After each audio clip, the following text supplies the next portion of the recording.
can't be moved. I never look back. They start creeping in, but I'm leaving them in the past. Don't tell me that I'm dreaming. Don't tell me that I'm wrong. 'Cause I've heard it all before. And just look where I am now.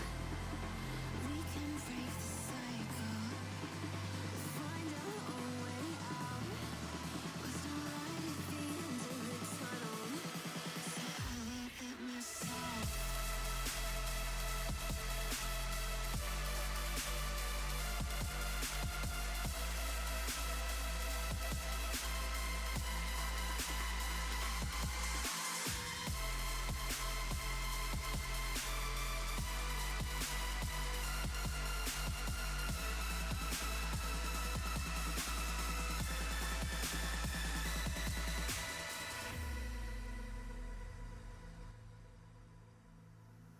The ghosts are all around.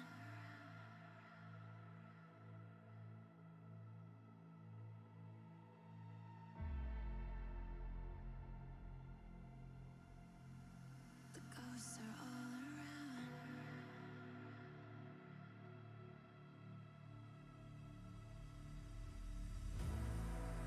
I've been down the darkest road. I know that it's true. So throw your dirt at me and make it look brand new. They all know my name. Not an easy shot. Turn these tears into gold. They shine like what I've lost. Don't tell me that I'm dreaming. Don't tell me that I'm wrong. 'Cause I've heard it all before. And just look at where I am now. We can break the cycle. Find my own way out. Was no light at the end of the tunnel. So I won't give up myself.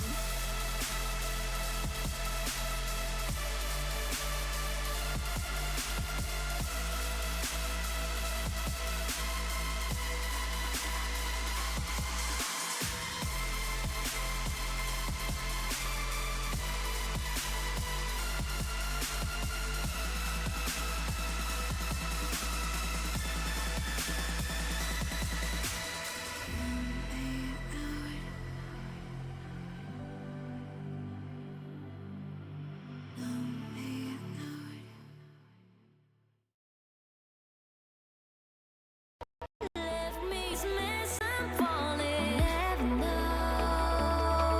Can't find a reason why. Couldn't get any closer. Can't find a reason why. Couldn't get any closer. Can't find a reason why.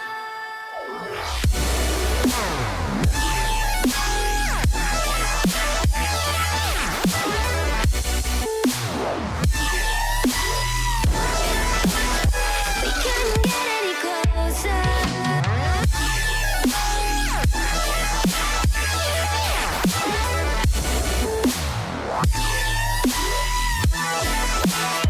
We couldn't get any closer. We couldn't get any closer.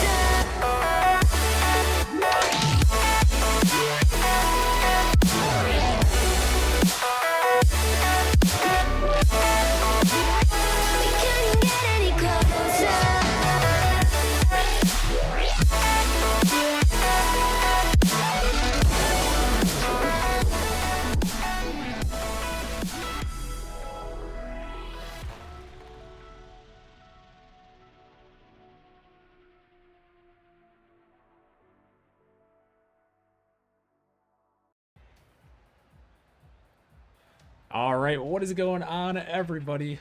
Welcome back to another day of Nemesis playoff action. As oh boy, we've had some spicy ones thus far, and we got another day of action, day number 2 of the Nemesis playoffs.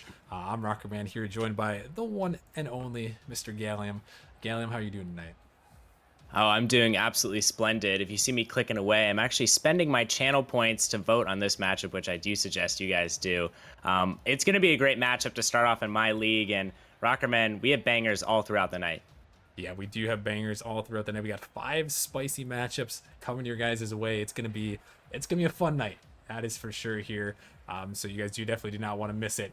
But first, why don't we take a look at things here as I'm going to pull up the Prospect League playoff bracket where we're starting here, Origin versus Faded. Let's take a little bit of a quick look here at the playoff bracket. Gallium, what can you tell us thus far?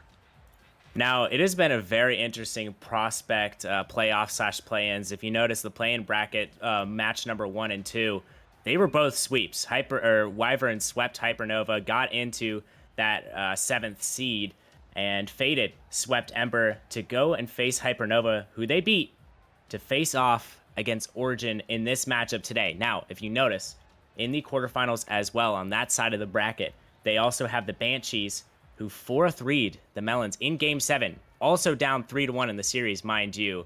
Had an incredible comeback. If you haven't watched the VOD, please do. And the winner of this game faces a Banshees team who, on a little bit of the rise. Now, in total, this Prospect League bracket is just so stacked with so many good teams. I honestly, Rockerman, I can't tell you who's going to win the championship or even come close to it. Yeah, no, it is spicy down there. And yeah, that matchup that we saw on Monday, that Game 7 thriller with the Banshees surviving, that one was crazy. And yeah, the winner of this matchup, Origin versus Faded, is going to take on the Banshees in that semifinal matchup. And well, why don't we take a look as we talk about this matchup, 1 versus 8. Let's take a look at the tail of the tape here for this one, Gallium. We got some star-studded teams right here. Oh yeah, we have some excellent players on both teams. Now, Origin has been playing with each other all season long as well as last season. So if there's any advantage they have over this Faded team, it's their rotations and how they play as a team. That is their strength. And if you notice, they're so good in the goals to shots department. 2.7 goals on average with 7.8 shots. Now, one thing I am looking forward to is seeing Faded with the save side. Now, they are 0.3 ahead of this Origin team in saves, but, you know, to this Faded team's credit, they haven't been playing actually together a whole lot. The first 2 play-in matches that they played were actually the first 2 they've ever played with each other as this roster. So we'll see if they can handle this Origin team who have been playing with each other for well over 2 seasons, and you know, I'm just so excited to get this one underway, Rockerman. As am I. This is going to be a good one here. Faded making their way through that play-in tournament to clinch that 8th seed, and they're going up against this Origin squad who running it back from the end of last season, looking to make some magic happen. And we are getting things underway here as we are into Wednesday here, playoffs day number 2. We got Origin versus Faded, 1 versus 8. Things are getting underway, and it's a first goal. Mr. Sweeney coming through, MVP from last season with the first goal. Man, what a play from him. Bry misses his touch, and Air Sweeney going to put it into the back of the net. And what a goal to start things off here. I mean, Air Sweeney did tell me he went to the Boston Major, so maybe he picked up a little bit of Rocket League skills from there. We'll have to find out as Kyler's going to send one down. This is going to be a little dangerous, Rockerman. But, oh, wait, no way. That's another goal, right? Oh. Surely not. But early on, both these teams, we're seeing a little bit of glimpse of what's to come. Yeah, and definitely in these 2 rosters, you kind of mentioned it, Faded, they're kind of trying to get their bearings. They've only, like you mentioned, played a couple games together, but this Origin squad, they have been playing together since, I guess, midway through last season, right before the trade deadline. Came over, made that run last season, and they have been one of the teams to beat, if not the team to beat, in the Prospect League this season, locking up that number 1 seed. And they start out with an early goal here. And the one thing, you know, Gallium, to watch out for, you know, as you're one of these 1 seeds or one of these teams who didn't play in the play-in tournament is you got to overcome some nerves, but, you know, they're doing so far so good as Frosty. Got to find a second. The all-star, whether it was a fluke or not, he is here to play, and he's going to send one down the pitch and put it in the back of the net. A little bit of a rotational issue early on for Faded, and that has cost them not 1 but 2 goals here. And you have to wonder, Rockerman, if this is going to be kind of a sign for things to come. Yeah, it could be dangerous here, but they're going to come right back with a goal. Volcron putting it home. And I'm surprised Volcron isn't rocking the Dominus. He's usually rocking the long body car, but whatever works, and he's going full Gallium mode. Reaper wheels activated. Rockerman, what a goal to start things off for Faded. And Faded finally on the board here in this first round matchup. And They've already gotten 3 goals so far in just over a minute here. As the demo are going to come through, you're going to have to watch out for those ones. These Origin guys, especially Mr. Waffles, he is a demo fiend. He is always going to be hunting for those. You got to watch out for him.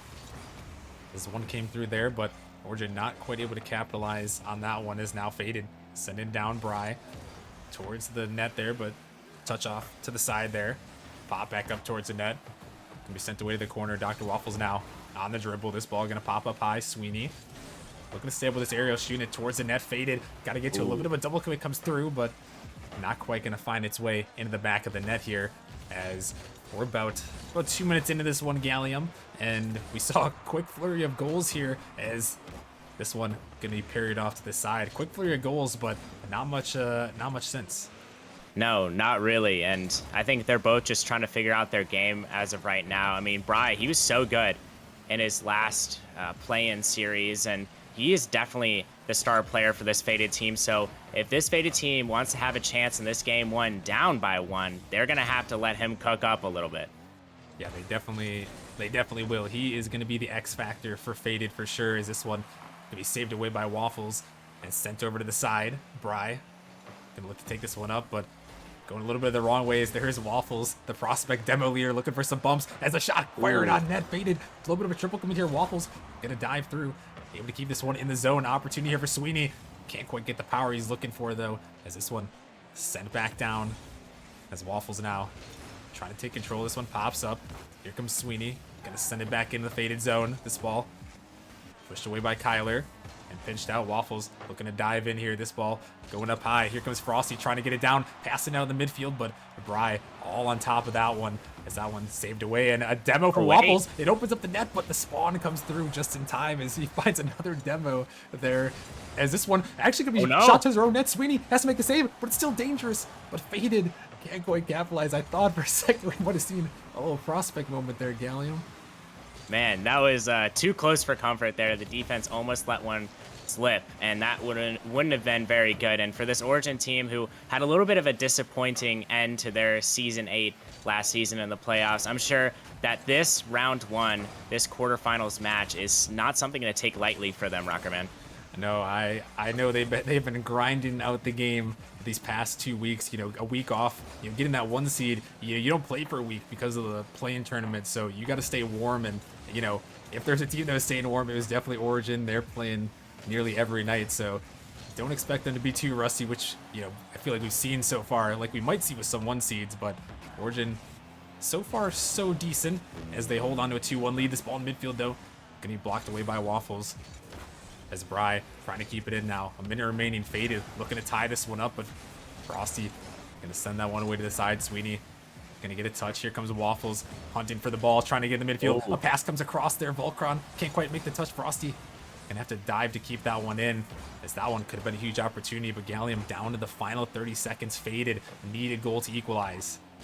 Man, I think this goal is going to come from Kyler, my former teammate. I mean, he's so good in clutch situations. Has scored, I think, 2 game-clinching goals for us back on Ember, and I think he's going to do it again here. He very well may be that guy here. We're going to have to see in the final seconds as another demo comes through. Waffles putting on a demo clinic here. This one sent up high. Final 10 seconds now. Faded off to the side. Waffles going to land on that ball. It's going to stay in the Faded zone. Time ticking away off the backboard.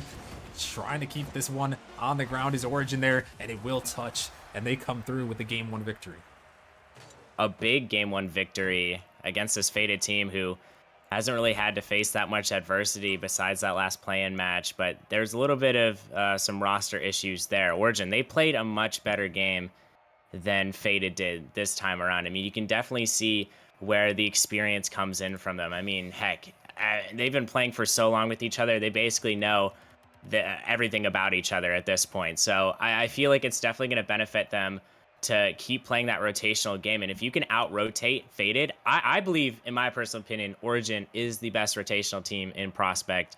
A lot of people say Minotaurs, but I think Origin, because they're just so well coordinated as well as just really fast on the ball. And you're not going to see that a whole lot in some of the other leagues even. They're just so well-rounded. And if Faded want to come out here and attack this Origin team, they're going to have to out-mechanical them. As shallow as that sounds and how just just unrealistic it sounds and a horrible take, but I think that they should just go out there, and they have better mechanics than Origin. I think they should definitely utilize them to their fullest ability, Rockerman.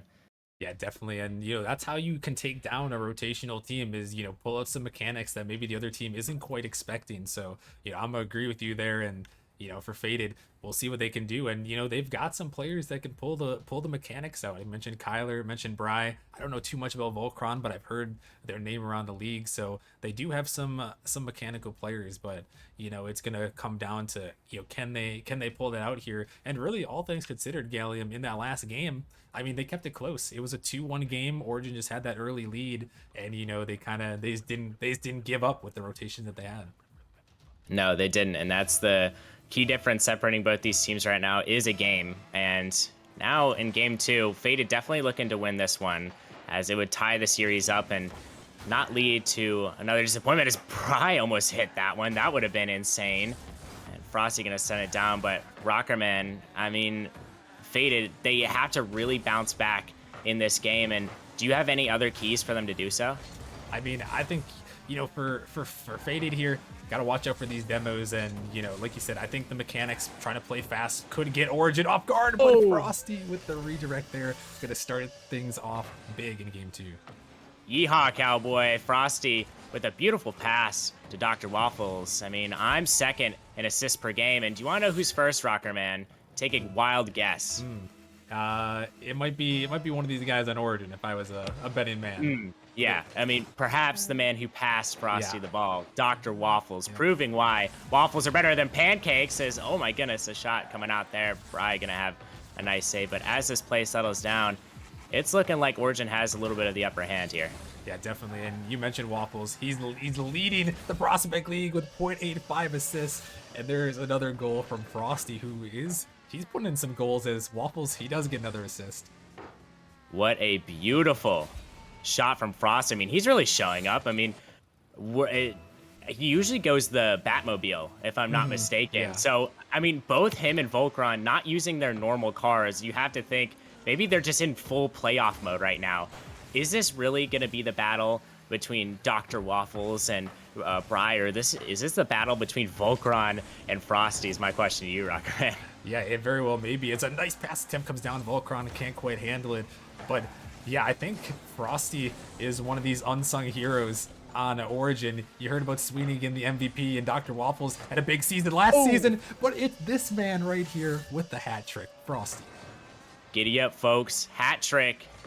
And it is the first of many for this Origin team, if this continues how it's continuing. Now, it's not over yet. 3 minutes, 44 seconds left. This Faded team could 100% come back into this, but it's just a matter of willpower. And I know it is hard to get your mentality to switch up after that, but I think it's really in Faded's best interest to take it one goal at a time. Yeah, definitely. I mean, it's only been a minute 30 here. Origin is already striked 3 times, and they're looking for a 4th here. If you're Faded, you got to stop the bleeding early and try to get one back here as they're up for this one. Bry off the backward. Can he find this read? Oh, yes, he can. That's disgusting. Oh, my goodness. Somebody call the cops. Get this man arrested. He should not be on the pitch playing tonight. That was absolutely disgusting. Up with the ball. Comes right back down with it. The control in the air. And Faded, they're doing more than taking it one goal at a time. They're doing it with style. Yeah, and that's what we mentioned, Gallium, at the end of this last game is, Faded, they have the mechanics, and you saw it there from Bry, who finds that double tap read. And if they can pull up more of those plays, stay mechanical, they could definitely bring it back here in this game too. It is far from over. A lot of time left as Volcron gonna get a touch. Ball finds its way in the Faded corner. As this one could be dunked towards the net, and Mr. Waffles, he is huge right there with the dunk. The Doctor of Waffles doing his work once more. And it wasn't necessarily a calculated shot, but it was a very, very good 50. And I will say that is Origin's strength and Dr. Waffles' immediate strength. And it just showed off there how great Origin really is. I mean, you do not have to be necessarily the most mechanical player on the pitch to be really the best player on the pitch, Rockerman. Yeah, that's very true here as Origin, they find their 4th here. But a demo can open up some space. Waffles gonna have to make this touch. It falls in the midfield. Faded trying to turn around and get towards the net, but Sweeney gonna make that clear. Is Faded really trying to put the pressure on as we approach halfway in game number 2 here. This ball gonna be stopped to the side. Frosty send this one up. Waffles with a demo opens up some space. Oh, and a huge save. Volcron back just in time there as Waffles back up for this one. Gonna be able to send this one off to the side. As the ball comes through, gonna be sent across the midfield. Waffles popping it up. Sweeney looking for this one, trying to pass it over to Waffles. Gonna drop it down, and it's gonna work out. The passing plays, you can see the cohesion. That was gross. I mean, you wouldn't expect anything less from a first seed, right? I mean, they just look phenomenal right now. Absolutely putting it to this Faded team, and they looked pretty good coming into this match. So we'll see if this lead stands, if they will potentially call a timeout. I've been harping on timeouts, I feel like, this entire playoffs, because I really wanted to get it into not only these players' heads, but into other people who are watching heads that timeouts are available. But Volcron, he's going to put one in the back of the net, and maybe the timeout might be avoidable. Yeah, Bry with a nice little pass out here in Volcron. Quick speed, and that's what they need here if you're Faded. Get that speed up, get a goal in the back of the net, and with just under 2 minutes remaining, 3 goals is definitely doable here. But they're going to want to strike back quick here as a good 50 goes their way. Bry looking for the shot off the backboard. Follow-up attempt. But Frosty going to clear it to the side for the moment as a bump attempt comes through. Oh, almost going to find its way through. That one would have led to a goal if the bump came across, but not meant to be that time. Has now Faded back in their zone. Bry taking this one up. Going to get it by 1. Trying to stay with a second. Going to find a flip reset. He's by 2, but Sweeney right there in the midfield. But this one could lead to an opportunity, but Volcron can't quite get it on target. As Faded still trying to push the pace here. This one gonna be saved away by Frosty. Kyler there, a demo is gonna come through, gonna clear one out. Sweeney takes one out as this one gonna be sent down and looking like a possible pinch attempt, but it could just lead to a goal. Frosty has to raise it back, but this one gonna be sent on. It's off the crossbar. What? As Faded still trying to put it on here, but that one gonna be cleared away. That was so unlucky, but wait, luck might be on their side once more. Volcron gonna get a Dr. Waffles-esque pinch, and the roles were reversed there. Yeah, that one just pinches right on net by the defender, and Waffles, he thought he had time to get some boost there, but he did not, and Faded gonna bring it back now with 56 seconds, only down by 2 here. Gonna have to make some more magic happen as this one gonna work in their favor. Volcron gonna send it down towards the origin end. Volcron can't quite connect the Waffles. Trying to get to that one, but Kyler all over him. This one, Bry trying to send it back in. Frosty gonna clear this one out in the midfield. Just wasting some time. Sweeney's gonna pop it up high, looking for Frosty. It's not gonna go. The fake comes through, maybe, and Waffles gonna put it in. Calculated or not, it works out for Origin. And Air Sweeney should change his name to Ground Sweeney. What a pop. Dr. Waffles gonna send this one top left corner. Oh man, that one warms my heart. Just seeing beautiful shooting from Origin, and with a 6-3 game now with 35 seconds left, I think it's all but over. Yeah, it might be looking to go next here in this one, but we'll have to see if Faded can find any momentum to end this game off here as Waffles trying to keep in, looking for the dunk. Oh my goodness, he just put it on his head. I mean, the Australia flag is really ironic, right? I mean, he went down under Volcron and got that beautiful touch from an Air Sweeney pass once more. I mean, it's just goals from all 3 of the players, assists from all 3 of the players. They do the same exact role. I feel like they're just the same player overall, Rocketman. Yeah, and I mean, that is, when you're in, a league like Prospect League, if you can, get 3 solid players like these 3, you can kind of see what the results will show for you as we're down in the final seconds here of game number 2. And Origin gonna take this game 2 victory, gonna go up 2-0 in the series here. Is Faded looking for one for the road. Volcron. Oh no. That one's gonna hit the ground, but didn't quite matter there. But they know they had a goal there if there was one more second on the clock, but not meant to be as Origin, they take this victory, and you got the timeout's got to be coming right here, Gallium. You would think. Yeah, you would think indeed, but I mean, I'm not really sure if any of these players are on PC, so we'll see if they can even call a timeout. They are. One of them typed in chat to me. One of them? Okay. Yeah. Okay, sounds good. At least we know they are able to, but we almost saw the no timeout buff work actually for diversion, that Titan League matchup on Monday. It worked actually immediately after. In that game 5, they won 7-1 against a team who's beating them pretty badly. But then the next game, they got beat pretty badly in that one. So it has its pros and its cons, as Kyler is going to be subbed out here for Boltend. Boltend was going to be the projected starter for this game, but Kyler took the reins, and I really like Kyler. I'm not completely sure why he's getting subbed out. I really like him as a player. He's really rotational. Maybe it's just not his day, but Yeah. Boltend bringing new life into this Faded team. Yeah, and not opting for the timeout here, but instead just going for the roster switch up, and that could be the move here. You never know. You never know how it's gonna quite work out here, but as we head into this game number 3, for Faded's sake, you hope that this is the move that they need here. You hope that the sub, provides some energy for the team here. That's really what they need right now. Yeah, that is really, I think, what any team who's down 2-0 needs, and let alone Faded, as Bolton getting a nice flick early on. He's already making a little bit of an impact here. He kind of struggled in the play-in game early on, but he found his momentum. We'll see if that kind of reverses here. It looks like he's much better now, but as I say that, Frosty, the placement, it's ridiculous. Yeah, Frosty, he has been a shooter in this series, and look at this one. By both the defenders, just tossing it towards net, and it's just in the right spot to work out for them. As another goal, another start, and if you're Faded, I was gonna say I didn't even really get the chance to say it, Gallium, but they needed to score early and get an early lead here. Yeah, that is a very good piece of advice. I mean, you've been there, done that. I mean, you've won 9 All-Stars in a row. You know what it takes to win, and that, oh my goodness! Dr. Awful is almost having a shot. Frosty puts it off the backboard. Oh my goodness! The misses are coming out, but hey, they're just getting it out of their system.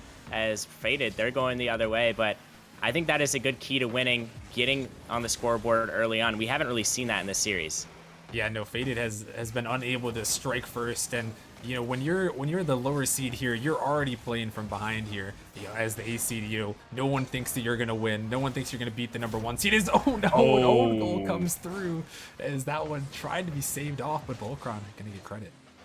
Man, unfortunate coming out from Era Sweeney. I mean, nothing really much he could do about that. Not even sure if that was 100% gonna go in, but hey, made a defensive play, and you got to commit to the ball, and that's exactly what he did. Caught on the back foot there. A little bit of some worrying signs from Origin, but hopefully they bounce back, Ruckerman. Yeah, and we saw the open net miss earlier too, so hopefully both those plays don't come back to bite him here in this game 3. Faded, for their sake, gonna try to take full advantage, as Bry gonna get it by the defense, looking to shoot it on net, and the placement comes through. Faded takes the lead. Man, that was just ridiculous. The pop over Frosty, and then Air Sweeney just tried to get back to that one, but the placement, it's too good. And Dr. Waffles, I think Bry had an apple, because Dr. Waffles was well away from that one.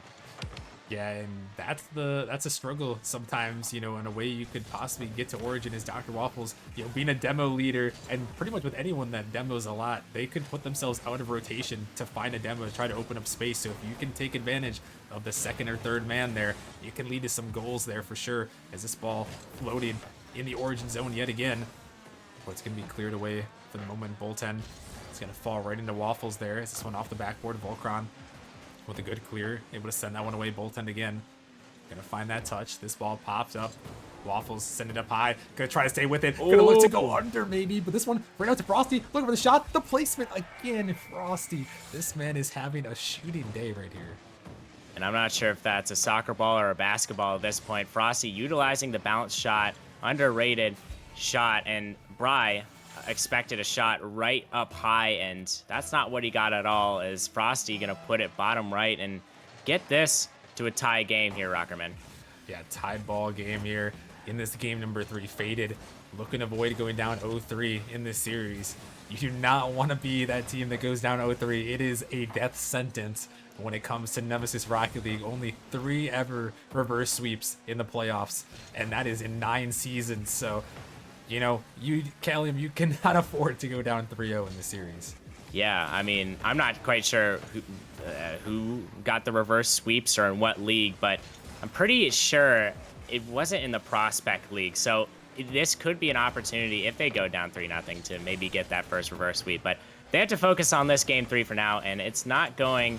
It's going decently well, but I don't think it's going exceptionally well. I would have really liked for them to come out of the gates hotter, but now they have an opportunity with a little over 2 minutes left to really get something going.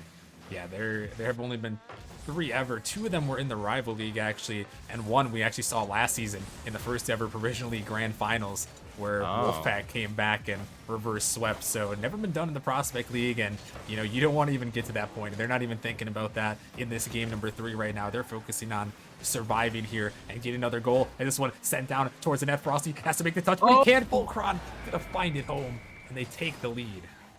Placement is so key, and Volcron, you can't place this ball any better than he did. Bottom left corner, bouncing off the post and in, and now Faded has a lead. We'll see if it sticks. Yeah, 3-2 lead with 1:44 remaining here. They need this game to get back in this series. Can they hold on, or will Origin be able to bring it back? This one, shot towards the net. Bry can't make the touch, and Sweeney puts it home. An answer immediate. A diabolical shot. Volcron gets a defensive touch, but he has a little bit of trouble coming off the wall, and Brian Boltend, double Bs, they can't get back to that one. And Origin, an immediate answer there, ties this game right back up at 3. And now Faded, once again, they have to make something happen here if they're going to want to get a game in this series. This ball sent across the midfield. Sweeney going to send it down. Boltend on the catch there. Waffles going to try to dive in. This one pops up high. Waffles trying to keep it in the midfield there. This one drops down. Frosty going to get beat out there, but Sweeney in the right spot there is Waffles going to find a nice touch there as it sends it across. A miss comes through. Could lead to something there. A couple misses coming through there. Both teams not wanting to touch that ball in midfield, as now it's going to set up an opportunity for Faded. This one going towards midfield, but Waffles going to shut it down for the moment. As we're down to a minute remaining here. Faded and Origin tied up in game number 3 here, Gallium. And this goal is so important for Faded if they can pull one through. Yes, it really is. And we'll see if Faded can actually hold on as, oh no! A defensive mistake leads to a late Origin lead. And it's another hat trick for that man right there, Frosty. You see Sweeney beat the last defender, and Frosty, he's going to knock that one and secure it. And it's a 4-3 lead with 43 seconds left. And again, Faded, they had to pull out some magic. Man, Frosty, I mean, I genuinely did not know he was this good of a goal scorer. I thought he was more on the support side of things, but it's really been him just taking these really good shots, and he's been so good. And another good shot down the pitch. Will it get there? It won't, and with a little less than 30 seconds remaining, both teams battling it out to the very end. Yeah, now it's Faded. They have to find an answer here. Cannot afford to go down 0-3. 20 seconds left. Origin just going to try to run down this time. This ball popped up. You see Bry trying to stick with it. It's out of the midfield. Waffles with an opportunity to put the dagger in, but Volcron with a huge save. But back comes Frosty, and that one in the middle. Frosty, another one goes through for the dagger. Man, Wendy's is calling 4 for 4, now available with the side of a Frosty. Look at him go.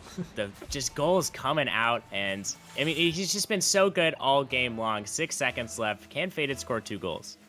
Well, I'm going to have to lean towards no here, but anything's possible, but not anymore as Faded. They are going to drop down 0-3 in this series, and, for now, Gallium, the timeout has to come through. No matter what, it has to come through. If you want any chance here, you gotta say timeout in the chat. But Origin, they're just doing what they gotta do, and it's led by that guy Frosty. And I mean, look at those shots, Gallium.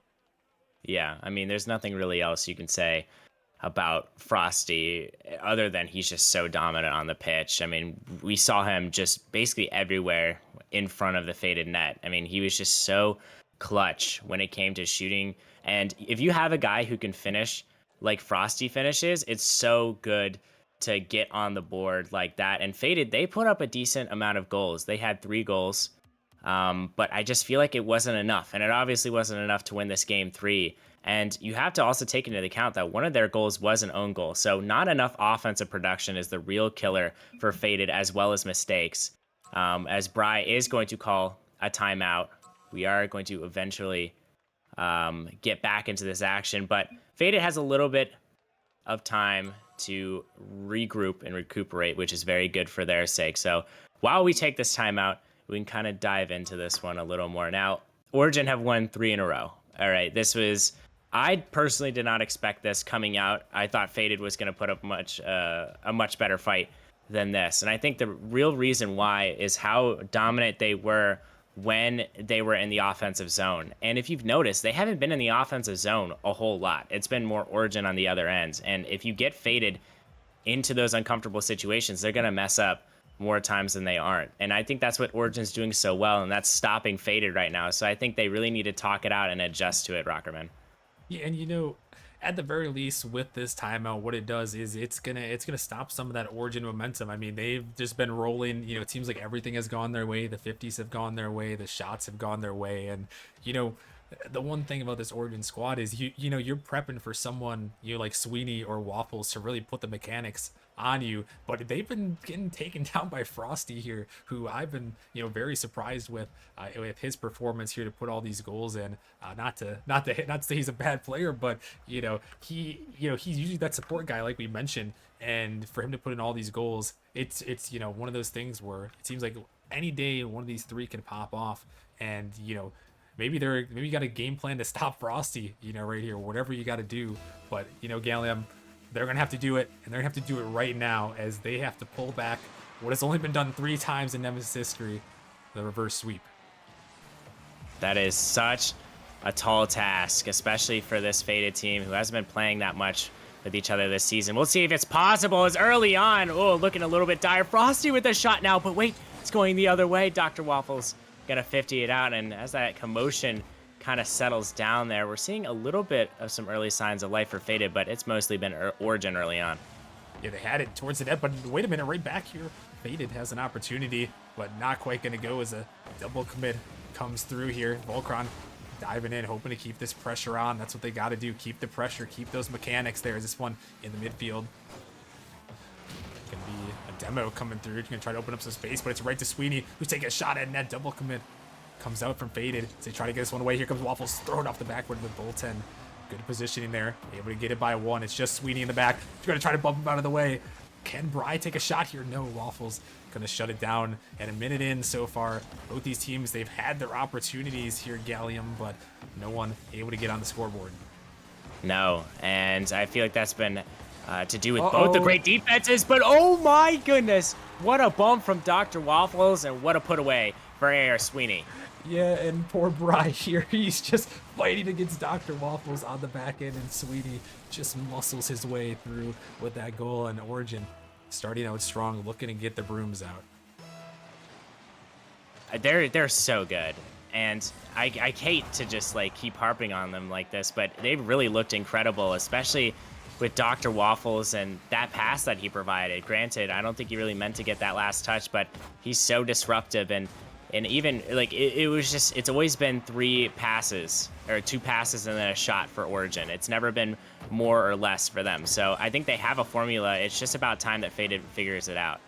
Yeah, and for Faded, maybe try to find some demos. They were getting some bumps early in this game, and it was kind of almost opening up some space. And if they can cut one of those members out of the rotation there, it could lead to something on the offensive end for him.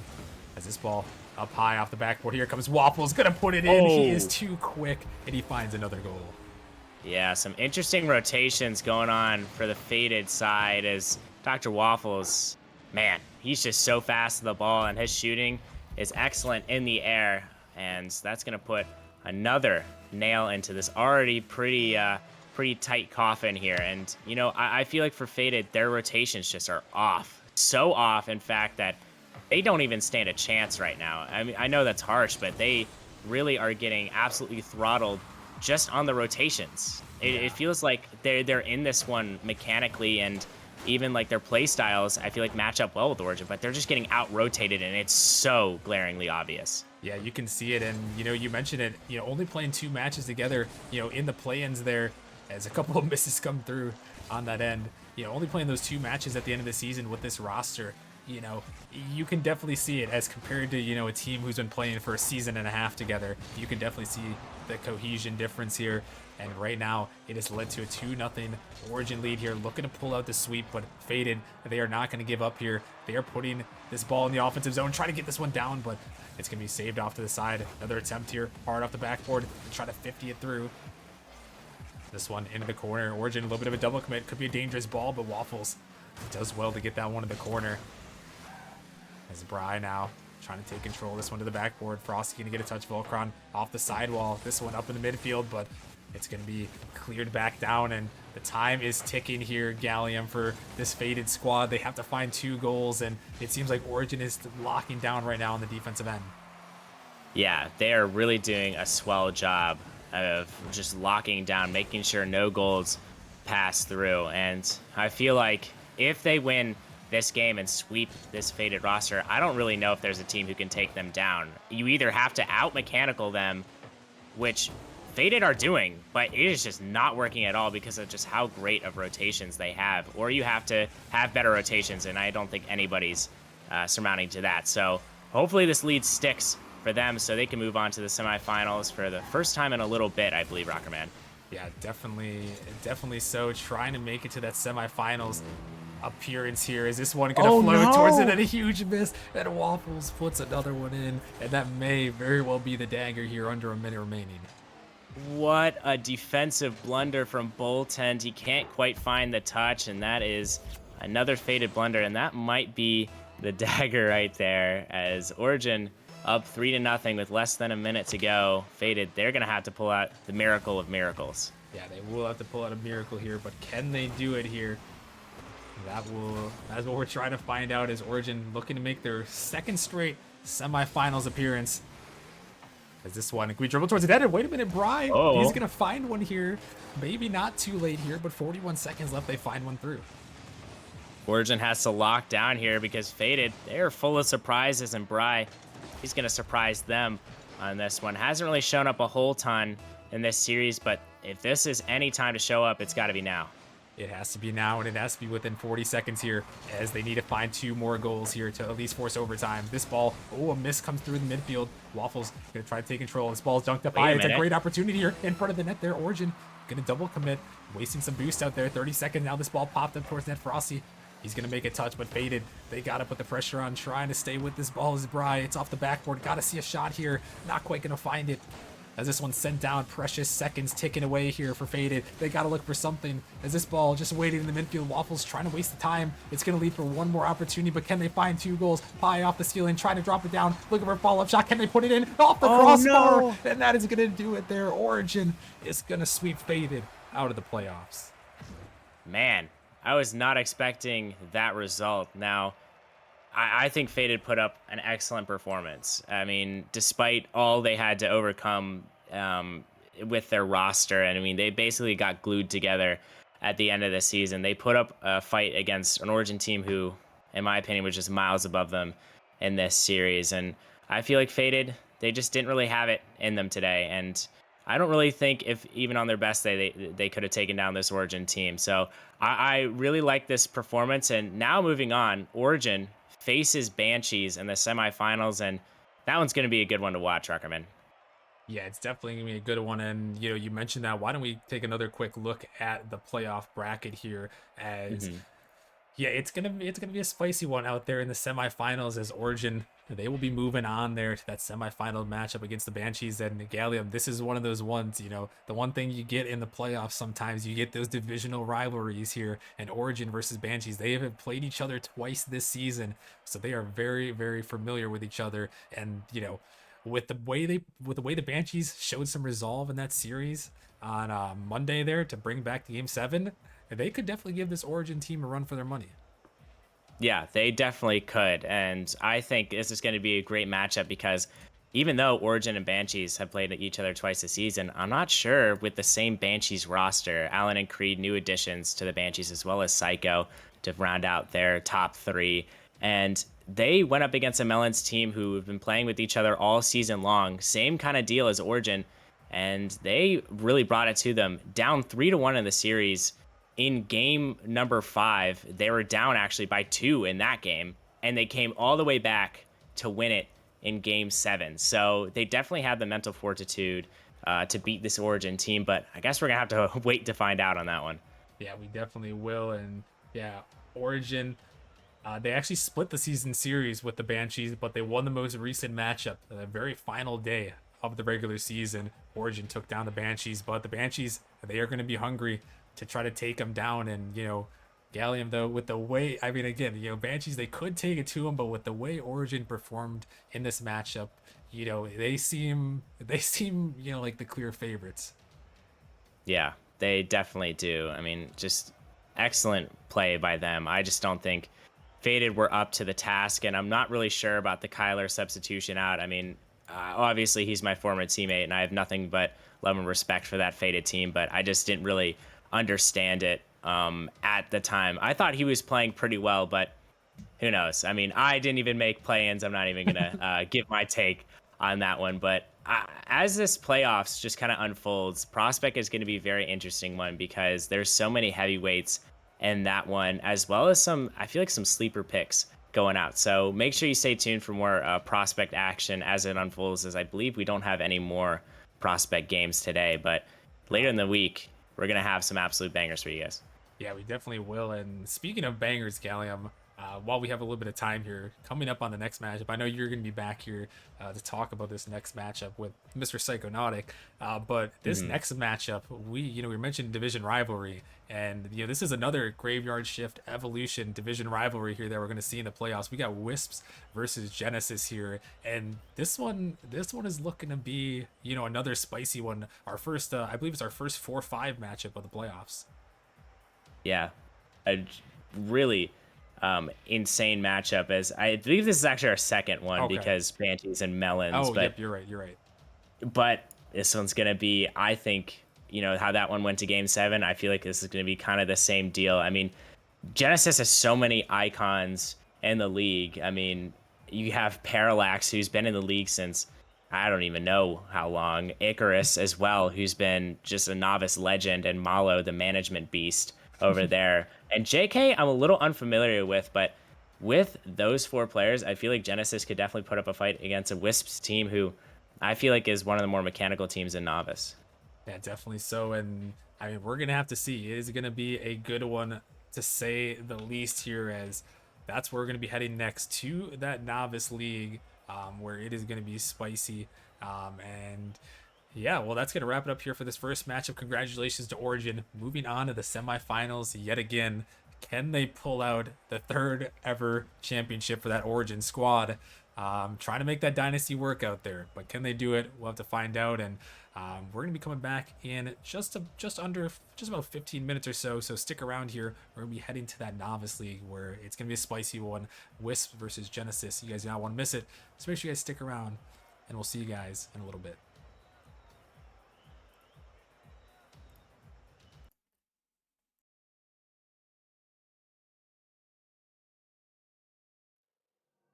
Running around like dollars in the wind,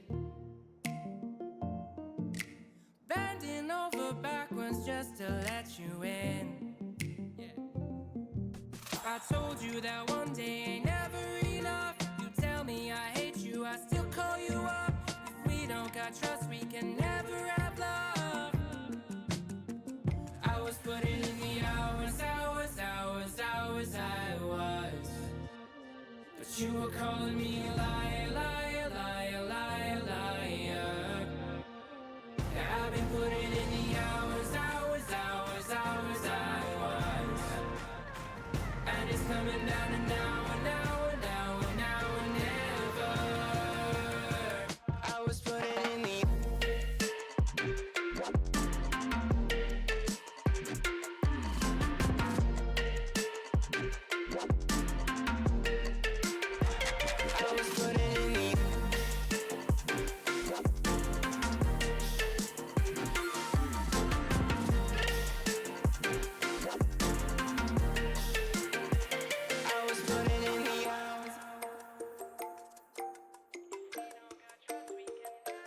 I'm sick of fighting the things that you said. I don't wanna burn all our bridges ahead.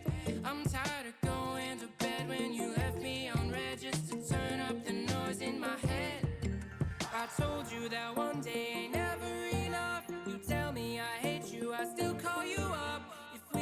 I trust we can never have love. I was putting in the hours, I was. But you were calling me a liar, liar, liar, liar, liar. I've been putting in the hours, I was. And it's coming down to now and now and now and now and never. I was putting in the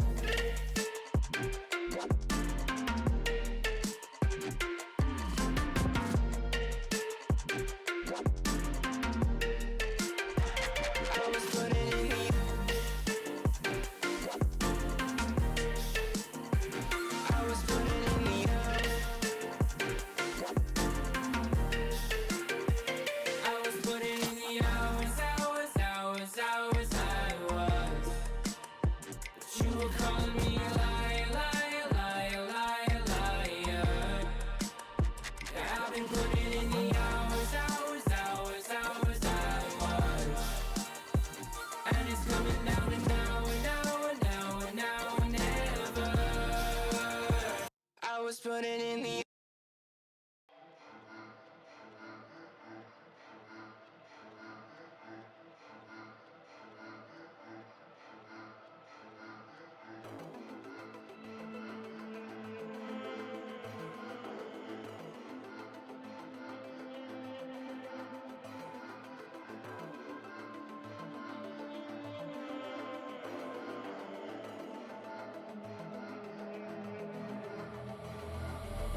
Bodies in the alley, keep one hand on my money.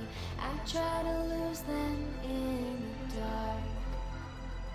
Colors bleed together, I can't run any faster. It will end before it starts. I'm up against a wall. How can it be growing taller? I'm high on adrenaline. I see the world burning in a vision. Hands up as you fall, don't know anything at all. Hands up as you fall, spinning faster. Hands up as you fall, don't know anything at all. Hands up as you fall, spinning faster.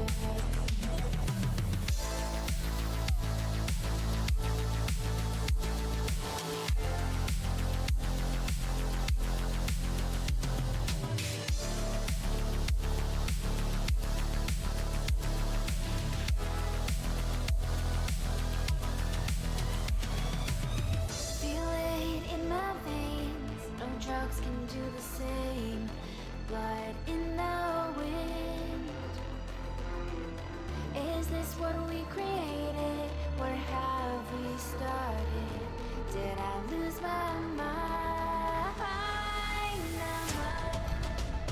I'm up against a wall, on the edge, seconds till I fall. I'm high on adrenaline. I see the world burning from within.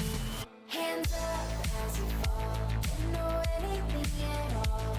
Hands up as you fall, spinning faster. Hands up as you fall, don't know anything at all. Hands up as you fall, spinning faster.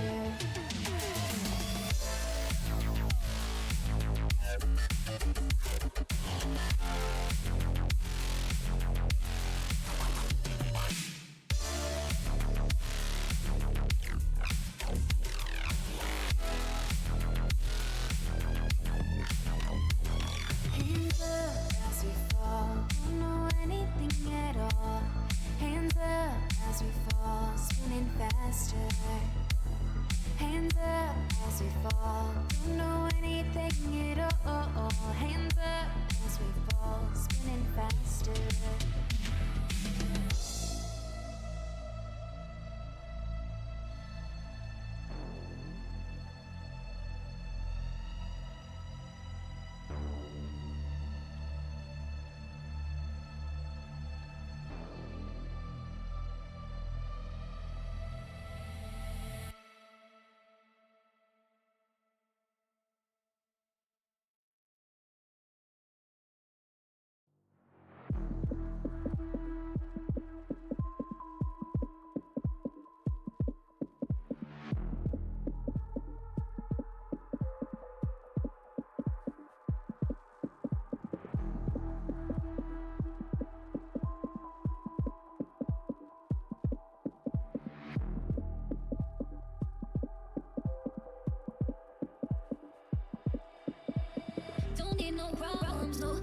no pain.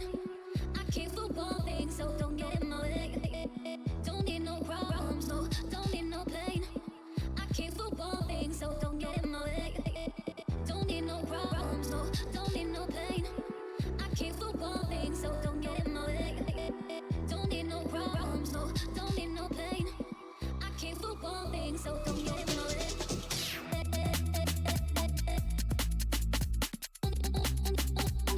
Don't need no problems, no. Don't need no pain.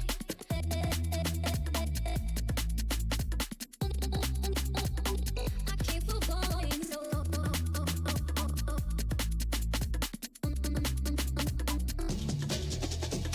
don't need no problems, no. Don't need no pain. I came for one thing, so don't get in my way. Don't need no problems, no. Don't need no pain. I came for one thing, so don't get in my way. Don't need no problems, no. Don't need no pain. I came for one thing, so don't get in my way. Don't need no problems, no. Don't need no pain. I came for one thing. Till you get it closer, closer, closer. Till you get it closer, closer, closer. Till you get it closer, closer, closer. Till you get it closer, closer, closer.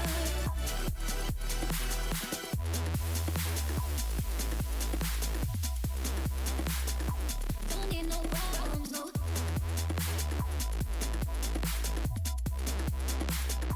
Don't need no pain.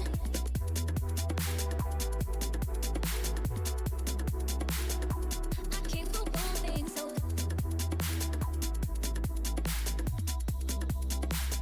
don't get in my way.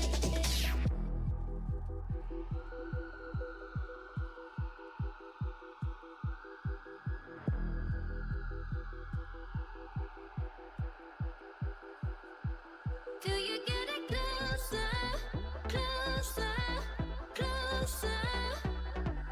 Till you get it closer, closer, closer.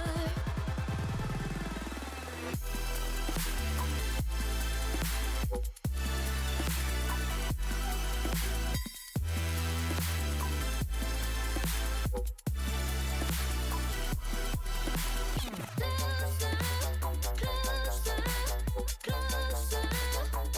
closer. Till you get it closer, closer,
We couldn't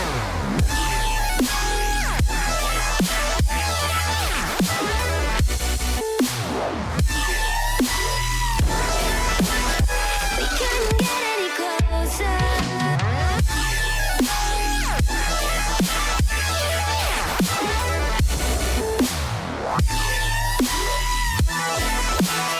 We couldn't get any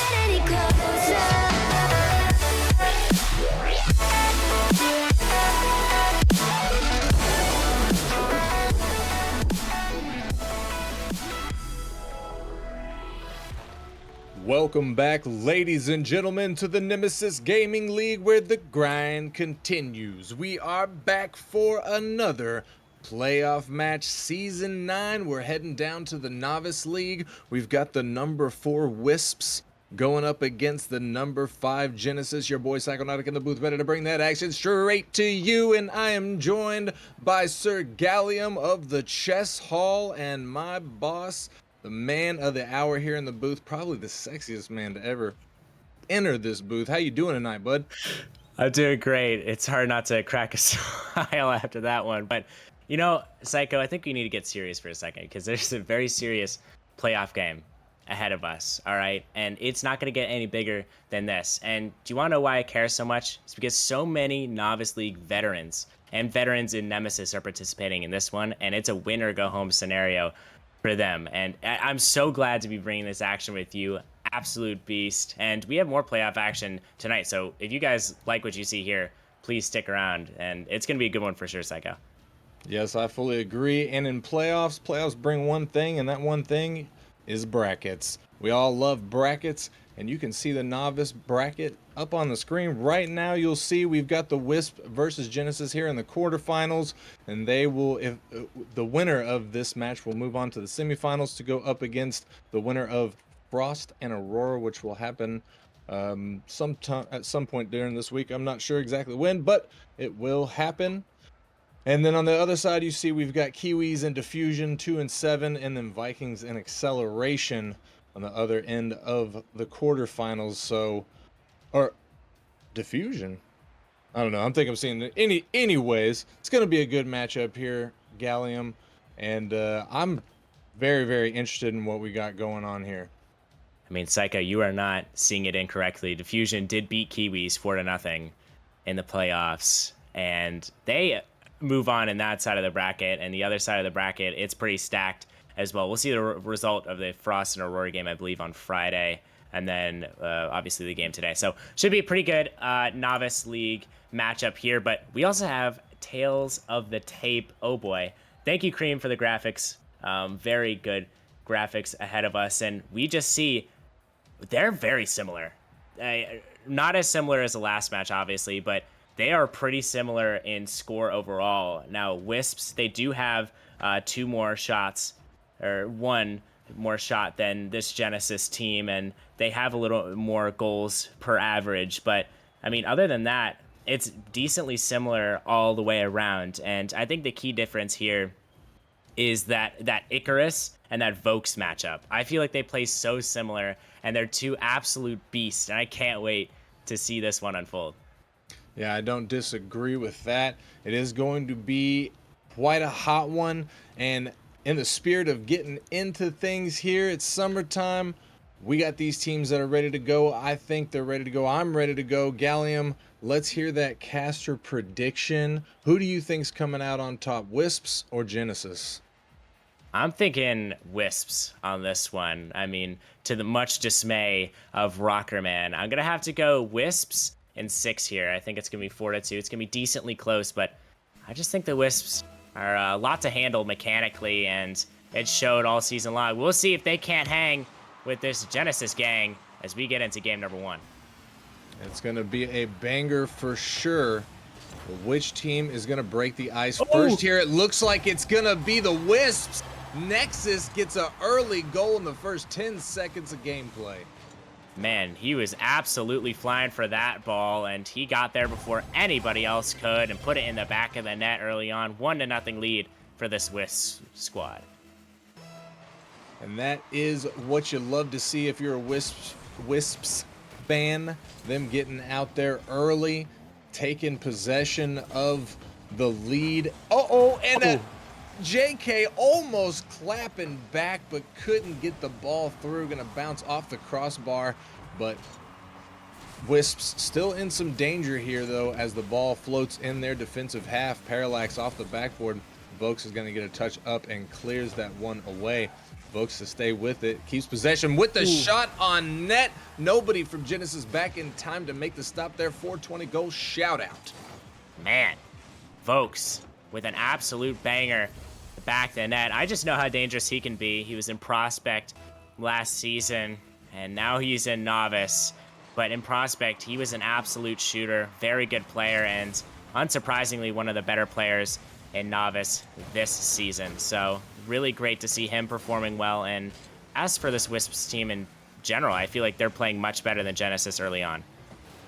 Yeah, I agree. I saw somebody drop a stat earlier about Vokes showing that he, during the regular season, I believe he averaged 400 points per game, which is quite impressive. So I expect nothing less from him here.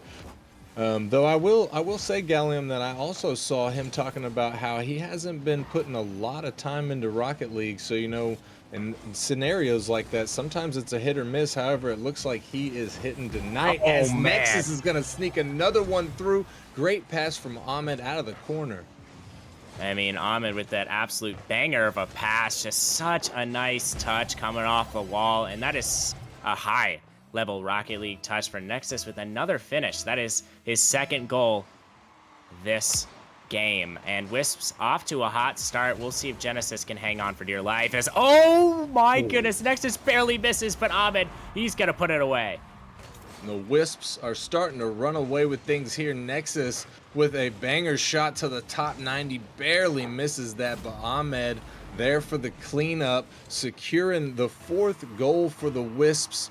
Only 1.5 minutes gone from this game so far, and it looks like the Wisps gonna sneak another one in off the kickoff. Now 5-0.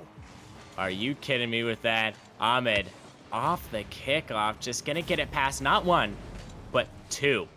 And this Wisps team, definitely different from the Wisps team we saw in the regular season. They were on stream a couple of times, but they lost to the Kiwis in pretty dominant fashion. And I thought that their playoff hopes were over, but it seems like they've come back. And I wasn't really familiar with Nexus before this, but he is definitely a great addition to this Wisps squad.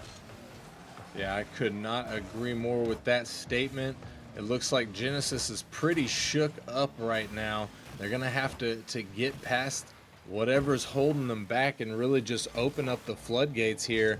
It is still possible for them to come back in this game, but they're really going to have to start to snowball and turn the tables on Wisps. Another shot coming out from Vokes, the long shot. Icarus back in time, makes a great save as his teammate's going to clear that one out. Vokes trying to take control in the midfield 50s with Icarus. It's up in the air, floating in the midfield. Icarus with a second touch, but he can't get the third off the side. JK gonna take it, gets it past one, but Ahmed with the doink touch to clear that one away. Nexus putting it over the midline, and we reach the halfway point in game number one. And I gotta say, it does look like Genesis starting to wake up just a little bit here, Gallium, but I don't know if it's gonna be enough in game number one at least. Yeah, it might not be enough as Wisp still putting on the pressure here. Ahmed tries to get a shot instead. It's gonna get a pass over, but I think, honestly, Genesis is actually warming up as they go along. I mean, usually, especially this late at night, they might not have a warm-up, but hey, Wisps, why not just add another one to your total? Nexus with the hat trick. Yeah, that is an unfortunate situation. I think that's about the third time that Genesis has been caught lacking like that in the backfield, and Wisp had been able to just send a long ball out. All they got to do is put it on net. They know that Genesis, at least in game number one, has been infamous so far for pushing up a little bit too far and getting caught with their pants around their ankle. And with 1 minute and 40 seconds left on the clock, it's looking like it may be impossible at this point for Genesis to salvage this game. However, this is a best of 7 series, plenty of the series left to go. Sometimes it's better to just let one of these games go, Gallium, and put it back in their mind. There we go, JK gonna get on the board for Genesis, getting a little bit of momentum out of it for his team.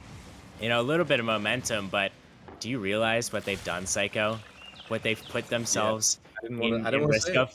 I don't You want to know, say it. well, I think you can say it now. No, I don't want to jinx it like that, man. You know, I've had that done to me on stream, man. It hurts. It hurts. as they're about to take a trip to Brazil Yeah. if Wisps score this one. So, I mean, maybe they've packed their bags already. I mean, their bag is, we just need a little bit more clothes in there. But as of right now, I think the Wisps have been dominating this game up to this point, and I wouldn't be surprised if they scored just one more. Yeah, I mean, I wouldn't be surprised if they take it to 8, you know, at this point, the way that they've been playing, but we'll have to see here in the final minute of gameplay. Can Genesis put a cork in this Wisps offense, or are they going to snowball a little bit more here, try and get some more goals for the road? JK going to bang it out of his corner. Vokes with the 50 in the midfield, catches the defender. Is Nexus going to take control in the midfield, bounces it up. JK missing his touch. Ahmed is well going to miss his touch in the midfield. Parallax going to 50 with Vokes. Down to JK, who bangs it off the backboard of the Wisp. Final 20 seconds ticking down now. I think it's all but impossible at this point for Genesis to come back. They're just looking for a little bit of momentum to go into game 2 with maybe a goal for the road, for the mental. JK not giving up yet, following the ball, can't get it through Nexus. Icarus is there looking for the double touch, can't find it. And the final, and Parallax coming in, getting the shot, but it immediately gets saved by Nexus. Wisps, your game 1 winners.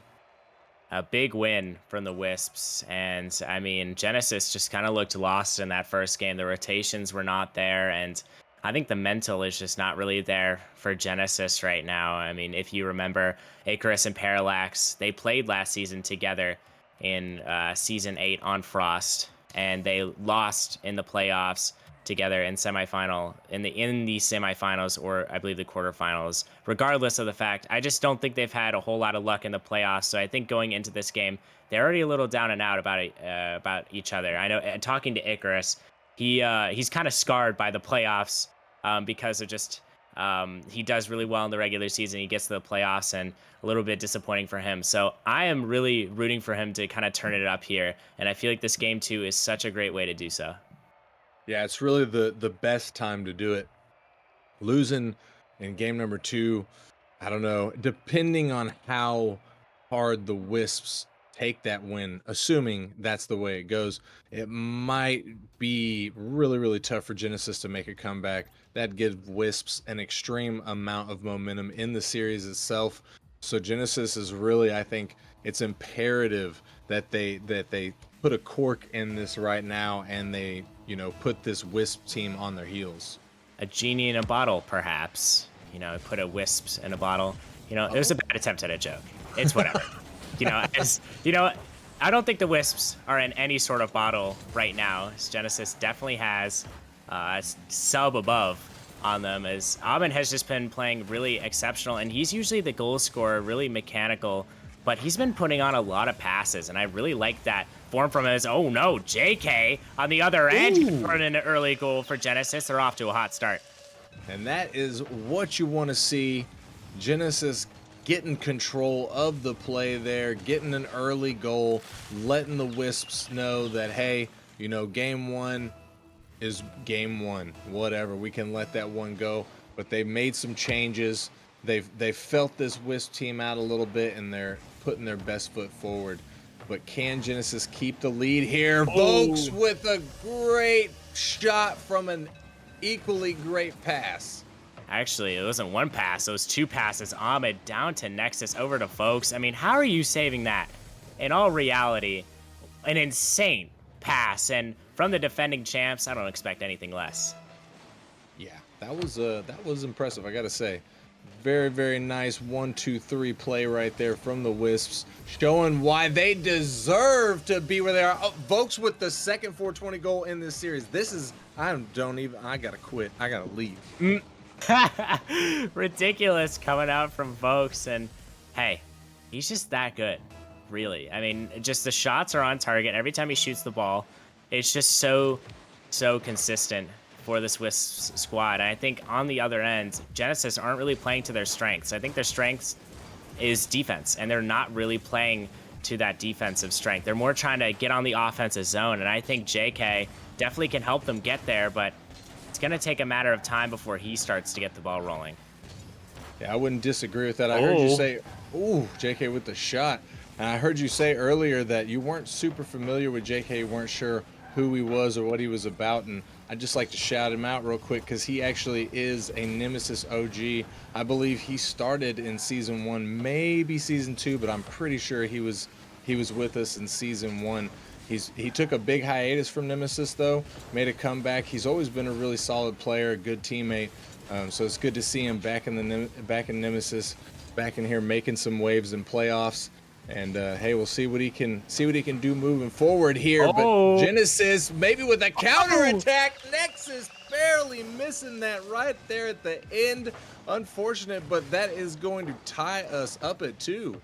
Parallax put it in the para back of the Wisps net, and what a great goal from him. The placement was so good from him. I mean, every single time he gets a touch on the ball, it looks like it's going to go in, but it just hasn't been enough touches from him. So we'll see if we can't get the ball rolling. We'll see indeed. Icarus going to miss his touch off the backboard, but it fakes Vokes out. Parallax there to clear this one away. And yes, I'm getting confirmation. JK was in fact season 1. He played on the team Tora, which I believe now is Flurry. And so yeah, big shout out to the OGs. Great play here, almost for the Wisp getting it in. Genesis going to stay strong in the defensive zone. Nexus with the touch up. Ahmed there with it. Can't do much else. Oh, excuse me. He does beat out the defender. Gets a touch to send it all the way across the pitch. Back passes Nexus there for it. Nexus not going to be able to get that through JK. JK looking to clear this one out past the midfield 50s with Vokes, but still in favor of Genesis. Icarus missing his touch as the ball's going to float. Parallax with the dunk. Might have something going here for Genesis, but Vokes with a great touch. JK with the shot. Nexus and a save coming out. Genesis putting on a shot clinic right now. Icarus with another shot, but Ahmed gonna send that one away. Wisp just needing to clear this one out, and they're gonna do just that. With Vokes with the dunk, but Icarus back in time, and Genesis heating up now. Gallium, that was I think the most offense they've had so far. Icarus with the shot and the goal to take the lead for Genesis. Man, it's just a whole sea of green this stage of this game. As I mean, Icarus has been all over the pitch, in the midfield especially. He's been so critical, getting to the ball and getting the ball where it needs to go. And in that case, all he needed to do was slide it towards the net, and his car could do the rest. Excellent work from him, and this Genesis team finally has a lead. 1 minute and 45 seconds left on the clock. Will they be able to keep the lead away from the Wisps? It's gonna be tough for them, but I think that they can do it. Parallax with the save there. Parallax to clear that one away as well. Ahmed with an awkward touch out of the corner. Has to beat Parallax to it. JK with the catch in the mid. Pops it up. Vokes gets a touch before getting cleared out by Parallax. Parallax rotating aggressively. Is Ahmed going to clear this one across the line? Ahmed up out of the corner. Misses the ball, but bumps Parallax off of it. Nexus with a glancing blow. Up to Vokes with the shot, but Icarus with a huge save, maintaining this 1-point lead for Genesis. The final 60 seconds counting down. Gallium. Genesis starting to fight back now. And what? I mean, I told them to play to their strengths. The defense has been really on point for them, and the Wisps just can't crack the Genesis code right now, it seems. Back when I was on Ignite, it was so hard getting the ball past Icarus, and he's been just a brick wall so far. And oh my goodness, who needs a brick wall when you can smash through the other wall?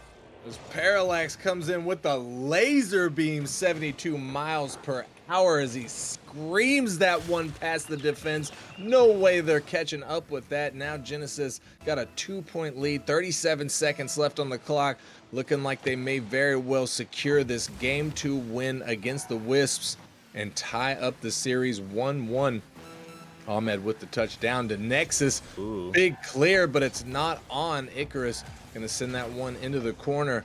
Vokes puts it back. Parallax to take it away from him off the backboard. Parallax gets the second touch past Ahmed, but Ahmed going to bump him off. Try and get control of the ball. Icarus and Nexus fighting in the midfield. Nexus sticking with it, dunks it away. 10 seconds left now. Wisp desperately need a goal, but it doesn't look like they're going to get it. Vokes just going to send this one back. Nexus pops it up, looking maybe one for the roadies. Going to send one all the way down. Game 2 is going to go to this Genesis roster, and it's starting to look close here. And this is a shout out to anybody who is watching this stream and is in playoffs. I think the main reason Genesis came back in that one is because they limited their mistakes. If you can get your mental right and you can limit your mistakes, that will win you so many games. And in playoffs, it's so crucial because you didn't want to go down 2-0. Genesis didn't want to go down 2-0. And now, with a great performance by Parallax and Icarus, and even JK early on, I mean, he's the one who really got this momentum started in the first place. Genesis is back. Genesis is proving why they deserve to be here, why they deserve to be in this position, and why they are the 5th seed, trying to take down this 4th-seeded Wisps squad.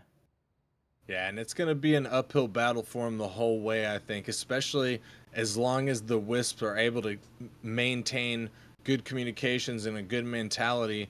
Then I think that they're going to be kicking and screaming the whole time. If Genesis is going to get a win here tonight and move forward in the bracket, they're really going to have to put their nose to the grindstone and just, I mean, I don't want to say they're going to have to peak to beat the Wisps, but I think they're going to have to play better than just, average Genesis.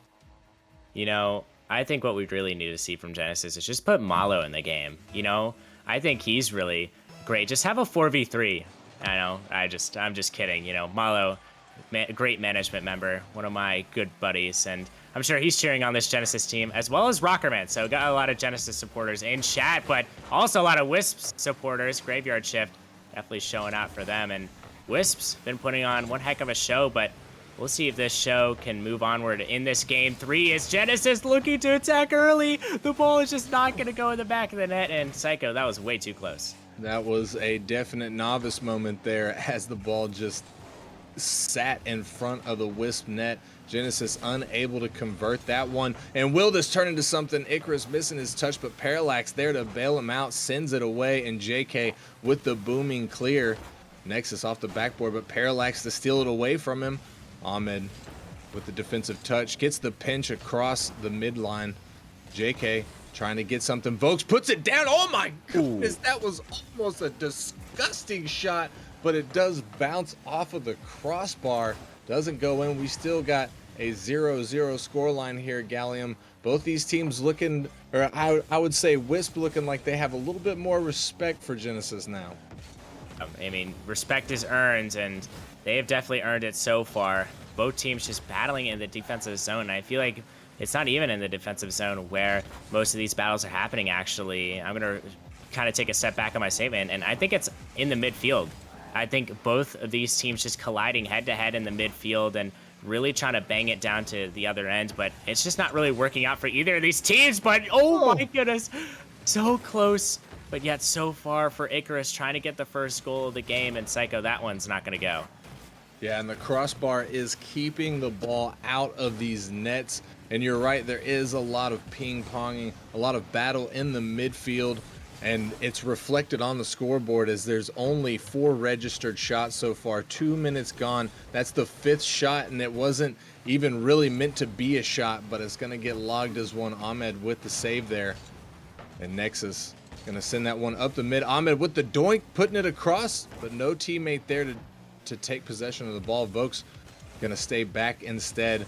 Play this one safe as the Wisp don't have a lead yet. Oh my goodness, Vokes almost with the lofty shot, but Icarus making an amazing save against the post right there at the end, and Parallax getting back just in time to get that ball away from the Wisp's offense. And we reach the halfway point now. Game number 3, we still have a 0-0 scoreline, Gallium.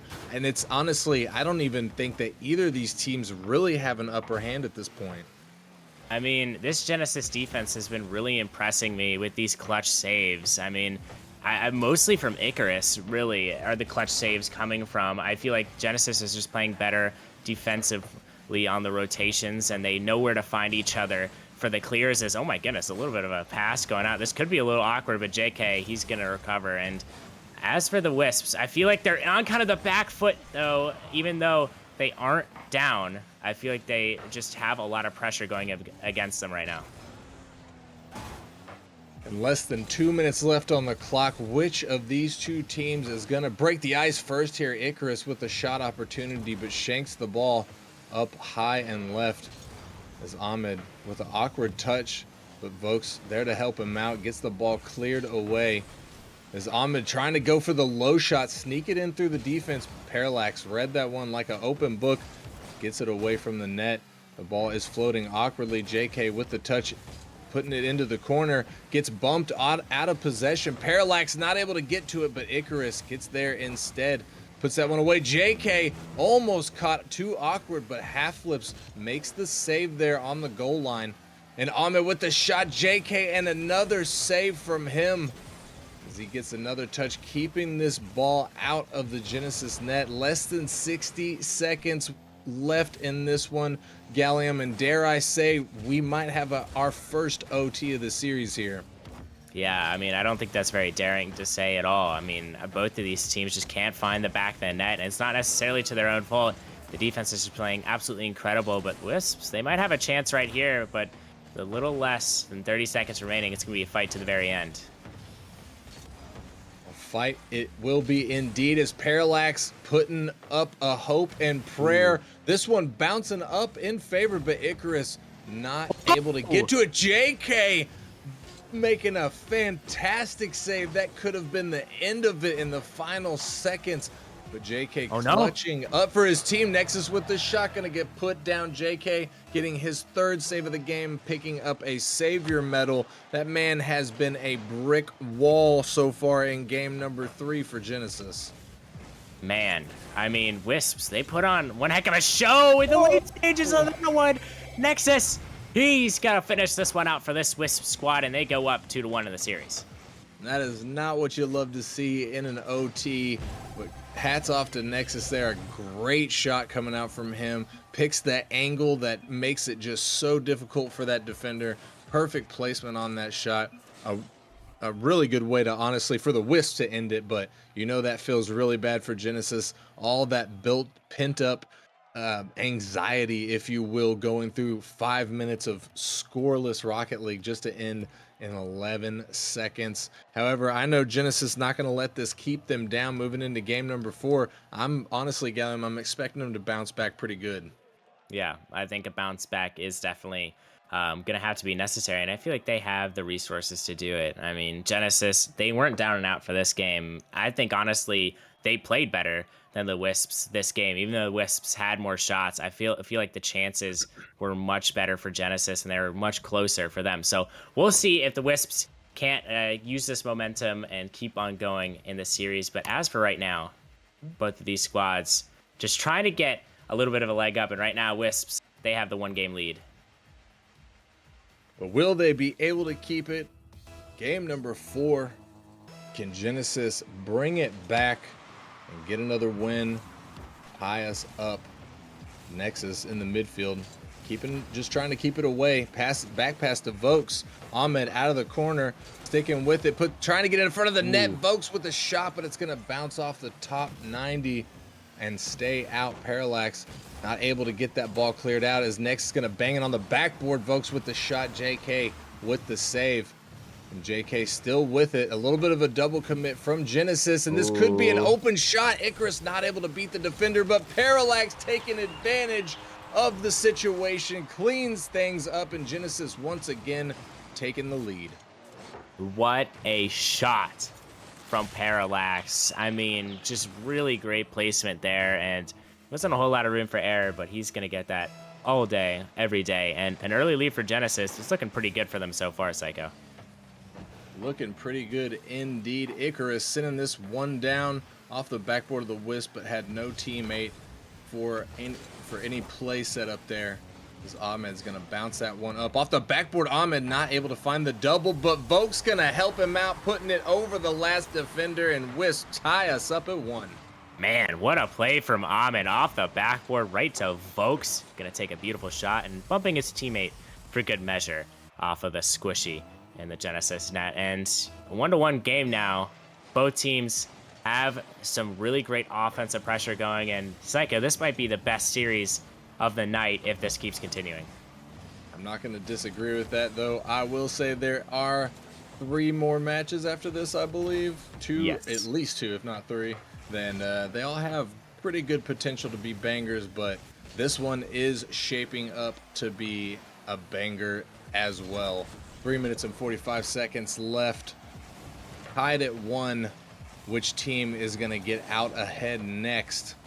Parallax sending it out of the corner. JK going to miss his touch. Parallax beats out the Wisp defender. Icarus with a 50 that's going to pinch in favor of Genesis, but the Genesis offender not able to make that touch there. Ahmed a little bit awkward, but able to maintain possession still out of the corner. Gonna 50 with Parallax off of the backboard. Nexus shanking the ball up as Parallax gonna send that one across the line, clear it out of Genesis defensive zone. 2 minutes gone now from game number 4. Still tied at 1. Icarus trying to get it through the Wisp defense. Parallax gonna leave that one as Nexus clears it out. Nexus aerial with it, but he's not gonna be able to find a oh my goodness, I thought he was gonna actually find that, folks. Ate his Wheaties this morning, hit the gym and powered that one through. I mean, what great shot from Vokes, just absolutely powering it past all 3 defenders, and a great pass from the man Nexus himself. He's been having himself a series, hasn't he? I mean, I thought it was going to be more of a Vokes and Ahmed show, but Nexus, in my opinion, the best player on the Wisps right now. He's been playing phenomenal for them so far. Yeah, I gotta agree. Those two have been showing out, and I know I've seen Ahmed play a couple of times. Man has very high pop-off potential, but I gotta say he has been pretty quiet here. Maybe he sees that Nexus is popping and he's saying, hey man, you pop off, I'll chill back here and take care of the homestead here. But speaking of Ahmed trying to get a dribble play past the defense, not able to. Vokes making it back in time to make a defensive touch from behind the offensive play, and Nexus there not able to find his redirect as Icarus trying to get this one out. A double commit from the Wisp, I think the first that we've seen from them all series, but Parallax not going to be able to capitalize on it as Icarus trying to take control, bounces off of Vokes' car in the corner. Ahmed with it, but Parallax going to sneak that one through, bouncing it off of Icarus' car.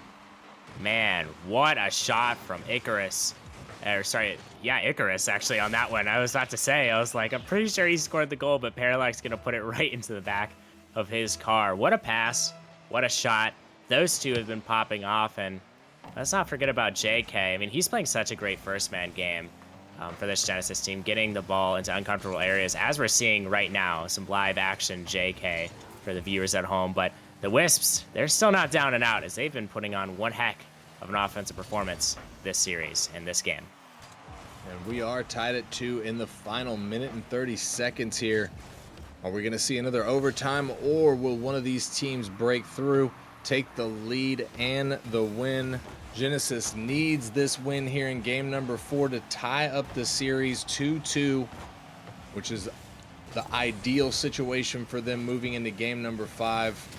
If they do not, Wisps are going to be sitting on a game point scenario, and it's going to be really tough for Genesis to play behind that 8 ball, I think, when it comes to this Wisps offense. They just, once they start to snowball, it's almost unstoppable. As Nexus is going to send this one down. Parallax there with it, gets the clearing touch. Vokes back to make the defensive touches. JK trying to send one on. He does, but Ahmed there to make the save. And now Ahmed trying to get it out. Icarus sends it away. JK with the shot. Vokes back, makes a save. Wisp holding on strong defensively, but will they be able to forever? They need a clear to alleviate some of this pressure that Genesis is putting on. The double commit from Genesis not going to work in their favor. Icarus there makes a touch to keep the pressure alive. The final 10 seconds here. Can Genesis find the back of the net? No, Ahmed going to make the touch, immediately gets demolished. Vokes gets it through in the final second. Oh my goodness. There's no way this isn't scripted. Rocker Man, what have you put into your script this time? What an amazing play from folks. And I think Parallax just had such an unfortunate miss on that one. And with 1 second left, it's not looking good. It is not. I mean, it's looking impossible. In fact, they would have had to score directly off of the kickoff, which unfortunately for Genesis did not happen. They are calling for the timeout, though. We're going to give them that extra 60 seconds to get a little bit of whatever it is that Genesis needs. A little bit of motivation. Maybe they got somebody, maybe Rocker Man will disappear for a second and go and give them a little inspirational talk or something, or get one of his AGMs to do. I'm not sure who the AGMs are, but either way, I'm sure Genesis is taking a little bit of a breather, trying to gather their thoughts. They're in a very, very precarious situation. Yeah, I believe Icarus is actually the AGM of the Rockerman org. So I mean, unless he just talks to himself, I'm not sure who the other AGM is. It should be a pretty nice discussion going on for Genesis. I mean, they played well. I mean, it's not really a down and out situation for them. I mean, it seems like some of these teams, you're down 3-1, you're taking a timeout, you're like, oh man, just like, trying to get something at least like going for them. But Genesis, they've had things going for them. They just can't finish it out. And that last game, such a heartbreaker for this Genesis roster. And I think they really need to talk to each other. And the main piece of advice I can give, because I've been down 3-1 in a series, and actually the Novice League myself in grand finals. Isaac just joined our call, and he was a challenger player at the time. And he told us to just have fun and just really go out there with a positive mental attitude, and just really, and if you do that, you can play very carefree, and your mechanics just feel so much easier when you're having fun and you're just like having a good time in the comms. It's such a weird strategy, but I promise you it works. So we'll see if it works for Genesis, if they implement my strategy, of course, Psycho.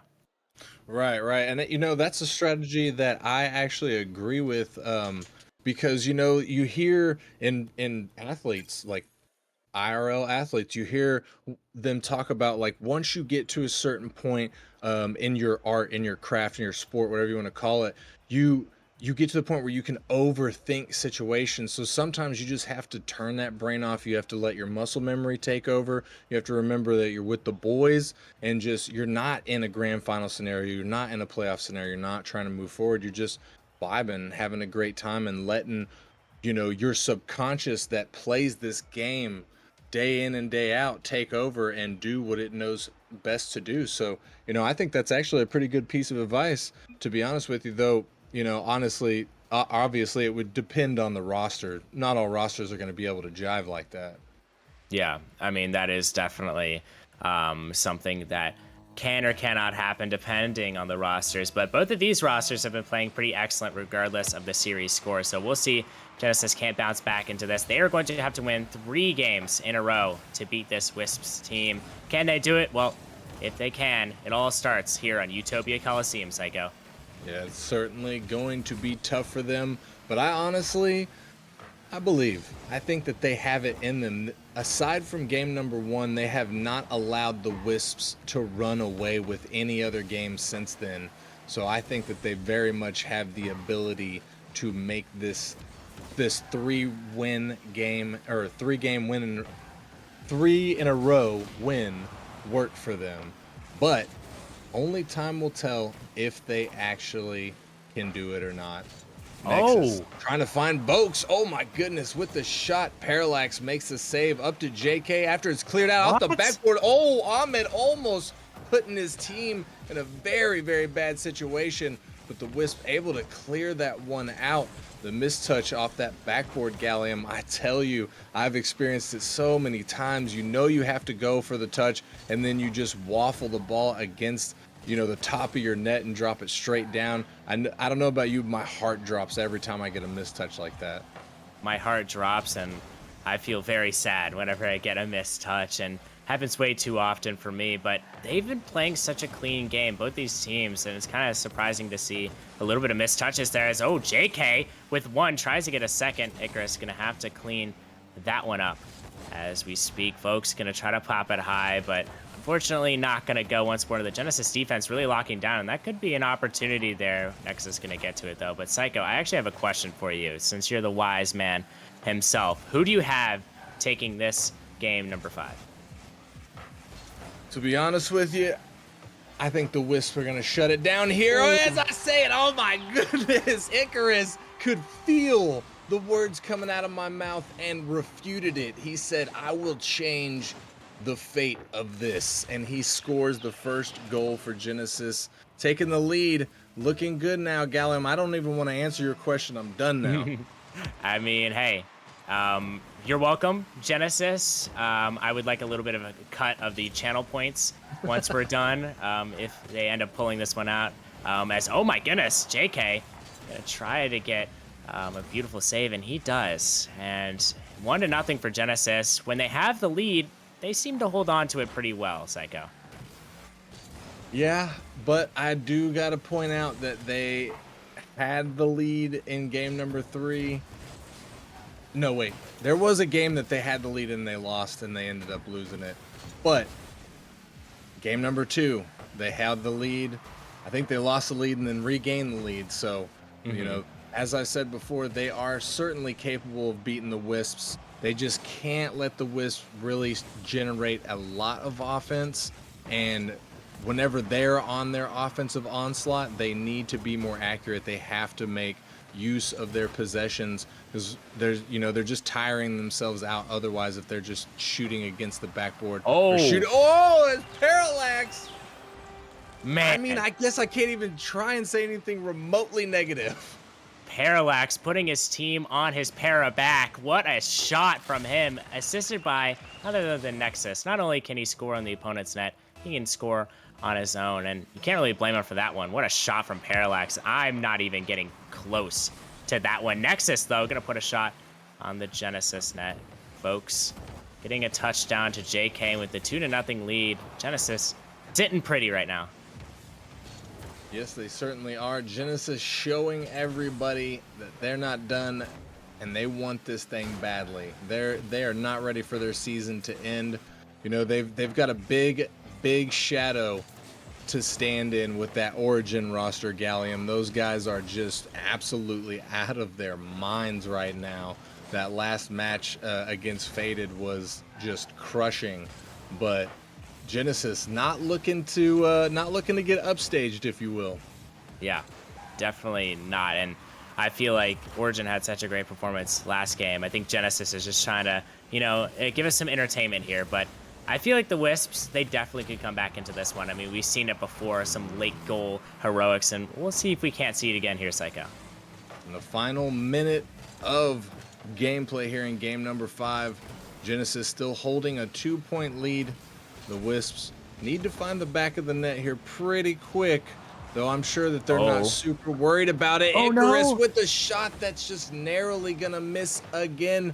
And that's what I was talking about, Gallium. If they could just clean that up, they would be probably running away with this game, to be honest with you. I wouldn't be surprised if they were at about 4 or 5-0 at this point, because they've had a couple of those, not only in this game, but they've had multiple throughout the entire series. And Nexus almost with the solo play. JK, still a stalwart of defense there, makes the 50. Keeps the ball out in the final 10 seconds here as Vok's going to send a prayer down out off of the ceiling. Gets the 50 but can't get it through. Ahmed with the shot that's going to go wide, bounce off the post. Vok's putting another one on, but it looks like Parallax going to make a final save there. Genesis going to maintain that lead, secure the Game 5 win, forcing the Game 6, and putting them one step closer to not ending their season. That's some incredible defense from Genesis. They're playing to their strengths. It's almost like I'm right some of the time. Don't take my word for most of your Rocket League games, ladies and gentlemen, if you are going to play. But this is one piece of advice that I can give you. Play to your strengths. I know it sounds self-explanatory, like, Gallium, I play to my strengths all the time in my games, but Genesis, their strength is defense. I mean, they have Parallax on their team for Pete's sake, and Icarus. They are defensive beasts, and they are definitely using that defense to generate counterattacks. And that's where JK gets into the mix. He's so good at getting the ball out, and even though he's not showing up much on the score sheet, he's definitely making an impact into just how the pace of this game has felt. I couldn't agree more. Game number 6 here in Forbidden Temple. This is a dangerous arena for any squad. Anything goes here. The gloves come off. Some of the kookiest Nemesis moments we've seen have transpired in this arena. What will happen here? Can the Wisps shut it down and secure their spot in the semifinals? Or will Genesis force the Game 7 and quite possibly secure their spot in the semifinals? Vokes gonna 50 with Icarus in the corner. Parallax trying to clear this one out. Icarus pops it up for him. Parallax putting it off the backboard. Not enough juice to get to the double. JK sticking with it, trying to 50 with Vokes. Vokes gonna win the 50. Vokes gets dunked in the midfield by Icarus. Parallax sending a banger up to Waterfall down. He's got another touch off the backboard. Can he stick with it? Vokes gonna tear that play apart and clear that ball out.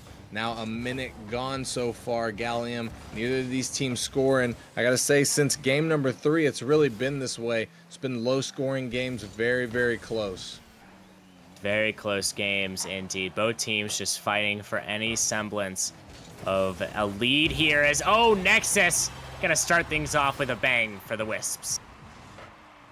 You love to see it if you're a Wisps fan as they get the first lead. And I'm not going to say that is it for Genesis, but I'm pretty sure every time the Wisp has scored first, they have won the game. We'll have to see if Genesis is able to do something here. This is do or die territory for them. If they lose this game in Forbidden Temple, they go home. Ahmed putting another one in, securing the 2-point lead for the Wisps. Oh my. I mean, there's no defense stopping that shot. Ahmed just got up. Get up, big fella, with the Fennec. He's going to put it in the top left corner. And, man, 2-0 lead for the Wisps. I mean, it's Forbidden Temple after all. I wasn't expecting this, and definitely a sign of things to come. Can Genesis bounce back in this one? And the double commit from Genesis in the corner. Ahmed going to pop it up. The double from Wisps as well. As Nexus just trying to help get this ball cleared out. Ahmed gonna bang it. JK not quite back, but the ball was slow enough for him to recover and get to it, sending it into the Genesis corner. Nexus there with it, a little bit awkward, but tries to make the touch. Parallax to take that one away. Icarus 50 in with Ahmed, but this is dangerous for Genesis. JK with a nice touch, sending it off the backboard. JK again with another defensive touch, but Vokes taking control of the ball. JK to take it away from him. Nexus takes it away from him. Icarus to pop this one up. This is dangerous though. Parallax having to clear that one away as the Wisps do smell blood in the water now. 2 minutes and 30 seconds. Parallax trying for the counterattack, but Ahmed staying back, staying patient. The Wisps, Gallium, know that they have to maintain this lead. They know that Genesis is highly capable of generating an immense amount of offense very quickly. So if they're not careful, Genesis could come back. Yeah, I think they're definitely going to want to park the bus here, and that's exactly what we're seeing from them. Is they're not being too careless when they get into the Genesis zone. They're maybe sending one player, if that, into their zone, and they're leaving the last two back to defend, and I think that's a smart strategy. Just trying to protect the lead as much as you can, and for Genesis, this is not the time to be popping shots towards net. This is a time to find the passing plays with your teammates. Yeah, and that's really what Wisp need to do. Parallax looking for that double, not going to get it, but Icarus showing up and cleaning the play up. Gets the first goal for Genesis. Minute and 37 seconds left on the clock. This is winnable. Icarus, what a massive goal for this Genesis team. Now only down by 1 with 1 minute 37 seconds left. Are we going to see a miracle? Psycho, do you believe in miracles? I do not believe in miracles. Oh, my bad. Wait. Yes, yes, I believe you, America. you only believe in Genesis. That's what you're trying to say. Yeah. Oh no! Wait a Oh no! second. What? What is happening? Ahmed gonna miss that ball right there. Another novice moment as Wisp not able to get another 2-point lead. We wind down to the final 60 seconds of game number 6 here. Wisps looking to end the series with this win, sending Genesis home, ending season 9 for them, but will they be able to do it? Can Genesis come back? Beautiful pass play from Vokes to the midfield. Ahmed was just there, and he's gonna hit that shot 99% of the time. Wow, what a shot from him. He's had himself one heck of a game and a very great series for him. But can we talk about the pass? So clean, so precise. But wait a second, Genesis, they had a pretty good kickoff there, but it's traveling towards their net. Icarus! Oh no, he's gonna put one in the back of his own net.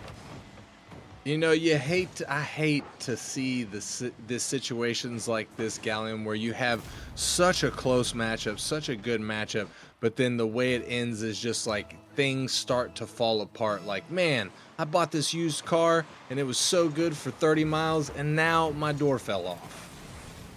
Just unfortunate as Vokes can try to put in another one, and he does, and it's not looking very good for Genesis, as I don't think there's any way they come back into this one.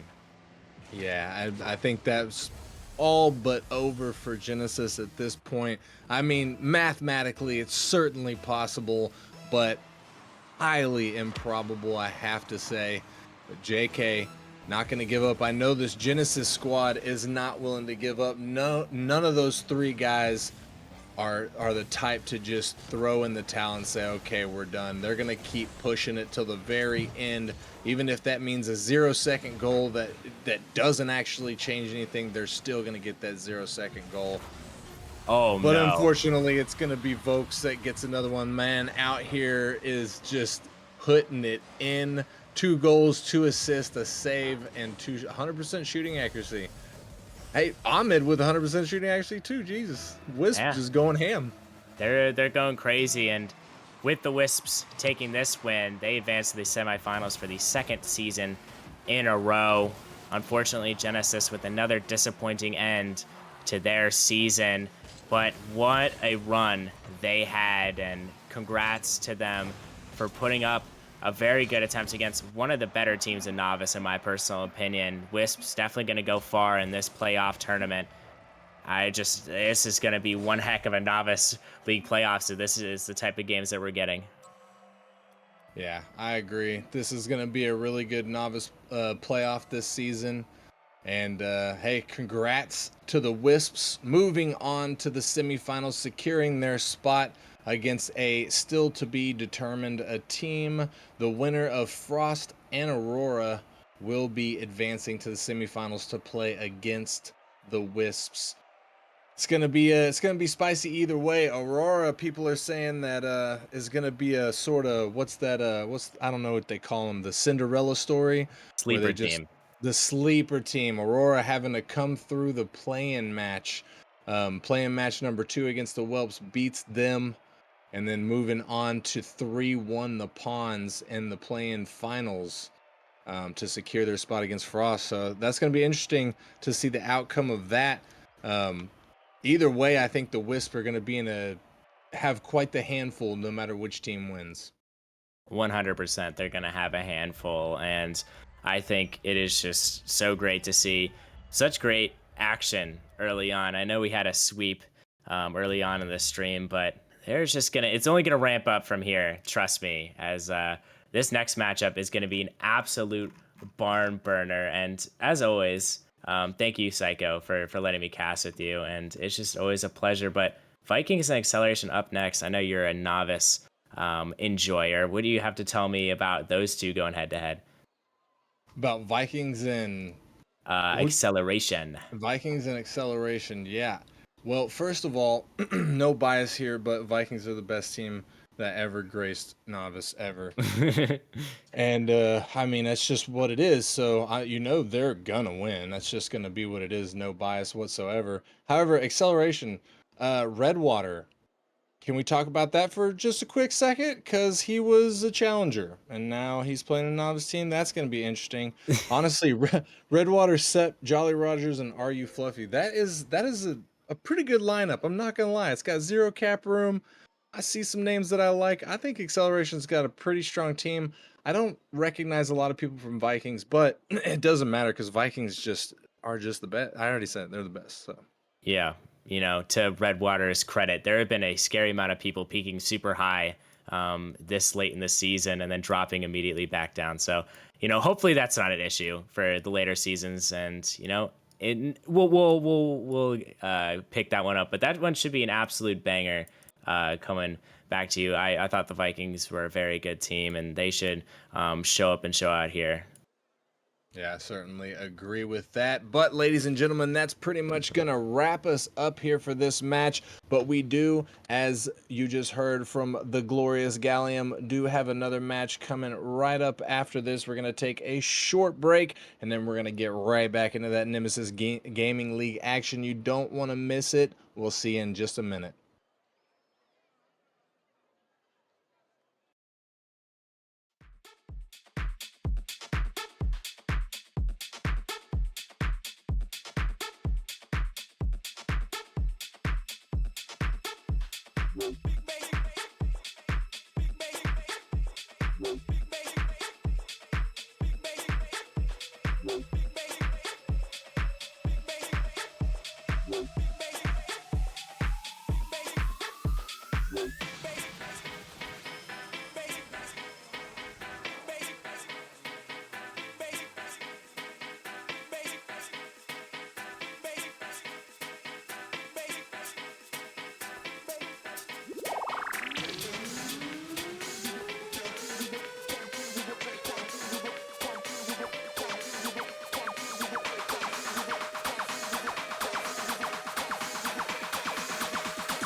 Hello, everybody, and welcome back to the Nemesis Gaming League, where the grind continues. And we are here in the Novice League once more to see who moves on in the Novice League playoffs. I am your host, Gallium, joined by the one, the only, the commissioner of the league, Rockerman. How you doing?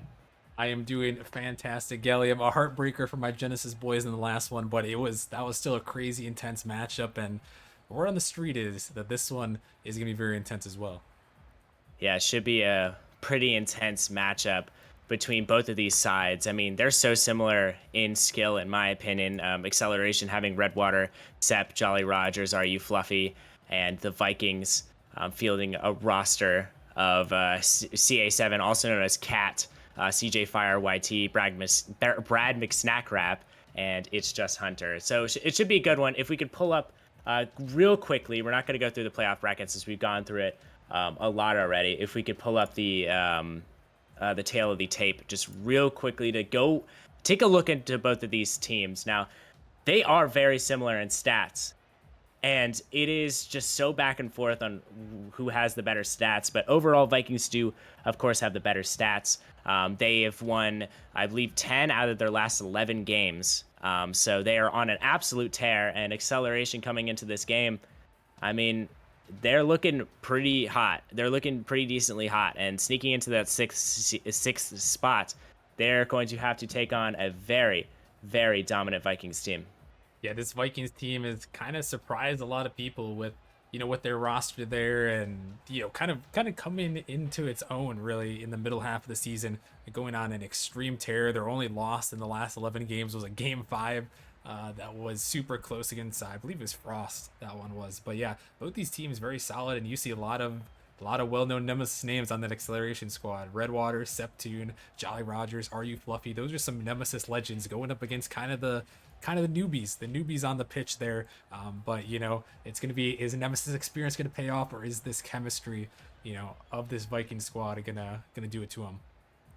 I mean, I have no clue, because these playoffs have been an absolute roller coaster of emotions. So many things have happened, and you can't really predict Nemesis playoffs because it's just so crazy throughout, and especially in the Novice League. So we'll see how this one gets into play, as I accidentally put channel points on the wrong team. Speaking of channel points, please make sure to put your channel points down on either of the two teams, because it's just a fun little thing. Channel points are pretty cool, and it's gambling that's legal. So cool beans over there, Rockerman. Twitch endorsed gambling right there. So, but yeah, it should be a good one. I know you didn't get to this point yet, but about predictions here. I know where your prediction lies based on that hat. You're obviously, you got the snack on your hat. You're obviously going with Brad McSnackrap and the Vikings there. And you know what? I'm inclined to agree with you here as we're getting things underway. But honestly, Acceleration, they could surprise here. I'm going the opposite way, actually, and I'm not sure a cheeseburger is a snack. So I'm going the other way with Sep and the boys. They're going to get it done. Acceleration taking this one in 6, in my personal opinion. But we'll have to see, as we're already started off very strongly. Septune having a nice tribute to Brindy the Blade, who fortunately lost to Diffusion earlier on the Novice playoffs. If you haven't seen that one, go check it out. But as of right now, a ball being sent up by the opposing player. Redwater can't quite find the touch. Instead, it's Jolly Rogers off the backboard. The ball is still floating in the Vikings half. Cat gonna take this touch, send it down. Jolly Rogers can't quite find that one. Redwater sending it out to the side. Brad McSnackrap, the best name in Nemesis, gonna send it out to Sep. Sep gets one, tries to get a second. He does. He's so quick to the ball. Can somebody find it for Acceleration? Jolly Rogers just barely putting it off. Sep up once more with the dunk. He can't find it. Redwater can't get it to go, and oh boy, this one started off an absolute banger, Rockerman. Yeah, that one was so close for Acceleration. Jolly, he had the net. He was just trying to place it perfectly, and sometimes when you're trying to place it too perfectly, you can miss just a little bit off there. As, oh, wait a minute, flip reset? Almost Almost is not good enough, as Redwater almost scored another goal for Acceleration. It feels like they have so many opportunities. They get so close every time as Jolly Rogers takes it pop, and he's not going to quite find another one. Jolly Rogers last season was very good for his team. I believe he teamed up with Brindy, and they played on the Slot Syndicate novice team. So it was a fun ride for him, and I'm sure he wants to get a nice little playoff win to start things off. As oh my goodness, Brad McStackbrack gonna try to send it towards the net. Jolly Rogers not gonna be able to make that touch. Instead, it's Cat. Redwater sends it down the pitch. Gonna grab that 100 boost. Let's see what he can do with it. Goes up. CJ Fire not able to get the touch. Cat gonna clear it up. Sepp in the midfield. He's gonna back off. Brad pops it high. Jolly Rogers gonna get a nice little backflip touch on that ball. Brad. He's gonna 50 out Jolly Rogers. They're just gonna keep battling for the ball. Jolly Rogers eventually gonna win with the best car design of the day, but Sepp is pretty close. Some odd cars here, Rocker Man. Is that something out of the ordinary for the Novice League? Well, maybe not out of the ordinary for the Novice League, but what I will say is Jolly Rogers, he's sticking to his guns. He's always got a car like that. He's always taking a shot like this. Oh, almost gonna find the back of the net, but not quite. But yeah, Jolly Rogers always has that car. I don't think Sepp always has that car, but hey, whatever works here is he's trying to find the angle. Actually, he does usually rock this car. Last season in the playoffs with Dorfin and the Ponds, he couldn't quite get it done as well. So a lot of revenge stories going into this season 9, a season of revenge, and Redwater gonna start things off in this first game of an absolute classic. Yeah, this one just popped up by Sepp, and Redwater all over this one. Takes one controlled touch and then flicks. And well played there to put that one in the back of the net. And a great start here for Acceleration. Their first goal of the playoffs. First goal is such a crucial goal, especially with only 1 minute 45 seconds left in this one. CJ gonna try to get a touch. It's gonna go over to Brad. Now Cat with a shot. Oh, what a demo. Jolly Rogers, though, with a bang. Can CJ get back to it? He's almost gonna be able to with Jolly Rogers. Just the bigger car, and Mr. Cowboy goes to work. Yeah, that's the Merc right there for you. CJ forced to race back after that big 50 and didn't quite get the clear he wanted. Jolly all over that one to put it in the back of the net, and 2-0 start here for Acceleration. And I mean, these two teams, Gallium, in their last and only meeting this season, they went to game number 5 with Vikings barely squeaking that one out. So, we could be in for a great series here if, things continue. And Acceleration, the lower seeded team, coming out with a punch. Yeah, Acceleration, the only game I've seen from them this season was against Aurora in a regular season match where they handedly took down an Aurora squad who was pretty decent. So I think they are definitely somebody to look out for, as we see Sepp going to pop it high. Sepp going to try to go for another touch. Tries to pass it out to Redwater. CJ going to get a touch down the field. Redwater gets one more. Can he find another one? Jolly Rogers going to seal it from him. Cat off the backboard. Sepp gonna get a nice touch over to Brad, but Redwater with an amazing 50 off the backboard. It goes once more. Jolly Rogers can't quite find the shot. And with 40 seconds left, both teams just trying to find a goal here late. Yeah, both are trying to find a goal here late. And oh, wait, actually, Vikings are gonna find one here. CJ takes it down the pitch, and they're gonna find their first goal of this match. A little bit of a blunder on the defensive side for Acceleration, and that is going to lead to a very much needed Vikings goal off the back of CJ, who just takes the ball for a walk. And we have 33 seconds left in this one. We'll see which team could come on top here as Redwater gonna take a nice touch down the field. Jolly Rogers gonna intercept it, send it off the sidewall. Septune gets one. Can he get a second? He does. CJ now gonna take this boost from Jolly Rogers, but Jolly seems like he has enough in the tank. Cat now in the defensive zone, has 100 boosts. Can he get one more goal for this Vikings team who ever so desperately needs it? 9 seconds left now. The Vikings need a goal. They're in this Acceleration zone. Brad misses his touch. 2 seconds left. Sepp is just going to pop it down to the ground, and what an amazing win for Acceleration to start things off here.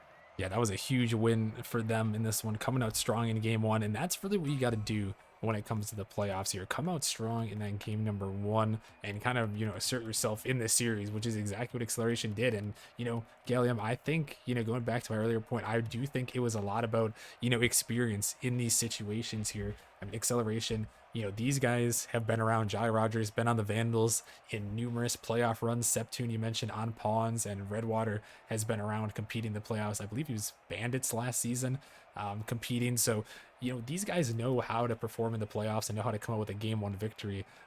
Vikings, we don't know too, as much about them, in their performance here, but, they got one on the board, and, game one, a lot of times it's a feeler game. So we're gonna have to see if they, felt things out and if they can bounce it back here in game number 2.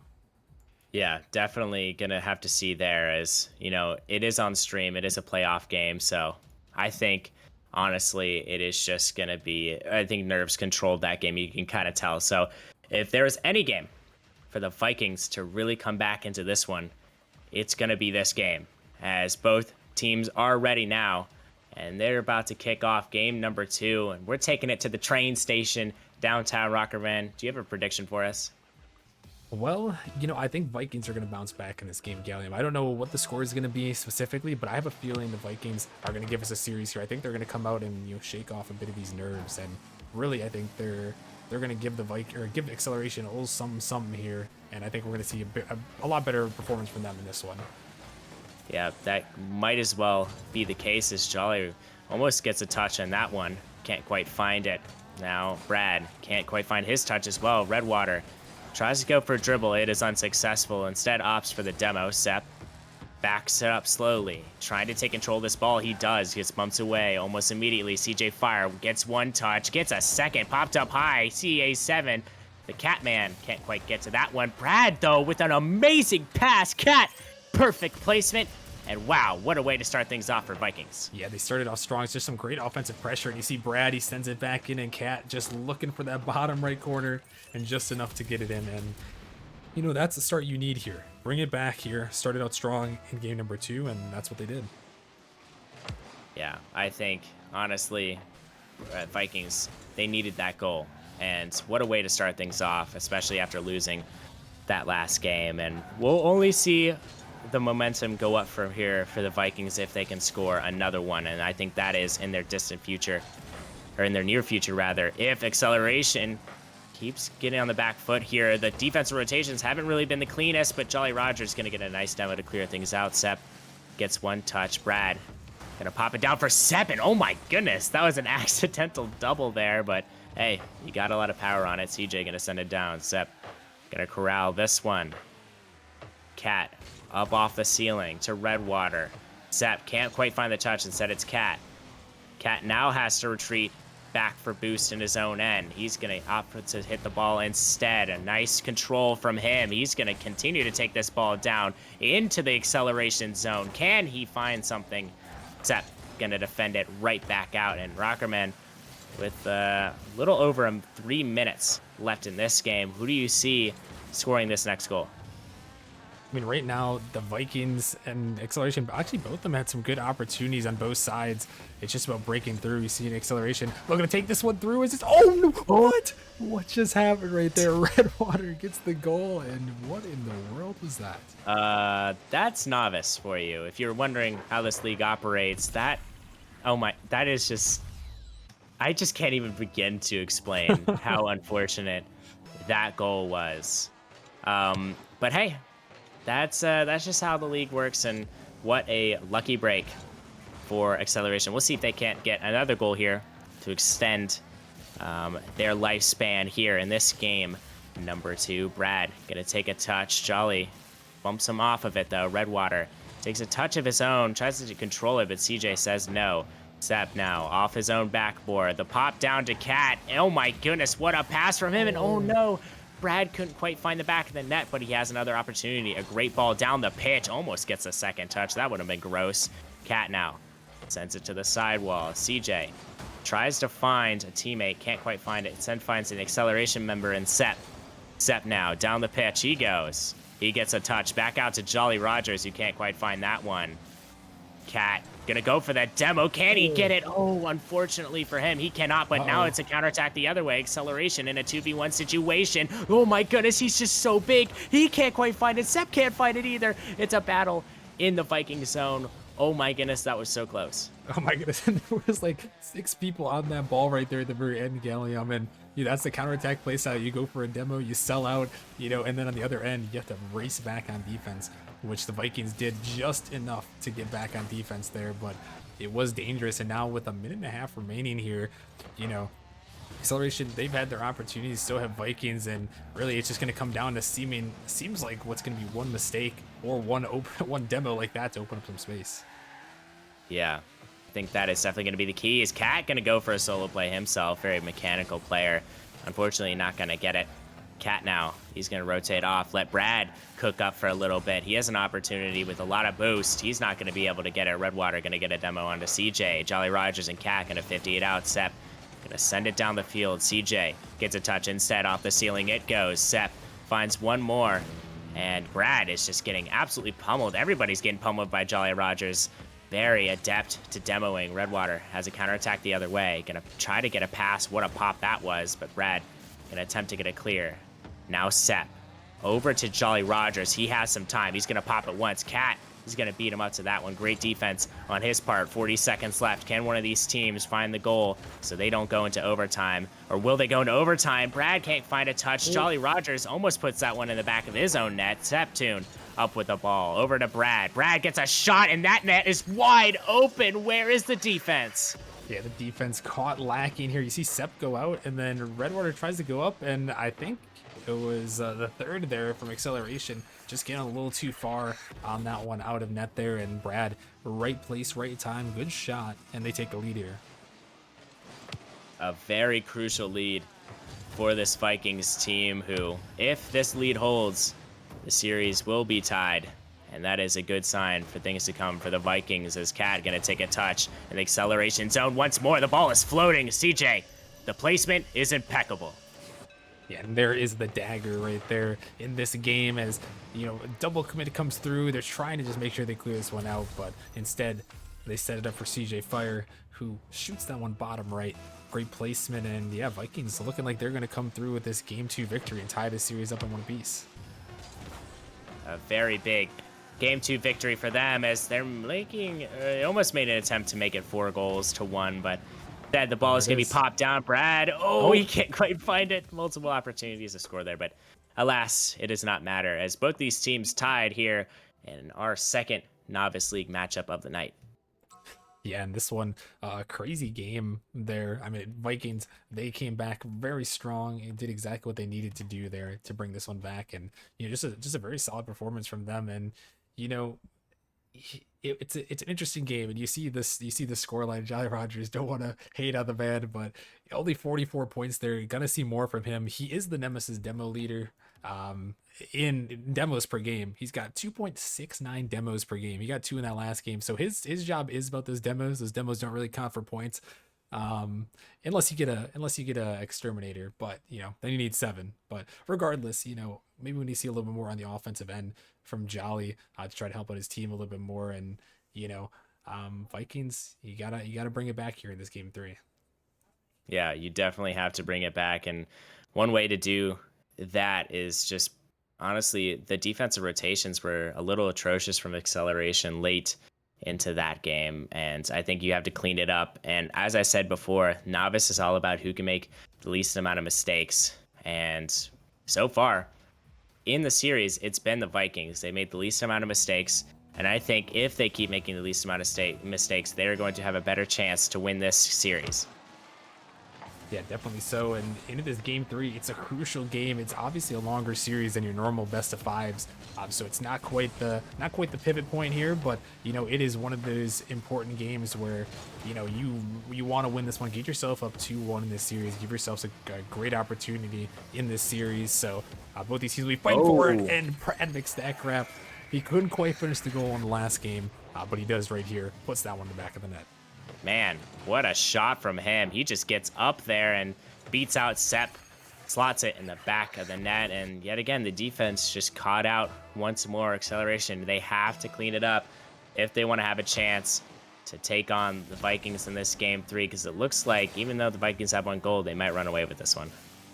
Yeah, definitely. They've got the momentum for sure on their side and looking for another one here. But oh my goodness, what a save. Septune coming up clutch on the goal line. I thought for sure the Vikings were about to make it 2-0 there, but a huge defensive play. And the acceleration, they've got to be careful not to get suffocated. They did a really good job in game one of, being able to get on their own offensive zone. But the latter half of that game, too, there just no offensive pressure, and it just really allowed Vikings to thrive as they keep putting on this pressure here. Another opportunity, but Jolly gonna save it away only for a moment though. As Sepp, it's still dangerous out of the midfield, and the shot finally comes through. Brad McSnackrap strikes back. It's just a matter of time before Brad is heating up here, and now that he's finally warmed up and ready to go, oh my goodness.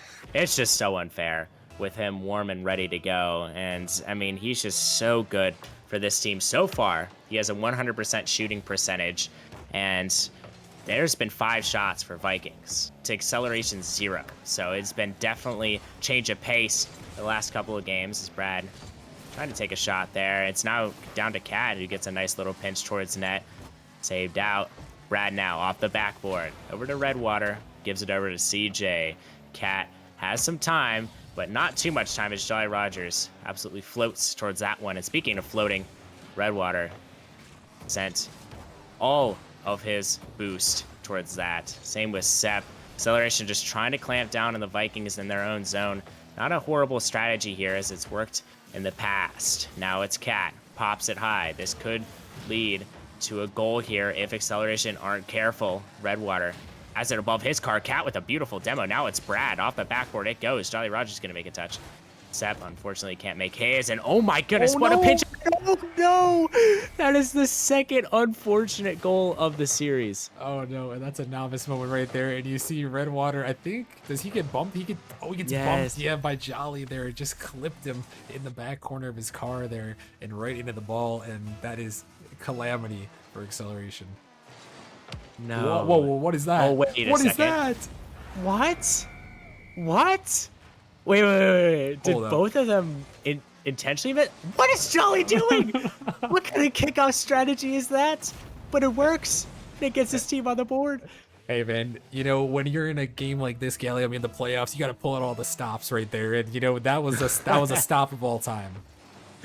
Jolly Rogers really put it on a performance. Said, "Ahoy, matey! Let me show you how it's done." And I mean, what a great kickoff from him. But they are still down by 2, so we'll see if they can't come back in this one. Redwater going to put it up for Jolly Rogers, trying to get his another goal on the score sheet. Brad now pops it high over to Redwater, who finds the touch down the field. Now Cat has to retreat back. CJ Fire rather, going to try to get to that one. Jolly Rogers up with the ball. What a shot! And oh man, Jolly Rogers having himself a game. He is having himself a game. I called him. I wanted to see a little bit more from him on the offensive end, and we've seen some things from him in this game, especially that shot right there. And right when it seemed like the Vikings, they had their pressure and they were kind of locking him down. I thought, in my mind, Galium, I was trying to think, if the Acceleration can't get out, it might be timeout time, really. But they have battled back here with 2 goals, and a great opportunity for a third right here as the ball floated out of the midfield, placement from Sepp, and they've quickly come back to tie it in a flurry. Wait a second, Acceleration, they're going fast, as their name suggests, and that ball was sent in the back of the net with velocity. A lot of Nemesis puns there, a little too much for me, but hey, let's get back to the game at hand. It's a 3-3 game. Definitely going to be an absolute barn burner to the very end, as Brad going to send a shot early on. Vikings still not down and out after being scored on 3 goals in a row, rather. Redwater down the pitch. Brad McSnapgrab gonna get that one. Redwater sends it up high off the backboard. Water falling down. Gonna be hit away. Sepp off the sidewall. CJ Fire down to Cat. Can Cat get a nice redirect? He hits the ball, but wait a second. That almost worked out, but unfortunately not gonna travel to the back of the net for Vikings. But Sepp gets a nice touch out. Sepp trying to get another one. Unfortunately, the ball-on-ball contact did not work for him. Redwater sent down the pitch. Cat gonna get a nice touch on that one. Sepp up for it once more. Off the ceiling it goes. Jolly Rogers can't find his touch. Set down the field, over to the sidewall. CJ Fire gets a nice bang out. And with 1 minute and 20 seconds left, I'm not quite sure who's gonna win this one. Yeah, no, like I said, I for sure thought it was gonna be the Vikings there, but Acceleration just absolutely just a flurry of goals, 3 in a row, and they've had 3 unanswered now as they're looking for 4. And they might have the pressure here. Here comes Seth for the shot, but the Vikings collide to pinch that one out. And with a minute remaining, I would say, Galeb, your guess is as good as mine. This can really go either way. Both teams having great opportunities. Yeah, oh my goodness, an opportunity here. Sep can't quite have the boost to find that one. Redwater misses his touch. CJ down the pitch he goes. Gonna try to find one more. Jolly Rogers gonna 50 him out. CA7, the Catman, up for that one. Jolly Rogers gonna 50 him out. CJ Fire misses his touch. It's now Redwater to try to get a nice bang. He does. Sep can't quite find the back of the net. Instead, it floats right down to Jolly, who gets a nice pop up for CJ Fire. How kind of you, Redwater. To the other side, Sep and Brad gonna 50 each other out, but wait a second, what a pass from Sep. Brad on the other end, gonna try to 50 him out. He does. CJ Fire has some time on the shot. He's gonna not have the best shot. Brad sends it down. Sep sends it down once more, and oh, the ball is still not on the turf yet.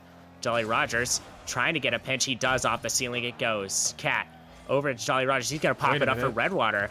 Wait a second, Redwater can't really find that touch. Instead, it's gonna be popped down to the ground, and Rockerman, we have overtime. Yeah, overtime here in game number 3, and it was definitely unexpected here, in my opinion, with how the game started. But Acceleration, they battled back, and then, I mean, Gallium, there was 6 goals scored probably in the first 2 minutes there. It seemed like Vikings scored 3 really quick, then Acceleration 3 really quick back, and then it kind of went down into a little bit of a lull, and now we're heading in overtime. And, it's going to take one mistake, one demo to open up the space. This one's off the backboard. Dangerous ball. The follow-up. Oh, not going to go there, but close opportunity as Acceleration.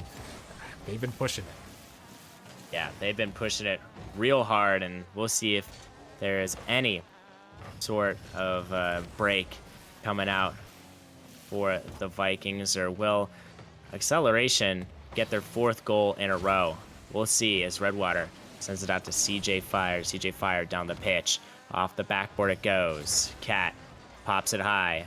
Brad now gets one touch to the backboard.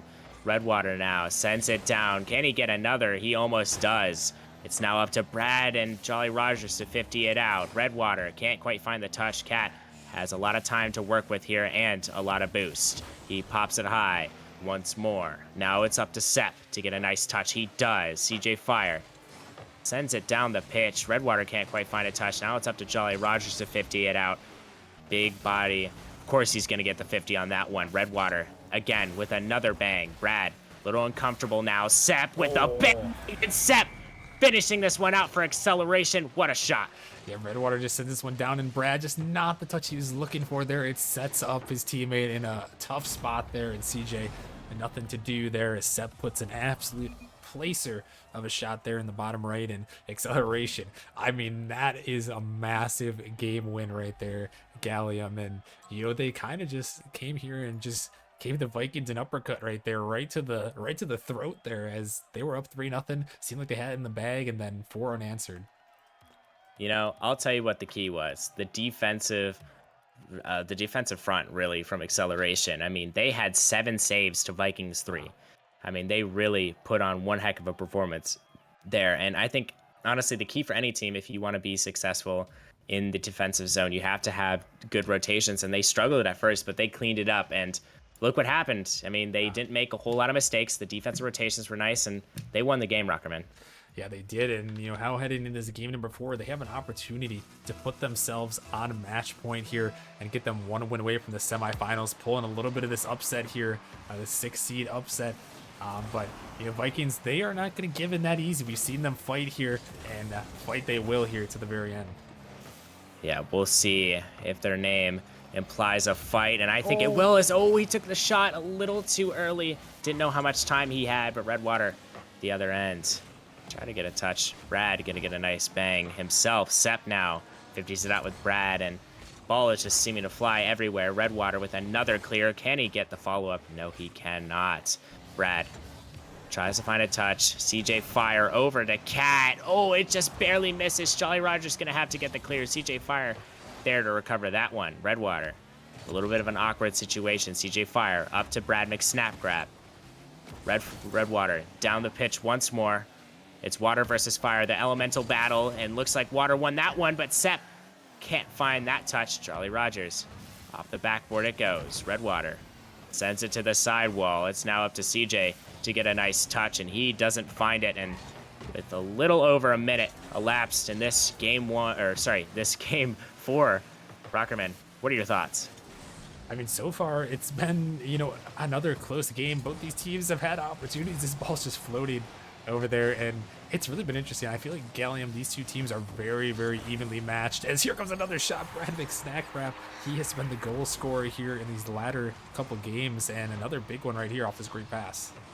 Yeah, a great pass from CJ Fire over to Brad, and Brad's going to put that away every day of the week for this Vikings team, and now they have an opportunity. They have an opportunity to really take this series back into their control once more. I feel like even though they never really had control games-wise, felt like when they tied up the series, felt like a relief. Oh, but did he pre-jump that?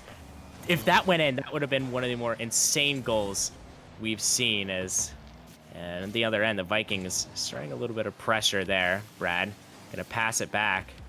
Brad tries to get one more touch, and he's gonna end up doing so. Jolly Rogers with a touch of his own over to Sepp, but Jolly Rogers gonna put it in himself, and it looks like the acceleration going on a little bit of a voyage. Yeah, and take notes, kids. This is why you don't bring the ball over your net right there.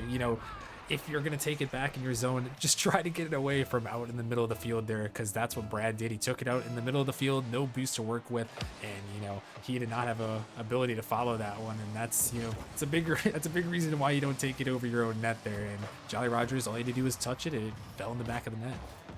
Yeah, great from him, and capitalizing on mistakes has been really strong for acceleration throughout this series. I'm hoping to continue to see that as it progresses. Sepp gonna bang it downfield. Brad gonna be there to recover that one. Gonna rotate back. He's gonna get a nice little touch off to the sidewall. Gets one more. What a bang from him. Can he keep it going? Not so fast as Redwater gets a nice touch. Oh my goodness! Brad having himself in some insane reads. Hopefully one of his reads can find the back of the net. This Redwater, absolute missile down the field.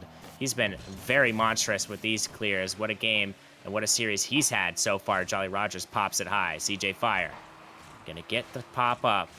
Redwater there to meet him.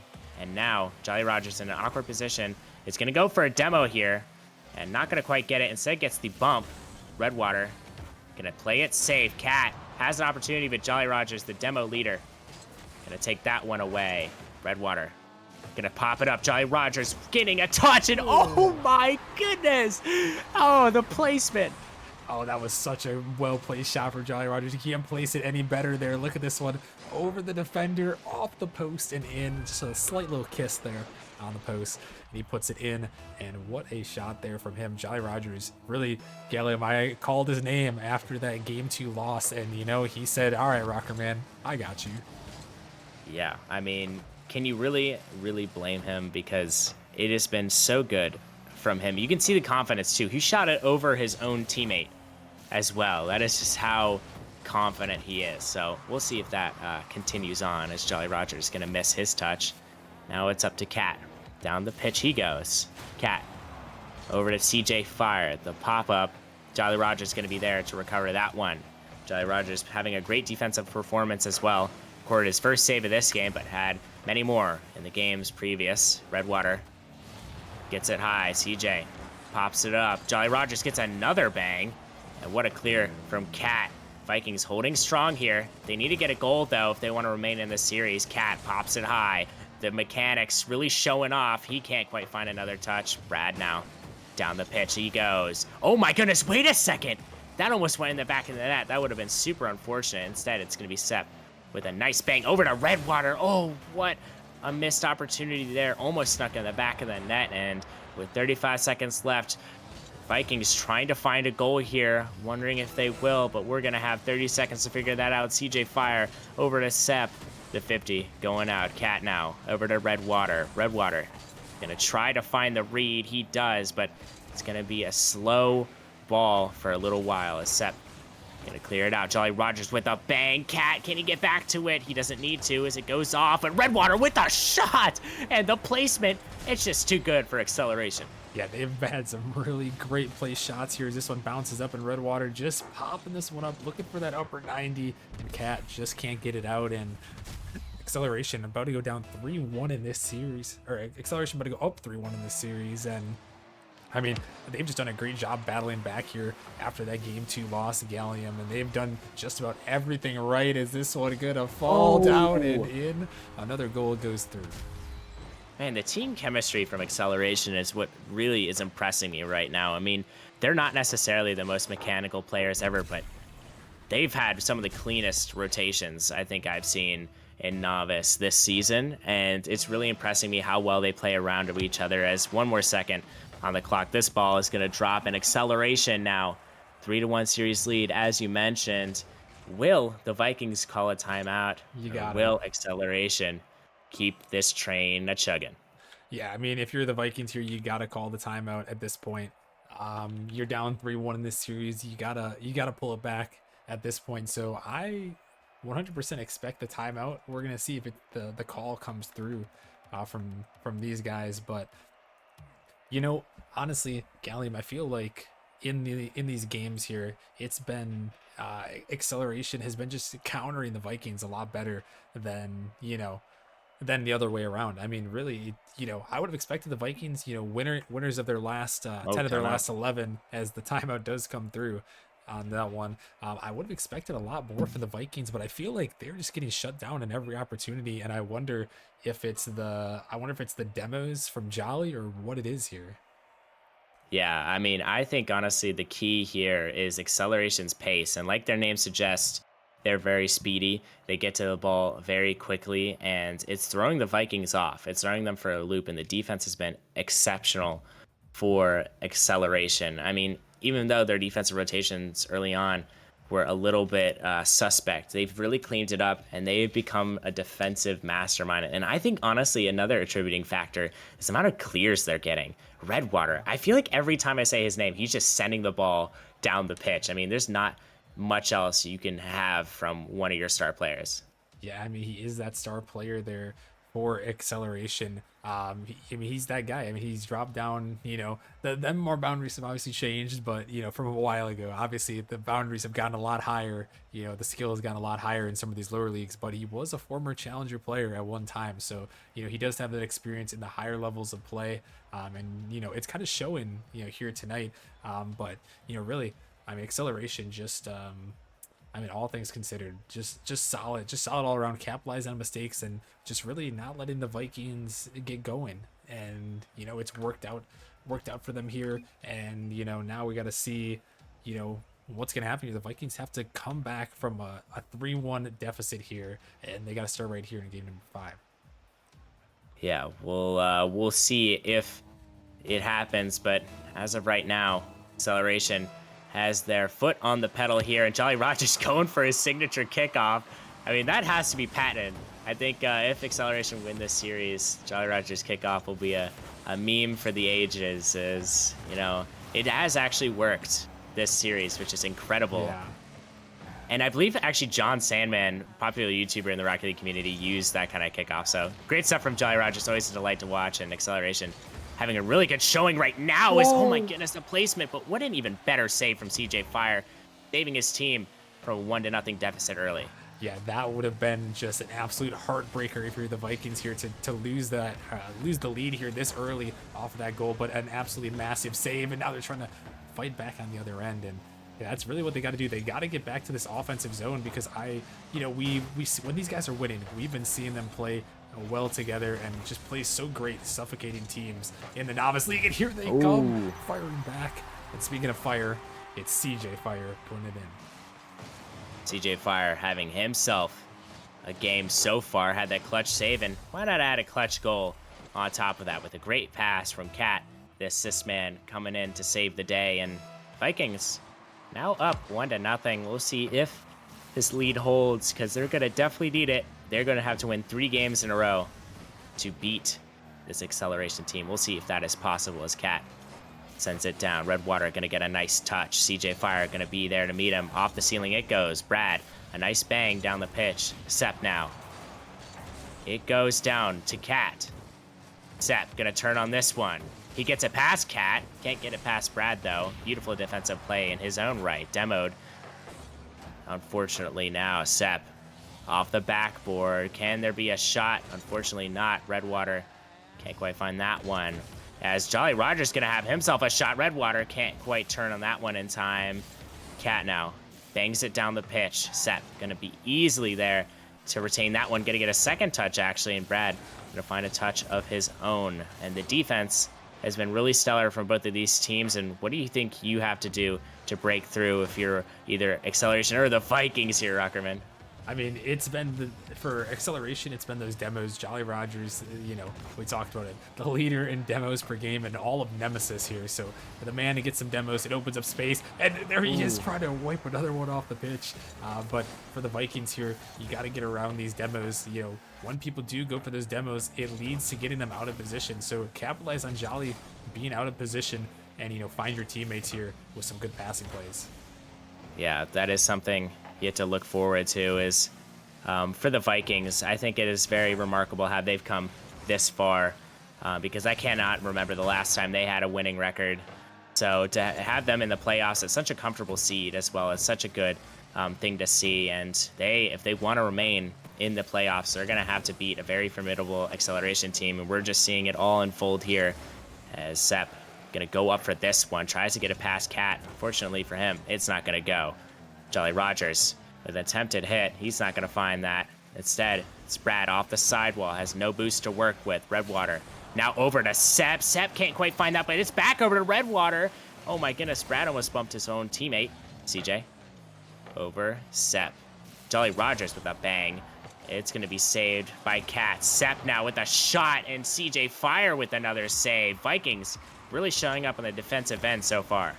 Yeah, they really have, and that's what they needed here. Acceleration has had such a good offensive performance the last couple games here, and the Vikings, they got to lock down in the defense, and they've done just that. And right now they're holding on to this one-goal lead here as they find a demo there to clear out a little bit of space. But, you know, I want to see them add a little padding on this one, Gallium. It does not feel safe with the way Acceleration has been able to score at will.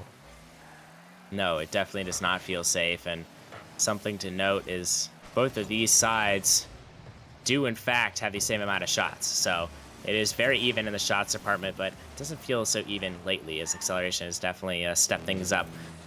Brad now over to Sepp. Sepp in his own zone. Gonna get 50 out for CJ. That could be dangerous. Cat now over to Jolly Rogers, who's gonna find CJ. Now Jolly has a free shot, and a defensive blunder leads to another Jolly Rogers masterclass. Yeah, and CJ just doesn't know if he should follow up on the second ball here. He's expecting a shot right away, but Gallium, the shot just comes through from Jolly. He puts it in, it takes his time, patient shot, and you know, that is the experience right there. To know when you have time to take a shot and to know when you got to push it.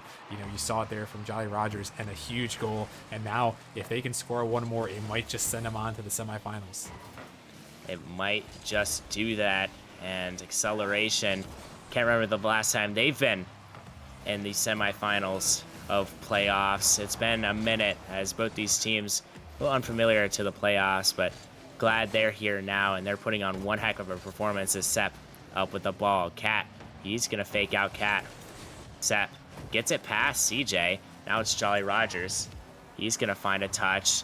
With 10 seconds left, can Acceleration find one more in the back of the net to prevent this overtime and take the series win? Redwater with a shot over to Brad. Brad with the attempted clear. Redwater's going to send it back to Jolly, who pops it up high. Sepp's already up for it. Sepp, almost had a lucky bounce for him, but it's going to be sent down, and we have overtime, Ruckerman. We have overtime, and the season is on the line for the Vikings here. They gotta play solid. They are so, you can tell they're terrified. Gallium, as that ball just gets by all three of them. They have the nerves right here, but can they lock in? Can they play solid? You know, you can't be too scared to go for this ball. Someone has got to go for it. You know, don't get out of your zone. Do what's led you to this point here, this entire season. Keep it going here and take this overtime. Send us to Forbidden Temple, but Acceleration, they are not going to give up, and they're going to push the pace. That is for sure here.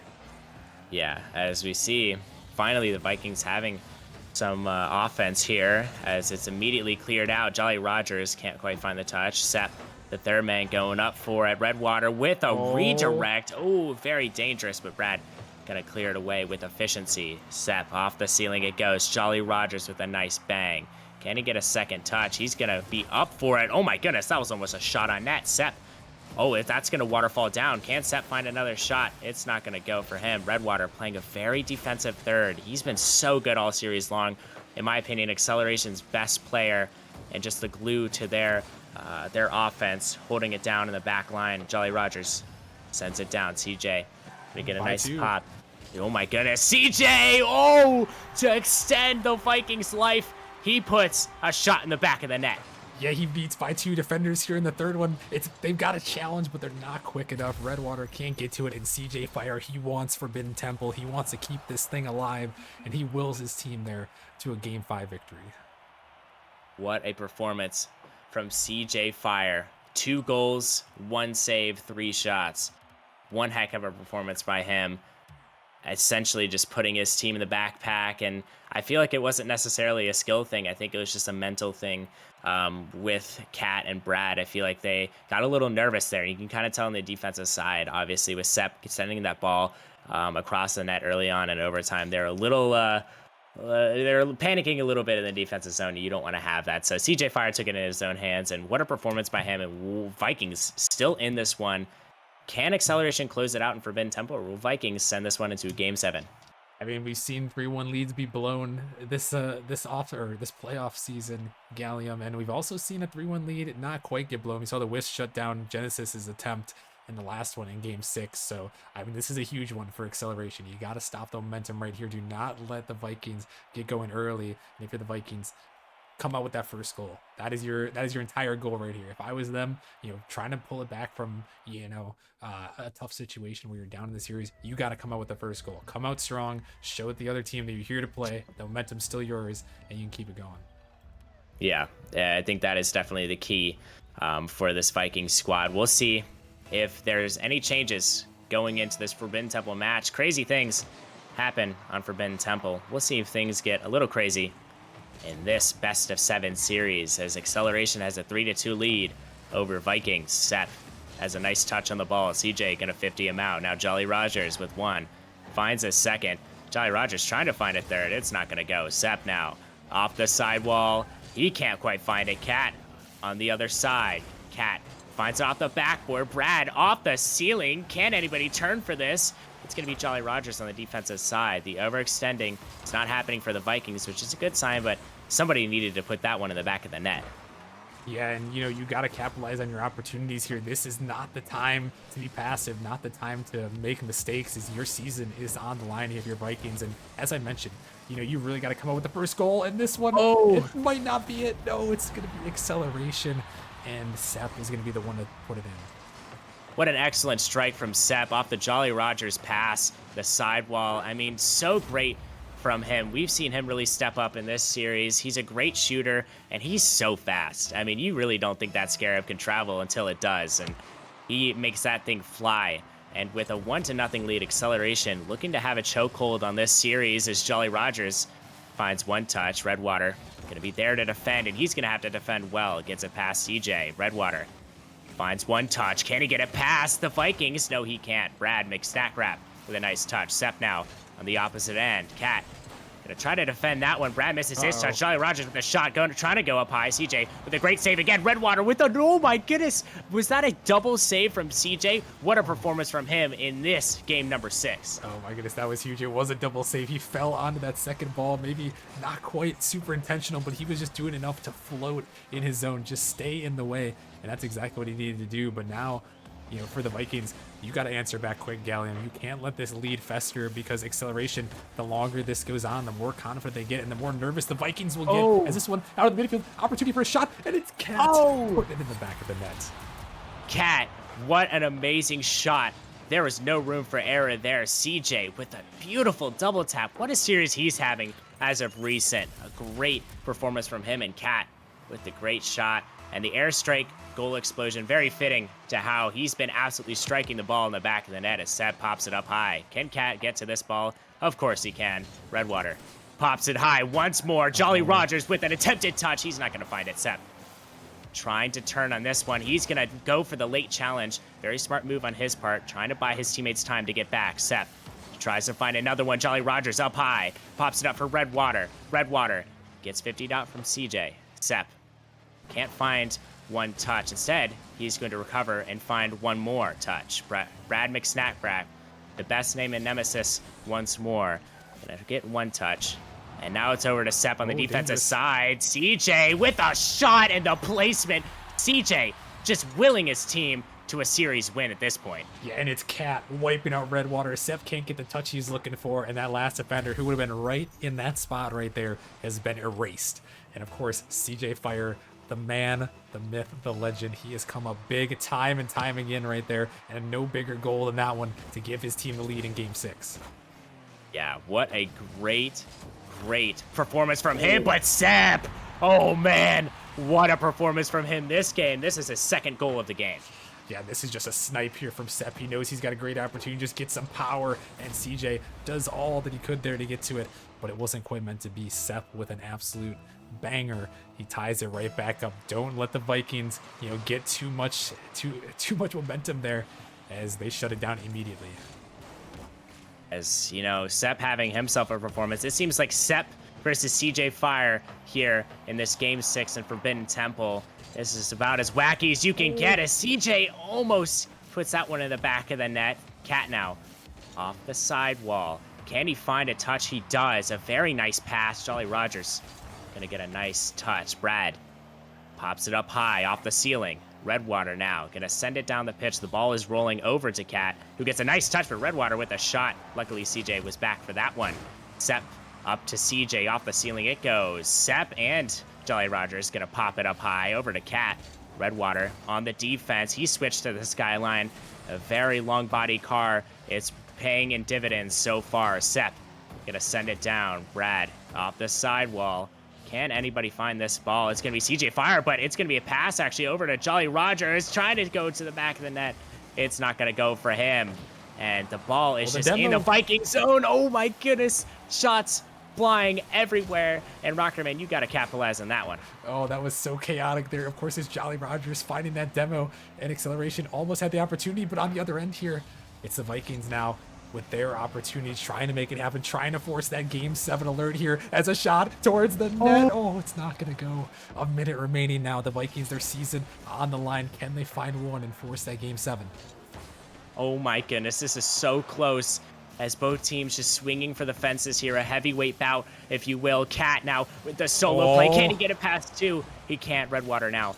The other side gets a nice little flick. CJ gonna be there to recover that one. 2 up. Jolly Rogers with a bang downfield. He can't quite find it, but now they're on the back foot in the defense. Cat tries to 50 him out. He gets a nice 50. That's gonna go in the back of the net. Cat with another redirect, and oh my goodness, what a goal from him late in this Game 6. Oh my goodness, a huge dunk. It's on the net. He finishes it off, and Vikings looking to force this Game 7. They gotta hold on though. 30 seconds. Acceleration.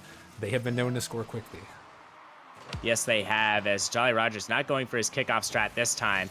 Instead, gonna get a nice pass over to Redwater. Up to Sep. Sep with the shot. Jolly Rogers. Oh, man. Are you hearing sea shanties? Because I sure am. Oh, my goodness. Redwater with the touch there off the backboard, and Sep just drops it down, and the Vikings couldn't do anything about it. It's Jolly Rogers coming up clutch, trying to end this series right here, right now.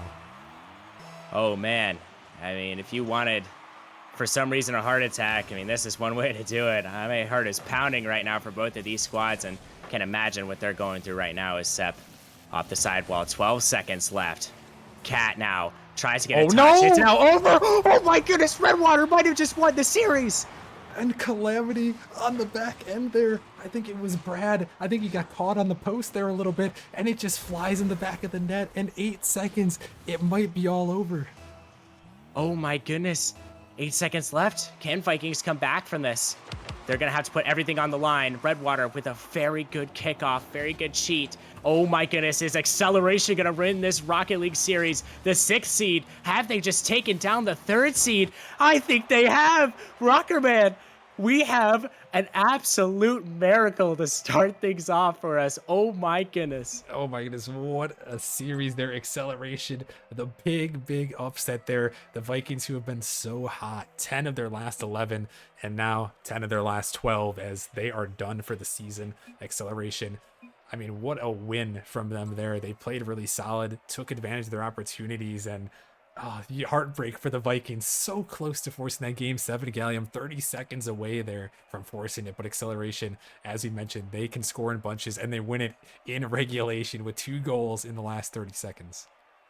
A great performance from them, and so many great performances that we've seen all day. And, you know, I'm speechless after that last one. I mean, Novice League is surely shaping up to be one heck of a playoff bracket. And, you know, speaking of the Novice playoff bracket, if you haven't looked at it yet, it is in our Discord server. Unfortunately, we don't have quite enough time to show you guys here, but I besides the Frost and Aurora game, all the games in the quarterfinals have been decided.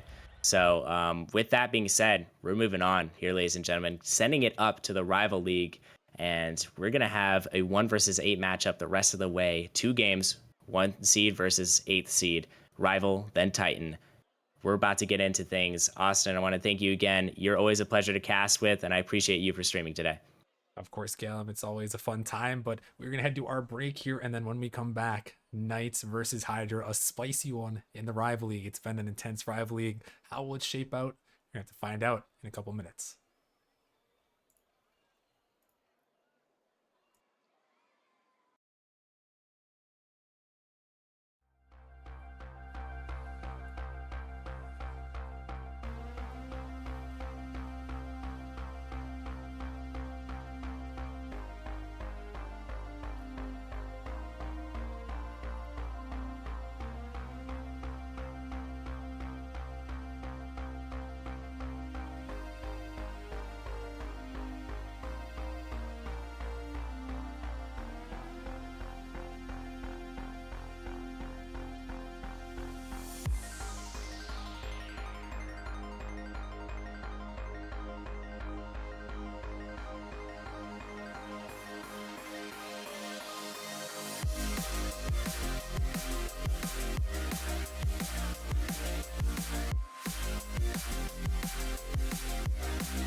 welcome everybody back to the Nemesis Gaming League, where the grind continues. I'm your friend Gallium, and I'm here with one of the most banger matchups we're gonna see all night. The Knights taking on Hydra here. Hydra play-in team coming into this matchup, facing off against the number 1 seeded Knights. Now, they have a star-studded roster, but will it be enough to take down this Hydra team who looked very hot in the play-ins? I'm here, obviously, joined by the man, the myth, the legend, Rockerman. And how are you doing today, sir? I mean, I'm doing great, Galen. That last series, oh, what a close one in the Novice League. But, acceleration with the upset, and, who knows? Maybe we'll see another upset here. We have seen 1 versus 8 upsets before. Unfortunately, I know one of them all too well. I wasn't playing, but back in Season 5, Venom took down Ascension and went all the way to win the thing. So the play-in tournament, it can spark some runs for some teams. Yes, it definitely can. And before we get this match underway, I do want to shout out 2 people. JP, thank you for gifting a sub. And Rilo, they've been subscribed for 1 year. Happy anniversary, Rilo. Happy birthday. That's some good stuff. Happy birthday. As we do have the prediction up for you guys, and it should be a banger matchup. So we'll see if you guys can't win some channel points or some Nemesis money. As going into this matchup, both star-studded rosters, going to go over them real quickly with our tail of the tape. If you could pull that one up on the screen real quickly. As you see, both of the teams, little similar stats, but Knights have the edge in most of all the categories. Knights have Edwin, T-Man, and Flip starting for them, and Hydra has Louis, Squintle, and Squirrel starting for them. So should be a very good matchup indeed, and it should be a banger to start one of the higher league matchups up. And after this, we do have another 1 to 8 matchup. The Dragons are gonna have their first chance at a playoff win coming up next. So should be a nice way to end the night. So please make sure you cuddle up in your favorite blanket and watch this unfold, as the Knights haven't really had too much to do over the past week. And Flip told me himself he was pretty bored. So we'll see if they can't use all of this energy to take down this Hydra team who looked very, very hot in the play-ins, beating a Blaze team who I thought looked very good. But besides that, T-Man rocking the most beautiful car in the game. Squirrel up for the ball, and it's going to be almost an early goal for Hydra. Some defense coming out from T-Man early. A bang down to Flip. Flip with the placement. Not going to quite find it. Squirrel. Beautiful touch. Edwin. Off the backboard it goes. T-Man. Oh, man. He's just so big. Yeah, and it's that monstrosity of a car, but it does wonders for him, as this is just a huge dunk. Luis trying to get it out, but not quite where he was looking to hit it. And T-Man always lurking in the midfield. He is one of the best players in Rival League this season, and really in all of Nemesis. Stats-wise, is he's got the second best player rating in the Rival League, 1.163. So the man, he puts in the work for this Knights team, and he puts in the first goal. Oh, man. So we almost had a second goal of the game from Squintle. Louis sends it over to Squirrel. He can't quite find the touch, and missed opportunity there. Hydra giving a little bit of throwing some punches back, if you will. Edwin down the pitch. Squirrel having a nice recovery there. T-Man pops it high. He almost gets a second touch, but Squirrel beats him to that one. Squintle now down the pitch. Flip gonna get a nice touch and gonna try to find another one. He does. And the ball is sent down to Squirrel, who pops it high in front of his own net. Louis with one touch. Tries to get it past T-Man, but T-Man again, the 50 beast. He's not going to do anything about that one. Edwin sends it to Squintle. Squintle down. Oh, unfortunately for him, not going to be able to get there. And early on, we have some exciting high-flying action here. Yeah, we've seen a couple of great opportunities for Hydra, actually, on their side. It's been Squirrel who's been in that shooting position for this Hydra squad, and a couple ones that he is going to want back. I think as the series kind of settles in, he'll be able to find those a little bit more. But two big opportunities, and when you're playing, as the underdog here against the top seeded team in Rival League, you got to capitalize on every opportunity you're given. Yes, there. I think honestly, capitalization is the biggest part of Nemesis in the playoffs. You have to capitalize on your opportunities, and so far, it hasn't been a whole lot of capitalization, as we've seen some shots for the Knights, but they've only have one goal to show for them. So we'll see if T-Man can't get another one to start things off for us once more as we see the ball sent out to Edwin. Edwin trying to flick it past. Squintle not going to have a chance on that one. Flip pops it high. He tries to get a second. He does. Louis now over to T-Man. T-Man tried to place that one. It's not going to go.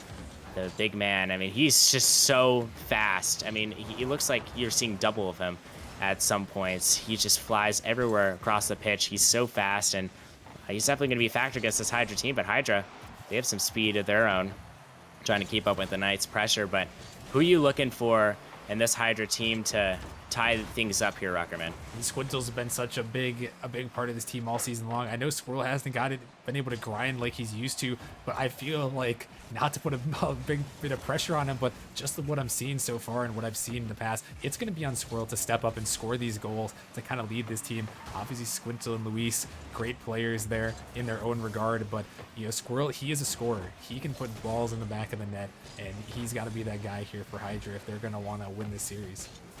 Now, this is going to sound like a dumb question, but is this the same Squirrel who's on management, Rockerman? It is the very same Squirrel on management. Is for one in net. Oh my goodness, what a save. Oh my goodness. I thought there was two Squirrels. That's on me. I was confused with the clan tag. I didn't know he was this cracked at Rocket League. I mean, he's just absolutely insane. T-Man sends it down to Flip.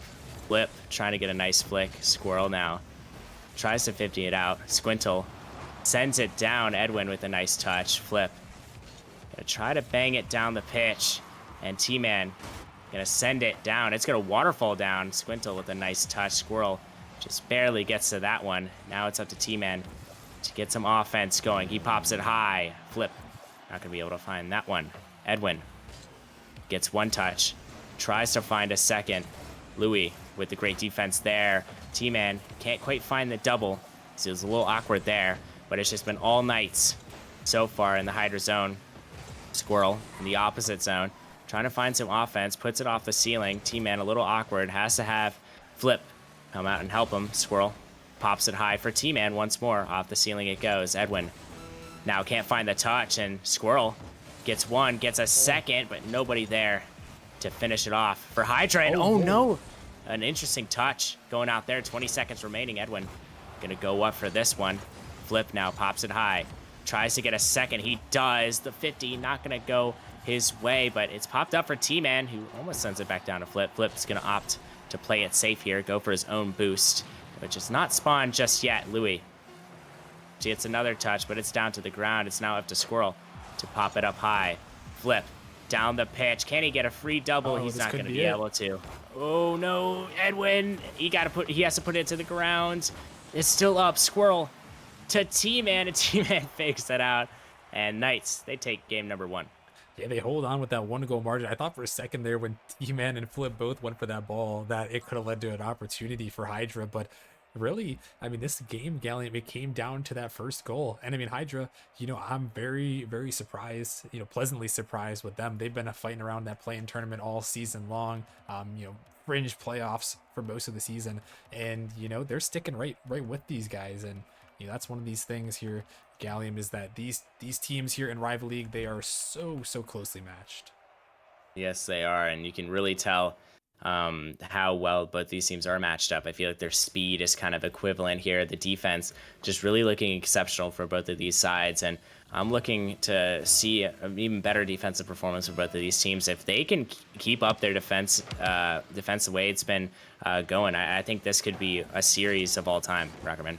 Yeah, it definitely could be, and it's just both these teams locking down on the defensive end, avoiding the mistakes, and making good saves. And this is what you like to see. It's a lot different than what we saw tonight. We've seen novice and prospect matches. These are the some of the best players in Nemesis here, Rival League, just below Titan. And when you're in the Rival League playoffs, I'm sure a lot of these people could be Titan. In fact, even, at least one of them has. I think maybe even two. I know Edwin has for sure. And he was actually on Pinnacle when they made a grand finals run a couple seasons ago. So definitely some high skilled players here. And, it's all about who's going to perform here and take advantage of their opportunities. Ooh, as Hydra, just a simulation of some of the Nemesis greats here. And Knights, they're a little bit of a newer team. Edwin's been in the league for a little bit. I think T-Man as well. Flip I mean, he's been so great in the casting booth. Fellow caster, one of my favorite people in Nemesis. He's been so great this season for Knights, one of the better players in Rival. I believe he was nominated for an All-Star, if I'm not mistaken. So, very great players all around. Just looking to see more out of them. Flip sends it down, trying to get another touch. Sends it off the backboard. Squirrel bangs it down. Edwin last to defend. He's going to have to jump for it. He does. Flip tries to send it out to T-Man. It's not going to go. Squirrel with a nice touch. Edwin over to T-Man. T-Man tries to get it over to Edwin, but Flip with a shot, and oh man, that's just so good. Yeah, such a good shot here from the all-star himself and Flip there, T-Man. And that's just one thing that, you know, the Knights do so well there is they find these passing plays. T-Man and Flip there, they have been big, both of them all-stars this season, and what a huge performance right there. A big goal, but wait a minute, Hydra might be able to get it back, and they do off the kickoff. They strike through. Squintle with a big goal right off the kickoff, and Knights, they kind of relaxed a little bit, and that's where Hydra got them with the kickoff strat. Squirrel with a nice kickoff over to Squintle, and man, things are evened up here, Rocker Man. I'm wondering what your thoughts on this game 2 so far is. I mean, both these teams, it's again, they seem so evenly matched. I mean, Hydra, they go down a goal, but then they get one right back there. So really, it's just going to come down to who's going to make, you know, the plays, really. A lot of times it's about mistakes here. There will be some mistakes made, but I think in this series, with the way these guys have been playing so far, it's about who is going to make the play that, you know, is going to make the difference here. So what's the highlight reel play that's going to come through from either of these teams, and who is it going to be? Who's going to make that star play here? And you know, I like the fact that we got, you know, 6 people on the pitch that can make those highlight reel plays at any moment. I'm a huge fan of how they're performing, and you know, it's just going to be one heck of a series if this continues, and I think it will continue. T-Man sends it down. A nice 50 now. Squintle going to be able to turn on this, but it doesn't have a whole lot of boost, and now it's sent off the backboard really hard. T-Man with a nice little bang. It's not going to go for him. Louis pops it up high. Squirrel with a touch down to Flip. Flip going to half flip it back. Louis over to Squirrel. Not going to be a touch there. Edwin with a nice touch. Off to the backboard goes Squirrel. T-Man over to Squintle. Squintle pops it high. Squirrel going to get another touch, actually, out to Edwin. Edwin going to get an absolute bang. Not moving his car a whole lot. Louis, very fast player, going to try to get it to Squintle. Squintle had to pre-flip to get to that one. Not going to go. Another demo coming out. Demos galore. Louis with a shot. It's not going to go in the back of the net. And with 1 minute, 45 seconds left, I mean, this is turning out to be one heck of a series. It really is, but this is a huge mistake, and the shots are going to go through. Edwin makes him pay. A misclear comes through, and Edwin, he just had to place it perfectly, and yeah, Luis is going to want that one back. I mean, such an unfortunate shot from the Knights in terms of the Hydra. I mean, they really had an unfortunate time on the defensive side.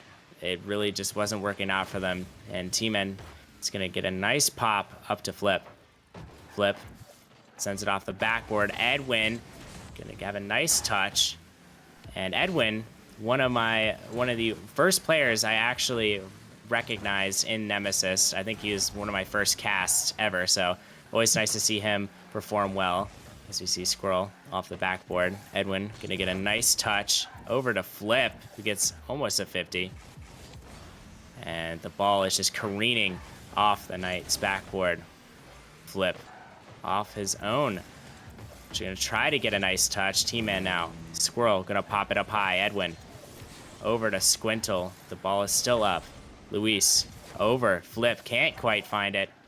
And Luis is going to take a shot now over to Squintle, but Squintle is going to turn away from that one. T-Man over to Squirrel. Squirrel is going to get a nice quick turn on that one. Flip tries to get it, and it's going to be another Luis solo play. He can't quite find that touch. Squintle instead going to try to go for the double. He gets the double tap, or the double touch, but it's not going to be a double tap. T-Man over to Luis. Squirrel tries to send it down. Squintle. T-Man gonna get in the way of that one.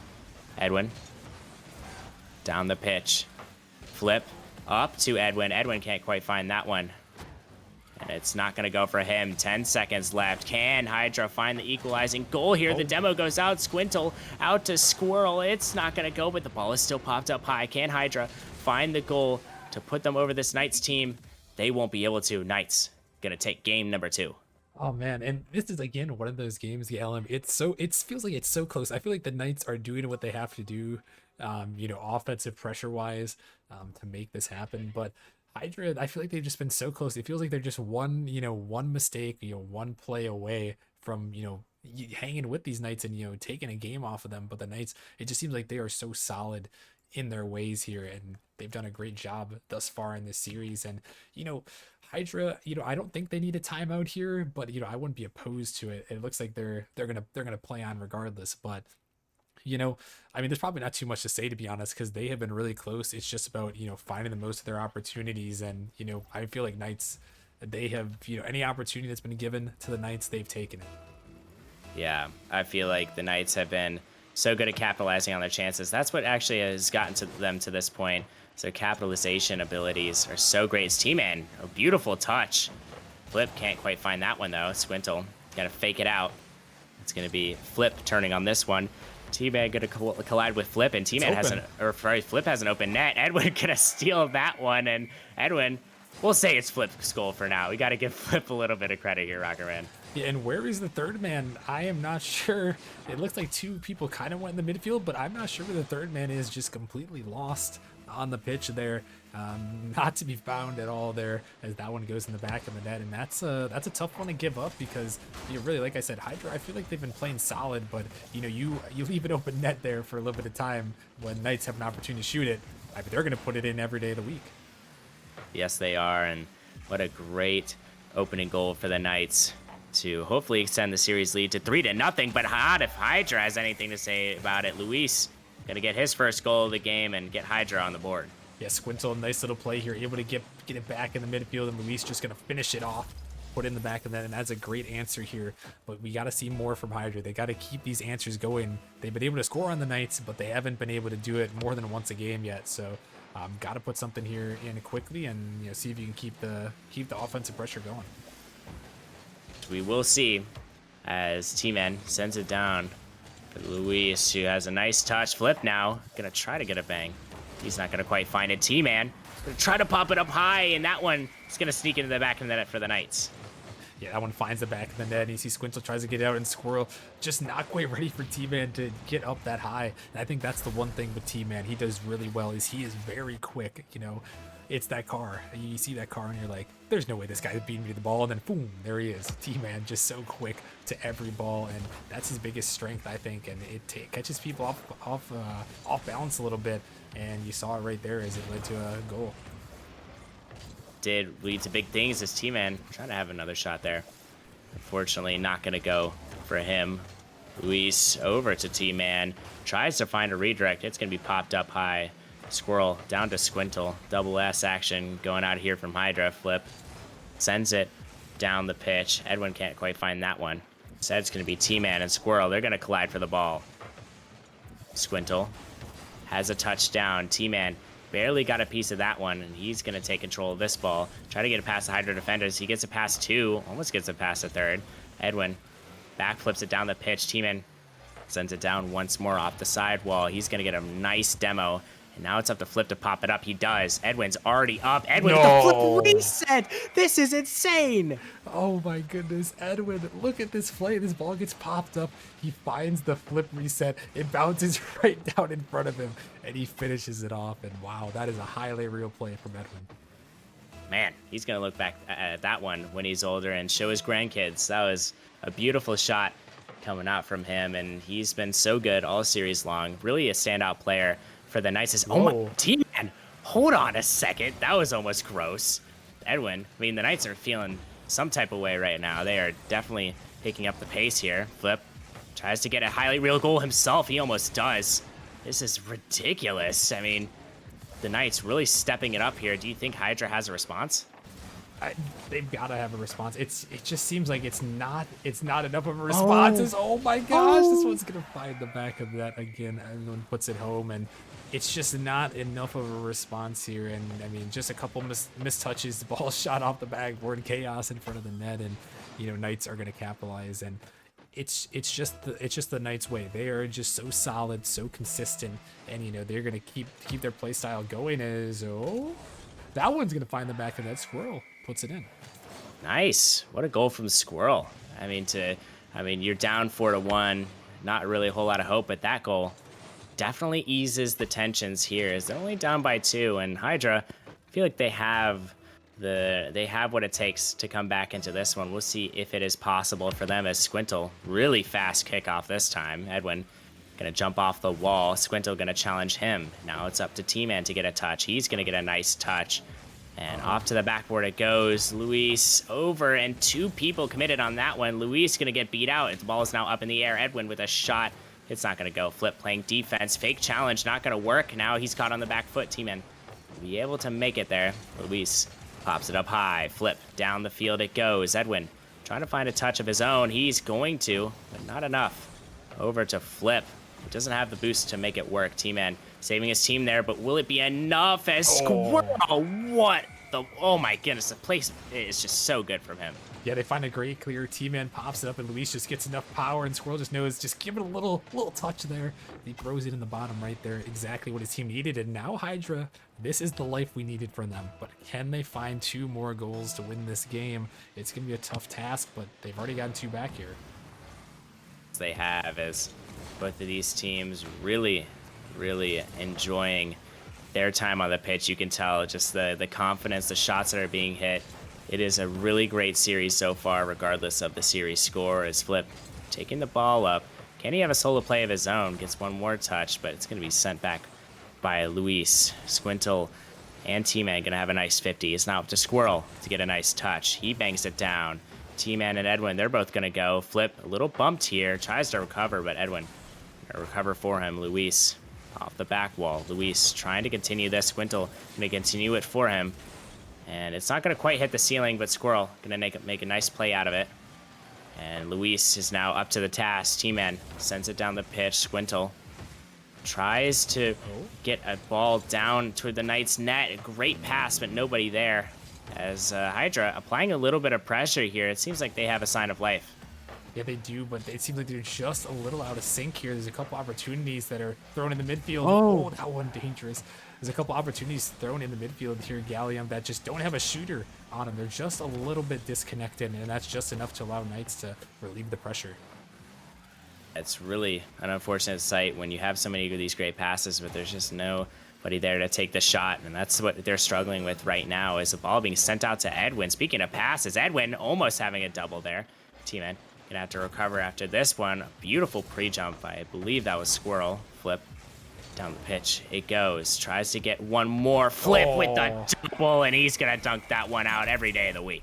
Yeah, and that might be the dagger here in game number 3. Hydra, they gave it a good effort here, but Luis just can't quite connect to that one, and Flip 50s at home, and now with 16 seconds left, Hydra, they're gonna need a 16-second miracle here. They're definitely going to need a miracle because they do not want to be in that reverse sweep position. However, as you mentioned before, the 2 teams who have, the 2 out of the 3 teams who have reverse swept have been rival league teams. So definitely in the realm of possibility for Hydra. And we'll see as this game 3 is going to go to the Knights. Hydra in that 3-0 hole. We'll see if they can't climb out of it here, Rockerman.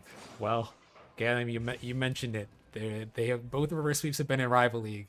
And Galen, why don't you take a guess who one of those teams were in this game? It was Hydra. Oh boy. It was Hydra. No. Hydra reverse swept a rival. I believe it was that season 6? Season 7 playoffs there for the reverse sweep. They actually reverse swept a rival there, and you know who was on a rival on the other side? It was Luis. So there are some possible stars aligning here, but it looks like Hydra not opting to call the timeout, which is a interesting strategy. They're gonna play it on here, but they've got to win 4 games in a row. Yeah, it's definitely a tall task, especially against this Knights team who's been dominating the entire regular season. And they've been playing really exceptional this game. They've done what they needed to do to win. And I think that comes off of the back of not Flip, not Edwin, but actually T-Man is my favorite player on the pitch right now. He's creating so many opportunities for his team. He's playing really so great. And he's not even necessarily playing that third man role like I expected. It's been more Flip. And I think that role fits him very nicely because he's so good at that first man to third man rotation with the shots. And I feel like that's where this team thrives. And that's the difference in this game. Yeah, it definitely is. And The Knights, they've pretty much done everything right here, but can they close off the sweep, or will it be Hydra at the reverse sweep attempt? Can they make it happen? Can they, be the second Hydra team to reverse sweep in the playoffs?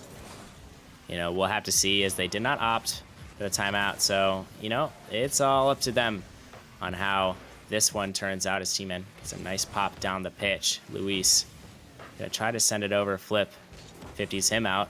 Luis pops it up high. Edwin now with a nice bang, but Squintle gonna be there to recover that one. Swintle pops it again. T-Man just barely there. Really quick defense from him. Flip pops it up once.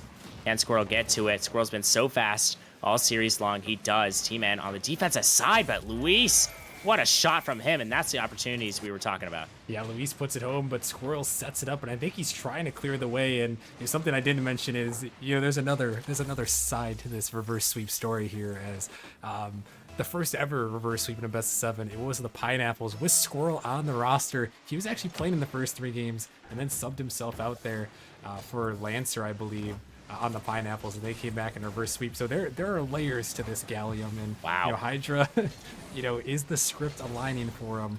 I don't know. They started out strong here in game 4.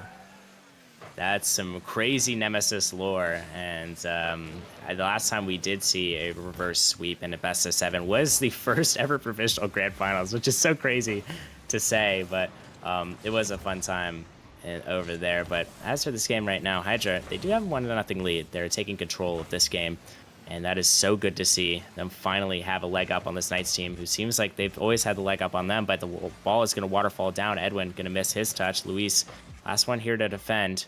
T-Man, they try to pop it up the sidewall. It's going to be sent off the ceiling. Flip sends it to the sidewall. Can he have a solo play? He's going to opt for the pass over to T-Man, who gets it off the backboard. Oh, T-Man no with way. a double attempt. He almost gets it, but instead of hitting the body of his car, it accidentally hits his tire, Rockerman. Yeah, that one, a close attempt right there. He put it on target, though, which, it looked like it was going to be difficult. But wait, that one, I thought it was going to be a shot attempt for Hydra on the other end. But yeah, T-Man, he hits those. He hits those angles, and we've seen it time and time again. And that one was on target, but Hydra just enough to get back. But are they enough to get back to this one? They are. It's Squintle on the defensive end. But yeah, well played so far by both these two teams. A lot of great opportunities, but a huge mistake. The net is open. Luis, he can't quite turn it. Oh, that one, a huge missed opportunity. If Hydra, if they can't win this game here, they might be looking back at that one right there. Man, what a missed opportunity. And now it's up to the Knights to control their own destiny. You have to see if they can't come back into this one. Luis, though, with this second goal of the game, making a difference once more. Yeah, and he's going to make up for his mistake earlier, as this is a great touch by Squintle, just getting the last defender to dive through, and Luis just got to put it on net. And a 2-0 lead here in game number 4, 2 minutes remaining here. They're really trying to bring it back here, win their first game of the series, and maybe start a little something. Yeah, we'll see if they can't start a little something, as Squintle on the other end gonna try to get it past another defender. Is that gonna be another Luis goal? Oh my goodness, it almost is. Tries to sneak it top right corner. Luis kind of feeling himself right now. Very good sign for this Hydra roster, but T-Man is also feeling himself. Oh my goodness, Flip couldn't quite get that. That kind of fakes out the Hydra defense, but they recover soon enough. Luis down the pitch. T-Man gonna be able to recover that ball. Tries to get it past Squirrel. He does, but not after Squirrel gets a touch. And now it's up to Edwin to try to send it down, but Luis on the other end, he's going to opt for the demo. Oh, it's not going to go for him. Swintle pops it high. Edwin going to be the recipient of his touch up. Flip tries to flip this one in the back of the net. Instead, it's going to double jump it, and it's not going to go. And with a little over a minute, Knights, they look like they're kind of trying to creep back into this one. Yeah, they're trying a couple of close opportunities, but Hydra, they just got to lock it down. And that's what they're doing right now. And the opportunity here, just a shot, can be thrown at the net. T-Man can't connect. And that is going to be another Luis goal, the hat trick. Just when you needed him to step up, he performs big. 3 goals for him. A great performance from Luis. Excellent play from him and his teammates, who've really set him up excellently. So it is going to be a tall task for the Knights to come back into this one and complete the perfect sweep. But it is not going to be available for them if this score stands. And Luis, having himself one heck of a game, has also played really well on the defensive side of things. Not necessarily on the scoreboard for saves, but it's been a key factor in that defensive half. Is Edwin almost a touch behind the defense. So it's gonna be Squintle trying to get it past. Squirrel is gonna bang it down the pitch, and it's gonna be T-Man to recover that ball. Squintle pops it in the midfield. Edwin over to T-Man. T-Man gives it over to Squirrel, and now it's Squintle banging it down. Edwin tries to find a touch and a little bit of a tricky situation, but Squintle going to score his first of the game. Then Hydra going to lock up this game. You see just a bang, catching the Knights out of position, and Edwin, he's almost there, but just flips underneath. It's the lightest touch you could possibly get on the ball without redirecting it there. And yeah, with 13 seconds left, Hydra, they're going to win one in this series. And, you know, it's honestly, Gallium, it's a convincing win right here. I mean, 4-0. It's definitely a convincing win indeed, and it's definitely a thing to get some momentum back and some morale back for this Hydra team, and we'll see if they can't complete the 4th ever reverse sweep in Nemesis history. They are one step closer to doing so, but they have 3 more steps to go. We'll see if they can't climb up those steps as the series progresses, Rockerman. Yeah, they're gonna have definitely some steps to climb up for sure, and it's gonna be a tough task. But you know, you start with 1, and then you know you work a little more from there. So they are more than happy with this win here, led off the back of Luis. But you know, is that sustainable, Gallium? Can Luis score 3 goals every game? I doubt it here the rest of the way. But you know, it's gonna be up to the team here. Game number 5, you know, you can force a game 6 on Forbidden Temple, and then that's when things start to get a little hairy here. So obviously, you gotta take it one game at a time here. But you know, you don't want to start looking ahead too much, but you know, for you know, the script's sake, you know, maybe we can look ahead a little bit. But T-Man, he is only looking at the back of the net.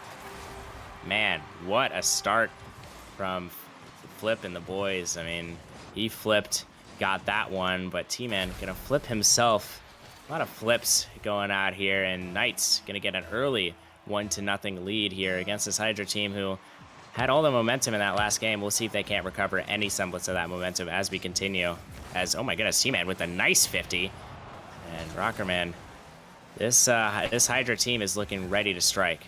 Yeah, they got to be ready to strike here. You got to answer back quickly here. You know, you don't want Knights to get their confidence back after you just won 4-0 in the last game. You want to strike quickly here, start something here as this one's popped up. Could be an opportunity for Squirrel maybe, but not quite going to put it on target. But yeah, again, you got to strike early. You got to keep the pressure on the Knights. Make them feel this pressure. Make them feel the reverse sweep looming deep in the background. Is that one almost going to find the back of that? The follow attempt, not quite going to come through, but that's the key to victory here. You take it one game at a time, and you got to make them feel the pressure. Is this one dangerous off the backboard? Luis going to get a touch there, but it's going to be blocked up.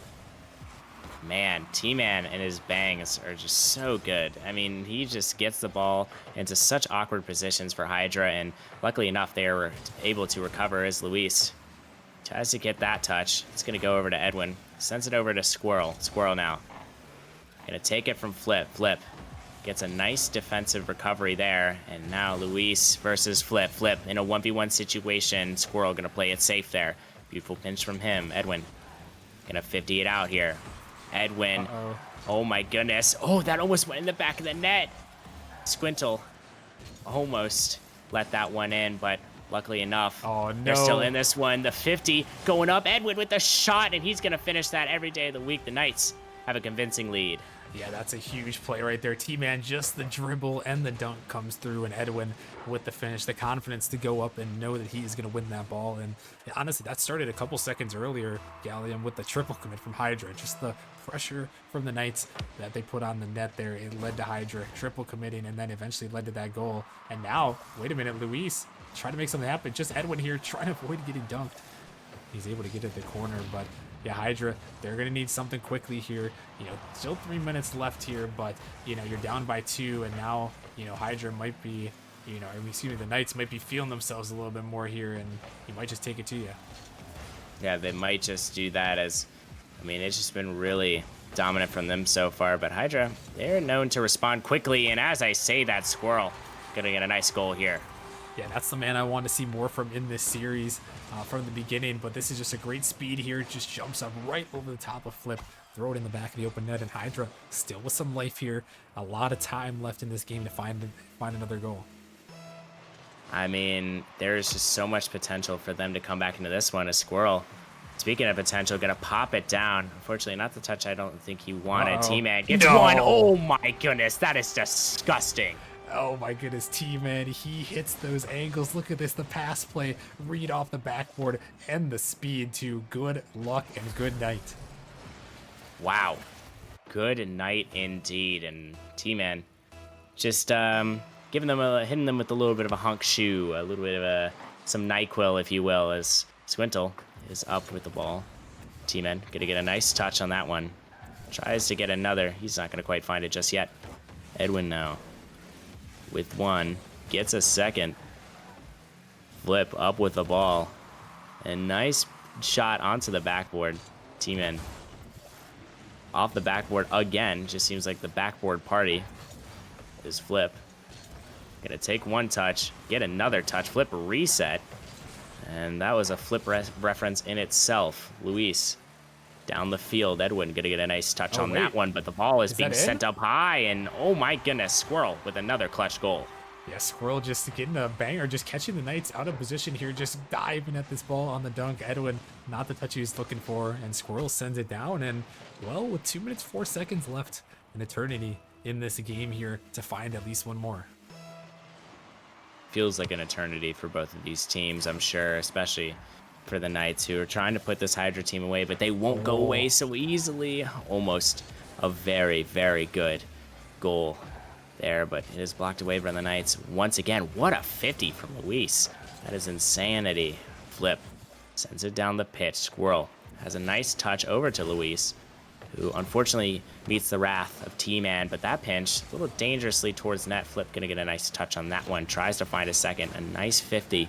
Luis is gonna be found on the back foot here. T-Man tries to get one, he does. Edwin and Squirrel gonna have a little bit of a bout. It's gonna be sent back out to the midfield. Squintle now over to T-Man. T-Man gonna make a nice move, but it's gonna be a 50 regardless. Flip pops it high. He's going to get a second pop. Speaking of, sends it past one. Almost gets it there. T-Man with the fake. Oh, my goodness. He can't quite get it over all of them. That would have been a highlight reel goal. Oh, that would have been insane. But on the other end, this ball back towards the net. What could be saved away? And with a minute remaining, Hydra, they got to find a goal. And they are going to put all the stops in motion here, Gallium, to find it. They definitely are. Put all your eggs in one basket, and you have an Easter basket, and they're going to want to have a lot of those. The Squirrel pop it up once. Oh, my goodness, the demo's coming out. T-Man with a great backflip save. And, oh, my goodness, the Knights still have life in this one. Luis going to try to send it across to Squirrel. Squirrel pops it high. He shoots. It's not going to go. T-Man with another save. 30 seconds left. Oh, my goodness. Luis sends it over to Flip. Flip with one touch.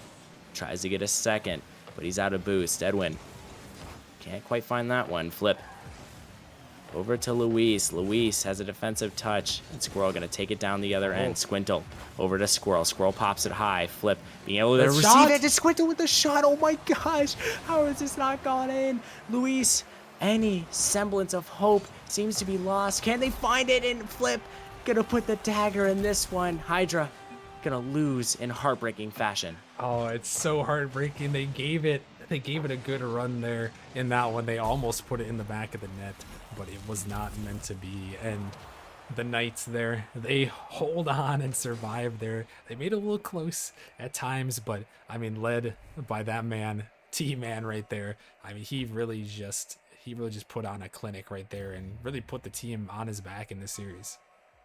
A great performance from him. He played excellent all series long, and I think this game was very, very close all the way, regardless of the series score. Knights, a much deserving win, and they move on in the rivalry bracket. Unfortunately, we are running a little bit behind, but not too behind, because this next matchup is going to be probably one of the better matchups of the night, a sleeper matchup, if you will. Now, it is going to be between the Dragons and the Spartans, and the reason I say that is because Foam has been playing out of his mind on the Spartans, and we'll see if that trend continues. We'll see if the GM buff doesn't come into effect, as I believe he's the last playing GM besides DJD still in the playoffs. So we'll see if that's not no Fly Penguin too. Penguin. There's yeah. There's a couple of them I think out there. All right. Well, you know, One of them. One of we'll, them. we'll see. We'll see if any of them are left standing at the end Yeah. of the playoffs. As we are going to send this one into a break here, as we are looking to send you guys to the Titan League to finish off our night. Thank you again, Rockerman, for letting me cast for you, and I'll see you guys later. Sleep well.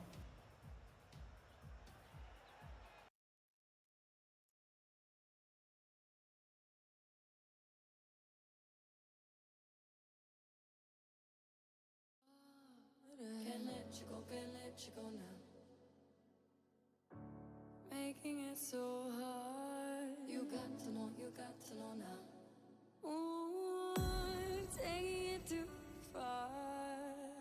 Nothing to hold now. I'm falling apart. Out in the cold now. Breathing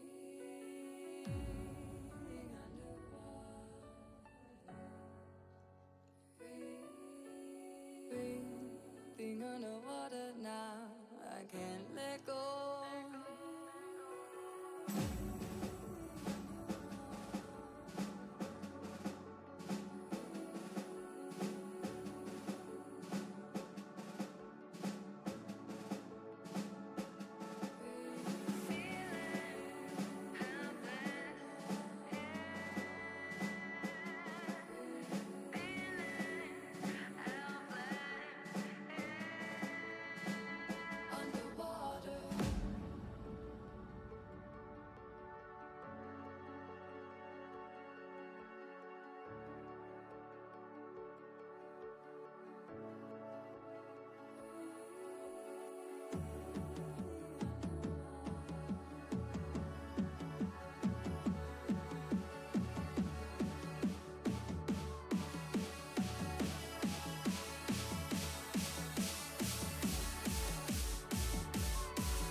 Left me in this mess, I'm falling. Never know.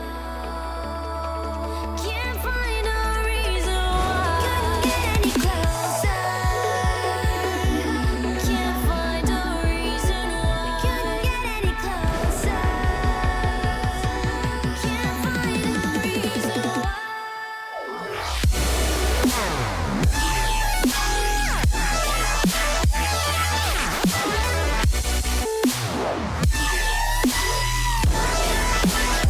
We couldn't get any closer.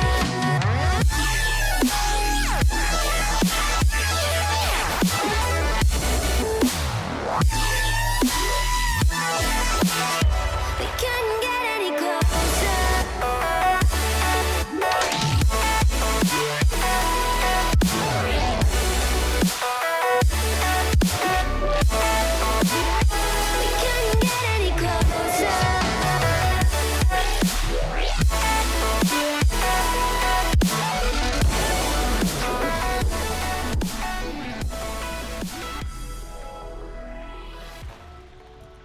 Hello and everybody, and welcome back to the Nemesis Gaming League. We are here with the final match of the night of playoff day number 2. I'm joined once again by the one and only Rocker Man. Rocker, how you doing? You know, I'm doing good, Flip. And, you know, I would ask how you're doing, but I just know the answer is you guys are doing great after that big W right there. Moving on in the playoffs. Going to take on the winner of Vortex versus Arrival, which will be Arrival. Bold take. But yeah, I'm doing great, though. I'm excited to see what the Titan League has to offer here. Yep, the Titan League 1-8 matchup here. Dragons versus Spartans. We just saw a 1-8 matchup in Rival. Goes to the one team. And this one, in my opinion, is it hurts to say, but in my opinion, the difference is even bigger. I mean, if you're gonna look at the tails of the tail of the tape here, we have I would say a pretty significant difference in stats. Specifically the offensive stats. You know, you have 2.9 goals for Dragons and 1.9 goals for Spartans, 9.3 shots to 6.7. The difference in offense, Rockerman, it's just, yeah, it's substantial. And honestly, I'm not sure how the Spartans are going to overcome it. Yeah, and I mean, this is the difference between, you know, one of the best teams in Titan League history, 17-1 regular season record. Only Blizzard before him with 18-0 has been better. And you go down to a 9-9 team in Spartans. But, you know, they have made the come up a little bit there at the end, you know, bringing on Scully and Distant, who have been big to pair with Foam. So, honestly, you know, I'm very curious to see how it's going to go. I mean, obviously, Dragons are the heavy favorites, but we have seen upsets. You know, even that 18-0 Blizzard team couldn't pull off all the way in the Titan League, so you never know what can happen here. Definitely not, and we are getting underway here for game number 1. Dragons, Spartans.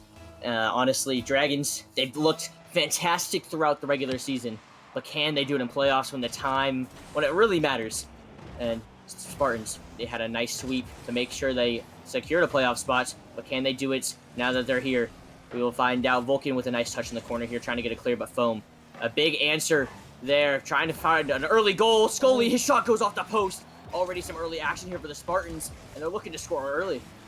Yeah, and you know, if you're gonna pull off the upset here against one of the best teams in Titan League, you gotta strike early and you gotta strike often. And I think it's really gonna be on Distant. I think Distant is the guy to watch out for. He, you know, moved up in the top 10 in player rating this season in the Titan League. And you know, he's going to be that guy on the other end. And you know, when you look at the Dragons team, I mean, this is just a menace of a roster here. You get Bluey, Mux, and Vulcan here. I mean, just absolutely deadly. I mean, what else can you really say? 17-1, only lost to the 2 seed Pinnacle. I mean, they are just dangerous. All three of them. Yeah, all three of them are dangerous indeed, but no goals have been scored yet in this game. These teams, however, have had some nice opportunities so far. The defense for both these teams, however, is very good. Both these teams are averaging over 4.5 saves a game. So goals will not come that often, I don't think. But right now, the Dragons, they're trying to get the first one as Mux tries to shoot that one across net. Vulcan has to retreat. Vulcan with a really nice touch. And Mux and Vulcan with a little bit of a, I don't know, double commit, little team pass and play. You can call it what you want, but it ends up in Spartan's favor as Scully, he has to take this one to the wall with a little bit of boost. He can maybe do something with it, but Bluey already on the ceiling with a really good challenge, but Scully gets it past, so that one's going to go midfield. Very chaotic here for the Dragons, but Dista wasn't expecting a Mux to miss, and now Bluey has the counterattack, but Scully, he's going to be there for that save, but not a great one. Distance has to clear it over to the corner. Vulcan there to react immediately. The Dragons team is just so fast, and Rocketman, that's what we're seeing right now. Both these teams, they're playing really fast right now, but I think once the game starts slowing down a little bit, I think that's where the Dragons really start, showing their skill. Yeah, and when the game does slow down and it gets a little bit more controlled, you'll see these passing plays come out from the Dragons, and that's where they thrive. They've got the best, some of the best rotations in Titan League this season, if not the best rotations in Titan League. They've got just absolute chemistry, and yeah, if you let them slow down, let them find their teammates, it could be dangerous for them. But so far, Spartans not really even going to let them get the chance here, and so far so good, even though it is a 0-0 scoreline.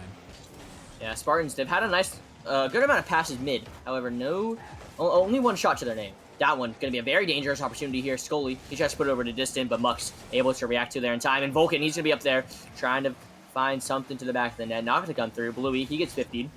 Mux, not going to have a touch there, so Distant's able to put it to the corner. Distant has another touch here, but not going to get past anybody on Dragons. Scully with a nice double gets past two, though. Foam, he's going to come charging in. Not going to get it past anybody. Distant as last man here. Kind of just dives in, but he's able to get back to it. And these teams, no goals scored so far. Not what I really expected. But so far, I would say Dragons do have a little bit more control. But the Spartans, they're looking to answer. They're looking really, poised to score here as Foam tries to get a nice little pop. Muck's able to get the clear, but not a lot of boost for him. Distant, now it's his turn. Oh, and the mechanics coming out from Distant. That one going to go to the side. Bluey had to save all the way, though. And once again, the Spartans team, still only 3 shots now. That one going to be super dangerous for the Dragons. Spartans are able to answer right back, and Spartans have done such a good job of answering. Rocketman, I think right now, I would say Spartans are, ahead in the pressure game, but they're making it a very close race. Yeah, they really are, and I think this is the play-in tournament buff here a little bit. You may be one of these poor teams, but you get to play the week before, and you get to warm yourselves up for this matchup, whereas the Dragons may have been cold, and Scully, a big performance here. Distant, see, beats out 2 defenders, and Scully, the easiest net you can get in Titan League right there, wide open, puts it home. Some of us miss those open nets, but Scully, he puts those away, and that's what separates the Titans from the rest of them. But honestly, a really good job there breaking down that Dragons defense. So far, I would say that's like the 3rd solid opportunity the Spartans have. Finally, somebody's there to follow it up. This time, it does get scored. Now, Spartans, can they hang on for another 52 seconds? Bluey, he's trying to make sure that they can't. Tries to put it over the corner. Gets it past one. Scully, he's going to have to put this one to the side. Distant, he's there waiting. Double commit, though. Foam has to 50 Vulcan in the midfield. Vulcan gets in the Bluey's way, so Bluey not able to get a lot out of this one. Scully doesn't have a lot of boost, though.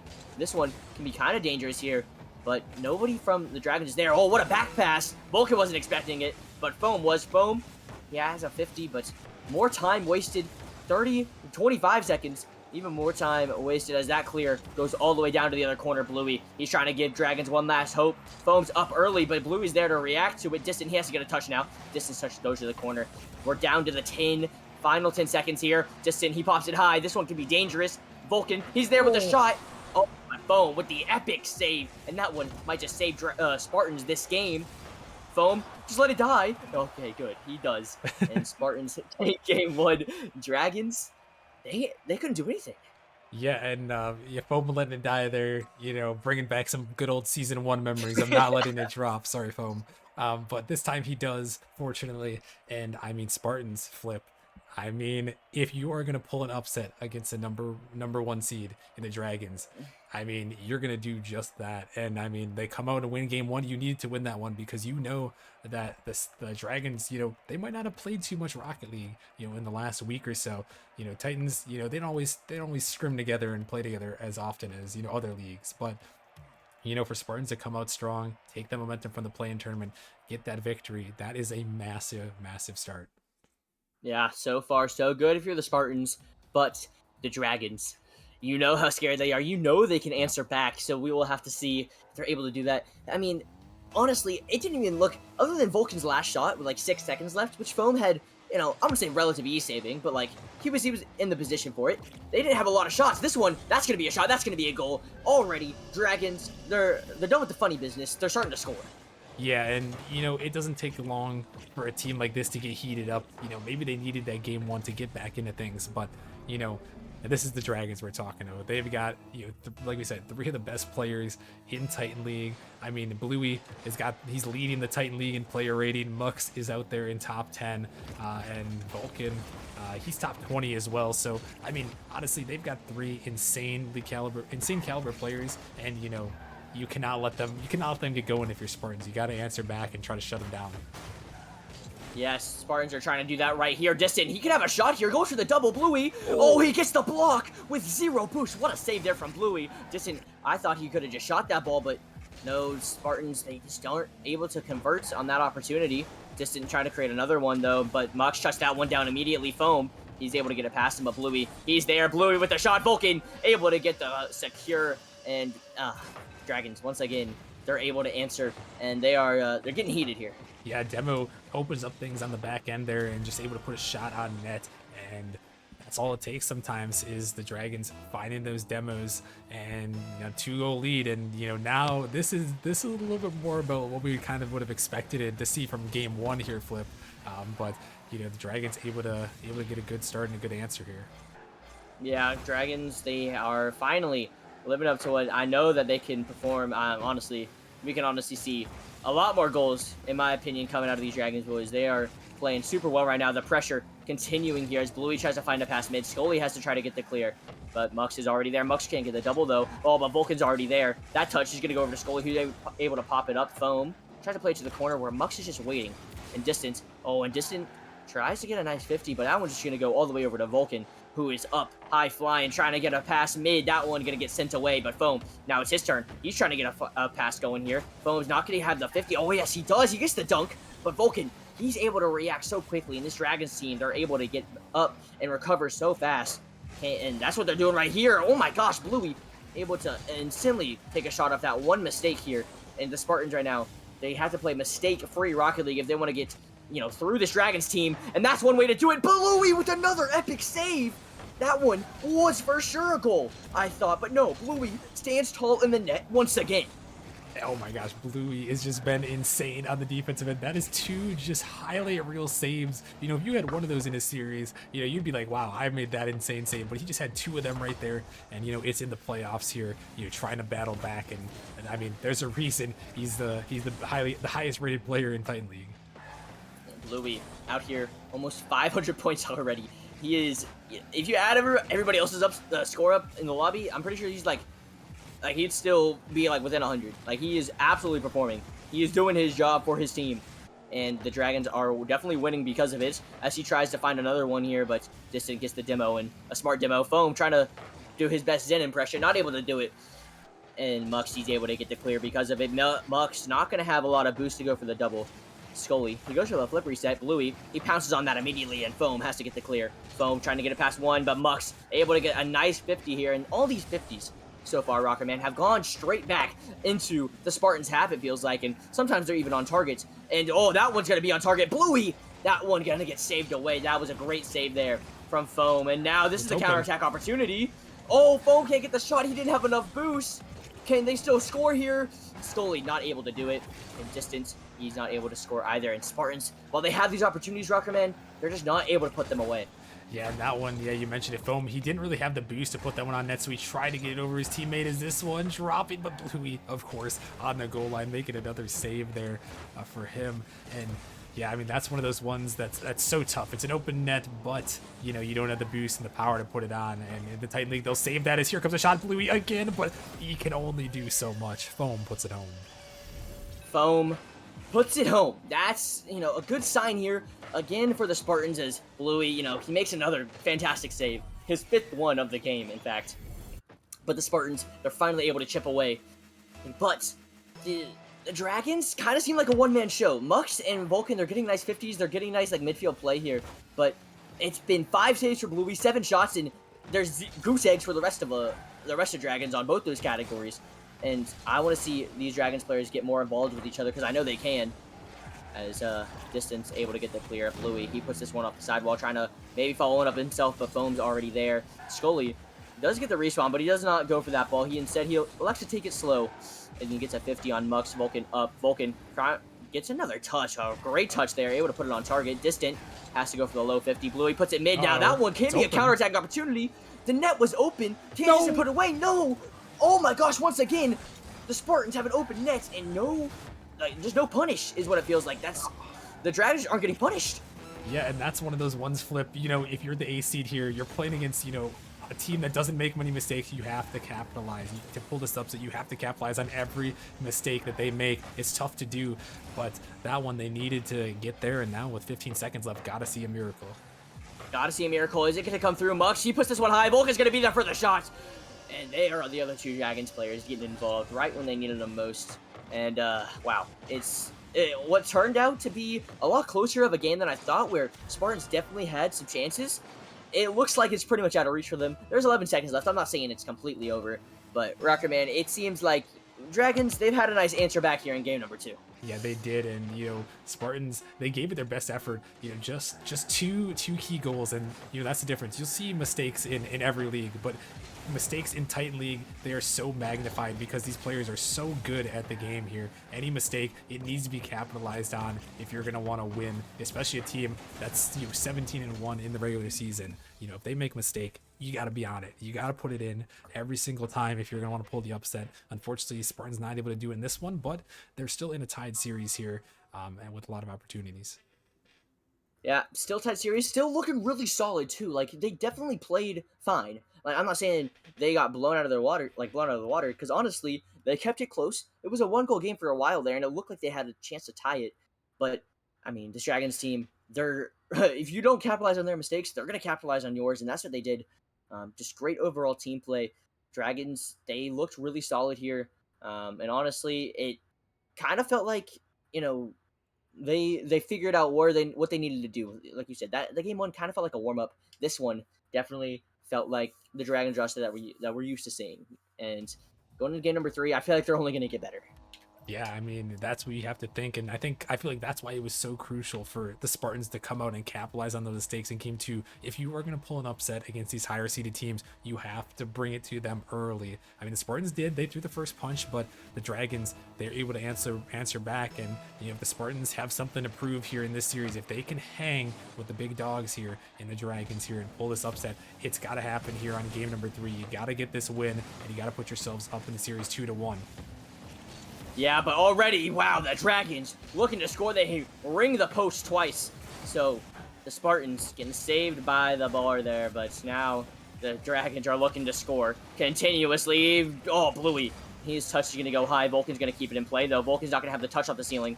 Not going to have the pinch either. So Mux, not a lot of boost, but they're just sticking around. They're so annoying. Like, I would hate to play this team because they have no boost and they're still here. Like, Bluey in the corner. He's already ready for these 50s. Oh my gosh, Vulcan was ready for that one too. Vulcan's gonna try to get this one back mid once again. These guys, these Dragons, they know when to challenge. They know how to challenge. They've done such a good job. All their 50s are so dangerous. And once again, that one's gonna be super dangerous. Distant has to get the save. Mux, he's gonna put this one back up high. Bluey, he's already up for it. Bluey with the 50. Once again, the 50s, man, they're just so good. Yeah, that's just insane right here. I mean, the pop comes up and Spartans, they're just a little bit too slow, and then they force a double commit on it, and you know, that's what the Dragons are doing. They're just suffocating them, and one mistake like that where you are not ready to go hit the ball, and the Dragons will make you pay every single time.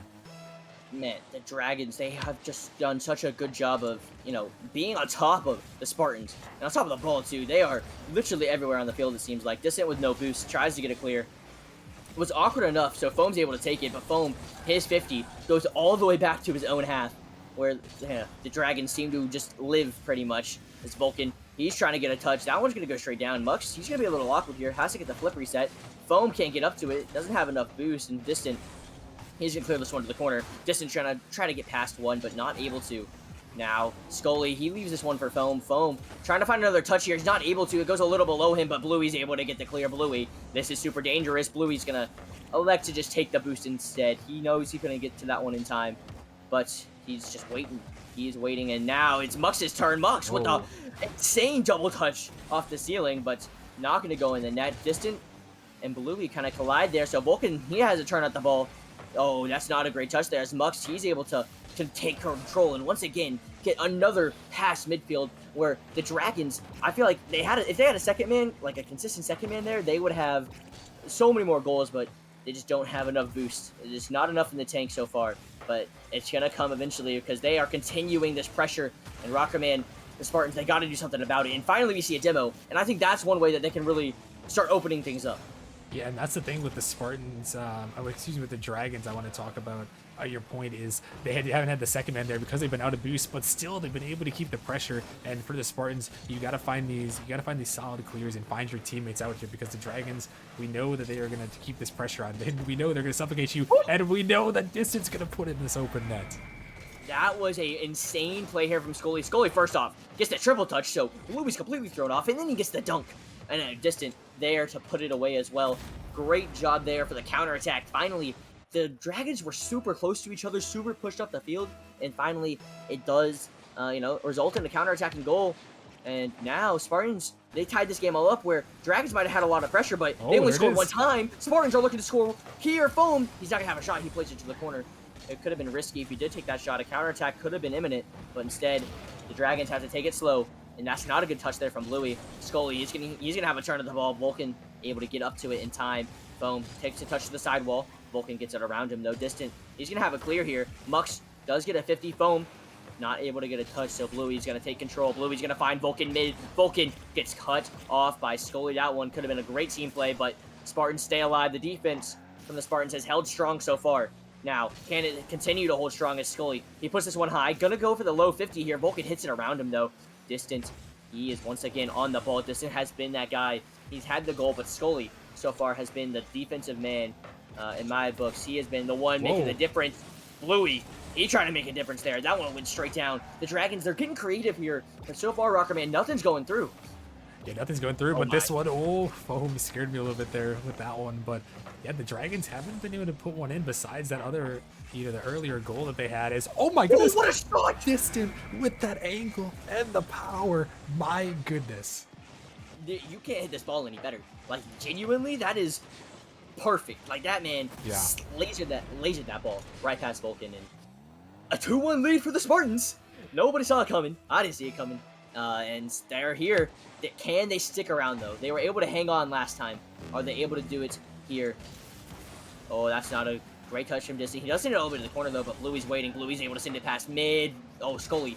His touch goes straight up, but Distant, he's the first one there. Mux isn't going to go for this ball, so Vulcan, he elects to cut the ball off, and Distance already there waiting.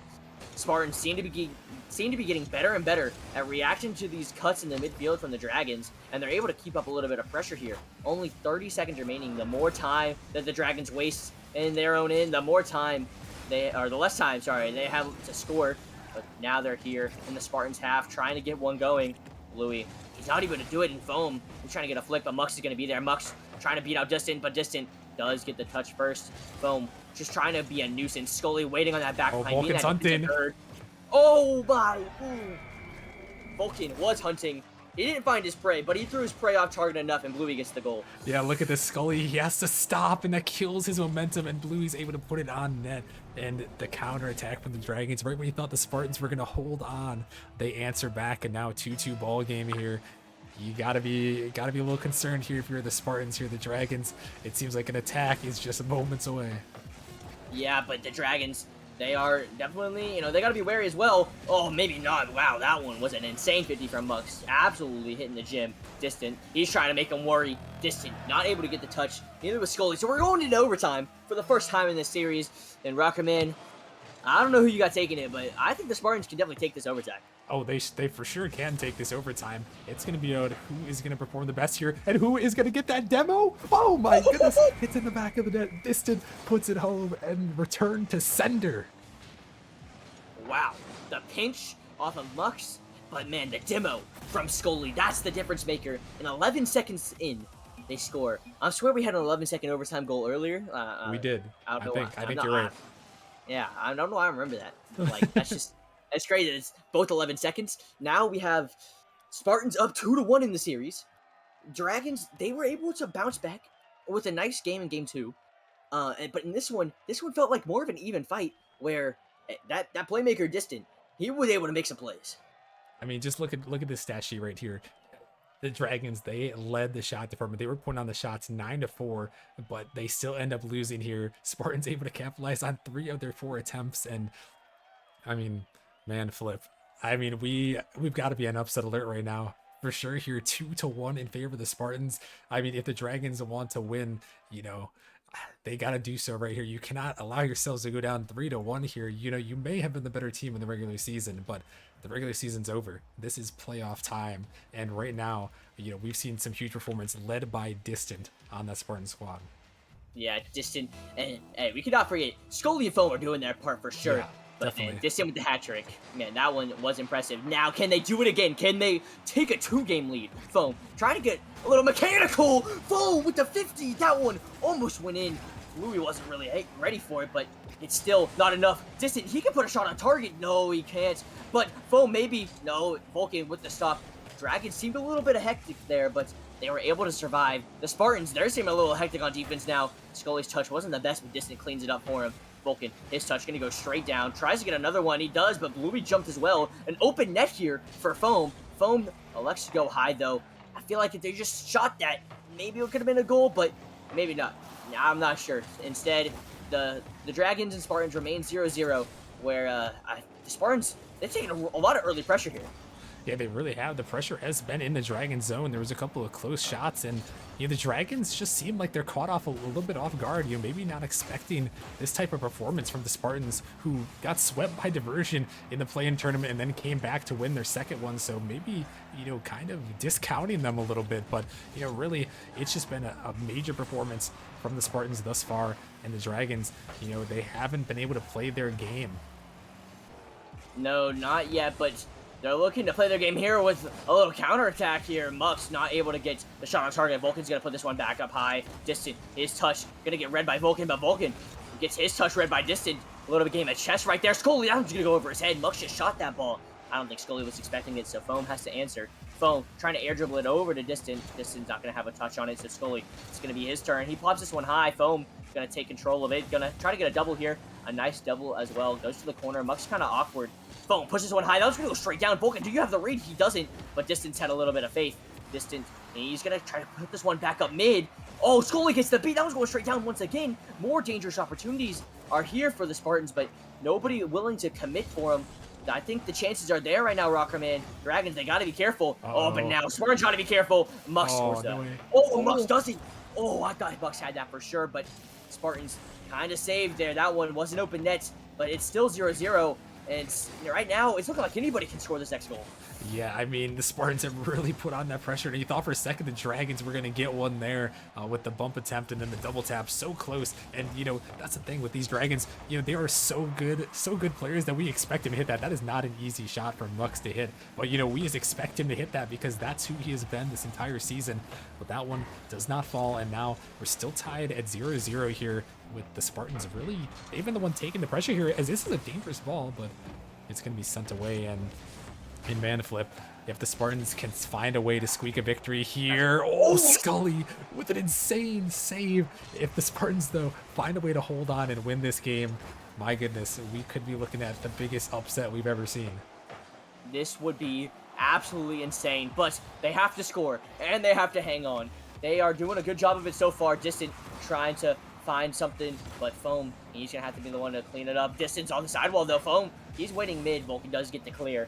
Vulcan trying to find an air dribble, gets a nice little double touch off the sidewall, trying to continue his clear as he gets a nice 50 as well, but the ball ends up right back in the Dragons' half. That one, a demo on the back end. Scully's the last man back. Bluey, one-on-one. He doesn't get the flick, though. Not gonna be not a good look there for Bluey. He definitely wants that one back. However, Mux, he's trying to get a pass mid. Oh, a traded demo there. Vulcans can be kind of awkward. Distant with the clear. Nobody's upfield waiting, but he's gonna have a nice 50. Foam, he's gonna have a shot. Mux is gonna have an easy save, though. And so Mux is able to get the clear, but another great opportunity there for the Spartans. And I feel like they're kind of just trading blows at this point. Who's going to have the best opportunity, but who's actually going to score it? This one, best opportunity of the night. Is it going to go in? Oh, Mux has to score it. That one was on the goal line for so long. But the Dragons, they're able to score it. Oh my gosh, Bluey, he tries to put that one in. It's just floating there. It's just so scary, so dangerous for the Spartans, but the Dragons able to knock that one in, and they needed that goal to try to tie this series up at 2 apiece, trying to give us a guaranteed Forbidden Temple here, as this one is sent back in. And with a minute remaining here, the Dragons, they just got to lock it down on the defensive end and play keep away a little bit from the Spartans. This is definitely not the position the Dragons expected to be in. They've kind of been playing defense a lot of this game. And now they're in the lead, so now we got to see if they're able to continue that lead, or will the Spartans finally have an answer? They need to answer fast, though. Only 35 seconds remaining. Foam, he's clear, not going to be good enough. Bluey's able to have control. Bluey with the shot, with the slot. Oh my god. And that is just some great control from Bluey, just waiting patiently, gonna try to take it around 1, avoid the demo / bump, and then just hit a banger shot, upper 90. That is why he's the best player, or if not, one of the best players in Titan League this season. Yeah, best player on the best team. He's definitely the difference maker for this Dragons team, and he made a difference there. Now, can the Spartans get 2? I don't think it's possible. They've had a lot of pressure, but no goals so far. Distant trying to prove me wrong, though, but Blue's able to clear it away, and with the time running out, even more precious seconds running off the clock. Whoa. Scully, he gets to 50. Scully's shot, once again, they had a shot earlier by Foam that hit the exact same spot of the crossbar, and Spartans with a little bit more luck, I feel like that one could have gone in, and honestly, this could be a different game, but instead, Dragons take it, and they tie up the series. Yeah, we've got a tied series. My goodness, Flip, guaranteed Game 6 on Forbidden Temple with everything on the line. But, I mean, man, the Dragons, they battled back. They did exactly what they needed to do in that game right there to push it, and, I mean, they did what they had to do there. I mean, it was I feel like it's the same performance that we saw last game, except they hit their shots this time a little bit better and, kept out the Spartans from scoring. And Flip, my goodness, we're gonna be heading to a game 5 here, and the Dragons, do they have the momentum? I don't really know. This series has been so back and forth. Yeah, back and forth it has been. Can the Spartans answer back? They've answered back, well enough in game 3, but game 5 here, that's where now you're gonna go on match point. One of these teams goes on match point, a little bit more pressure gets added, a little bit more realization that this could be your last game, your last match. But who's going to take that advantage first? Distant. He's trying to do it himself. Distant. That one's going to go straight down. Nobody had the read, though. Mux is able to get the clear. Vulcan, he's going to take it from him. Vulcan trying to get the double, but Scully's going to be there. Scully on the Octane now. Trying to get a little bit spicy on the Octane. Foam. It's going to get past him. Bluey, he got past all 3 of them. Nobody's going to be there for the shot. However, as Foam clears that one to the side, the Dragons looking to continue their midfield presence. A triple commit, but it works out in a save, but it's still very dangerous here as Bluey, his shot gets saved away once again. Scully, he doesn't have the touch, so Mux has to put this one straight down to the ground, and already it seems like a little bit of panic on the side of the Spartans and Dragons. They're feeling really comfortable. This is kind of how the Spartans started last game, though. Like, just, they flipped the roles a little bit, but Dragons ended up winning that game. So Spartans, they could end up winning this one. What a demo. What a shot. Vulcan's going to get there in time, though. Yeah. Oh, more pressure there. Oh, not going to have a goal, but yeah, Rocketman. So far, it's been very back and forth, but Dragons, they're looking in control. Yeah, they are looking in control, and they're so smart with everything that they do. Here's that one. Oh my goodness, it rings off the crossbar, but they are so smart. They see the triple commit from Spartans earlier, and Mux just slows the ball down, make them just suffer with your 0 boost there, and they do it so well. And they've had all the pressure so far in this first minute and a half here, and they're gonna try to keep it going here and see if they can put themselves on series point. Can they do it? Can they finally take the lead on the Spartans? They've not had a lead all series, but that one couldn't. Oh, that one looked like it was going to be a absolute banger, but it does get saved away. Another nice save there from the Spartans, whose defense has been able to match the test of the Dragons, but so far they need some offense. It's looking like even more offense coming out here from the Dragons. Bluey, Oh, no. that's a shot?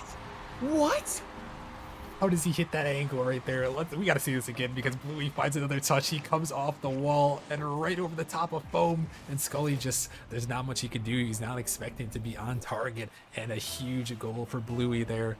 The man who has been so big for his team all season long. And now it's up to the Spartans to try to find an answer. And they answer back. That is the question. They're looking, they haven't been looking a lot, like alive pretty much on offense at all. But they need to be alive on offense. Foam, he's going to put this one to the side, trying to get another touch. He puts this one high and doesn't have the boost for it. Distant does, though. Distant puts it to the backboard where Mux is patiently waiting. Mux has another touch. Not a great one, though. Vulcan, he has to answer back. Distant, his touch, not going to be able to follow it up himself. So Bluey's going to have the clear. Scully takes his time on this one.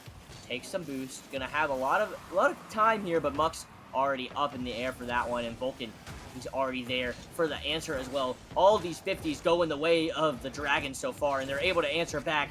They're able to be there for each other's 50s as well. They've done such a good job of following each other's touches, but it's only led to a 1-goal lead so far, and if they're not careful, the Spartans can answer back like they did in Game 3. Yeah, they definitely can, and the Spartans, they are more than capable. We've seen that time and time again, but, you know, is it this Dragons peak that we're going to see here? They have been bringing it back a lot recently as, oh my gosh, a good play through from Foam there as they're trying to put it in, and under 2 minutes remaining here, the Dragons, you know, I feel like for the Spartans, you got to answer back. For them to win this series, I feel like they really need to win this game here, Flip. I feel like they need to answer and take the lead, but that a huge miss, and Mux is going to put it home. Foam just caught out a little too far. I think he thought Scully was going to challenge, or that somebody else is going to challenge. In the end, it just ended up over his head. He got a little too close. And they're going to go up 2-0. The Dragons are. Spartans, that's not a goal you want to concede. That is the kind of goal that kind of shows you the difference. Like, I want to say the difference in skill, because both these teams have been playing, I would say, about the same. They're playing super well, but that 8 seed is kind of showing through with that little mistake there. These mistakes are getting capitalized as well. But Vulcan, he's trying to get another goal, trying to get a bigger lead. You know, if the Dragons, they've had a 2-goal lead last time. They're trying to get a bigger one here. That one, that's going to be a free goal. Mux, oh, what a fake. What a shot. Yeah, the patience, and you can see it's just a consistency between these two teams. And, you know, Vulcan just backflips knowing that Distant is expecting a quick challenge, and then Mux just comes through for the goal, and the Dragons with a 3-0 lead. I don't think the Spartans can come back in this game here, Flip. I mean, I'd love to see them try here, at least get one for the road here. But the Dragons, they've been playing so solid the last couple games. They're kind of hitting their stride a little bit here, and that is very dangerous if you are the Spartans. And, you know, it may be time, if they can't pull this one through, to call the tactical timeout, try to stall this momentum a little bit, cool the Dragons down just ever so slightly. But with a minute remaining here, got to do whatever they can to try to see if they can find 3 goals. Yeah, it's definitely not looking likely here as another one. Looking very threatening for the Spartans, but Spartans, they just haven't had the opportunities in this game. They do, in my opinion, need to call that timeout, but will it come through? We'll have to find out. That one, the Spartans, they're looking a little bit different in this last minute or so. They've gone for a lot more passes. They've trying to find each other a lot more. It has resulted in a goal, but it looks pretty. And honestly, it looks like much cleaner Rocket League. This one looks like a goal. That one finally get put away. You know, Scully takes it, but man, what a play here from Distant. At the very least, if they don't come back here, some momentum here. Distant with a great pop, knowing the last defender's there, and then Scully just going to finish it off. And, well, 26 seconds left, 2 goals. It is possible. They need a good kickoff, though. Good kickoff is needed. Can they get 2? It's definitely not likely. That one not going to go in favor of them either. Scully, he's going to have to find something quick. Can he get it past Vulcan? No, he can't. Vulcan's going to be patiently waiting, wasting even more time. Oh, and a Bluey already up for that ball. And Mux, he's going to be there as well. This Dragons team, they're not going to give the Spartans a chance. Well, I lied. Wow, here's a chance. Wow, number 9. That's a great shot there from Foam, but Bluey gets the save. And that's going to end game number 5 here. And we're going to Forbidden Temple. Dragons are up 3-2. Spartans, it's do or die at this point, Rocker Man. And the Dragons, they're looking really good. Yeah, I mean, really, they've just brought it back these last couple of games, we've just seen a different Dragons team. They just seem so much more solid, so patient, just waiting for, Spartans to make a mistake. And that's the difference. You mentioned it. It's not necessarily skill between these two teams, it's the consistency of that skill. And that's why the Dragons have been so good all season, because they have been consistent. And the Spartans, maybe not as consistent as they would have liked, but, Flip, for these final two games, no timeout looks like it's coming in. So for these final two games to play it out, they got to come out strong in game 6. You got to score first. Game 6, Forbidden Temple. Chaos happens on this map. We will see. Can we have the first game 7 of the night? If I'm not mistaken. Yeah, I know I'm not mistaken. First game 7 of the night would be kind of crazy. Can the Spartans put the Dragons on match point, or the Dragons finally send the Spartans home? Scully trying to start something for the Spartans. A great pass there. Distant had to get up to it. Wasn't able to. Louis, he has a very awkward touch, but Muck's able to get to it. Scully on the backboard, waiting for that clear. Distant, he's going to wait on Vulcan's touch. Vulcan, his touch is going to go straight towards Distant as well. Distant couldn't get the bump, so Muck's able to get the touch. And so far, it's been a kind of a battle of passes so far. These teams, they're looking for each other. Both teams are looking for the pass, but so far, nobody's been able to find anything. Distant with the clear. Mux has to put this one up high. Tries to get another touch, but Scully, he's going to intercept it. Scully not going to have the shot, however. Can Foam get there? Not before Vulcan gets the clear. Distant, it's his turn to take the ball. Distant's going to go high. He gets bumped by Bluey. And so far, they've been trading blows. Nobody's been able to catch an opening on the other one. But these teams look poised. They look ready to score at any moment. Any mistake can be fatal. Yeah, any mistake here, it could end your season here. If you're the Spartans or if you're the Dragons, it could, put you in a spot you don't want to be in. You do not want to go to a game 7 here with your season on the line here, especially with such a great season that they've had, But there's a lot of game left to play here, and really, like I mentioned, Flip, in a game like this, you got to strike first here, especially for the Spartans. You need to come through with this first goal, put the pressure back on the Dragons, show them that, we're here to put you, in a bad position. But wow, no! That's not going to happen. Wow. I don't know where the third man was, but Bluey was there.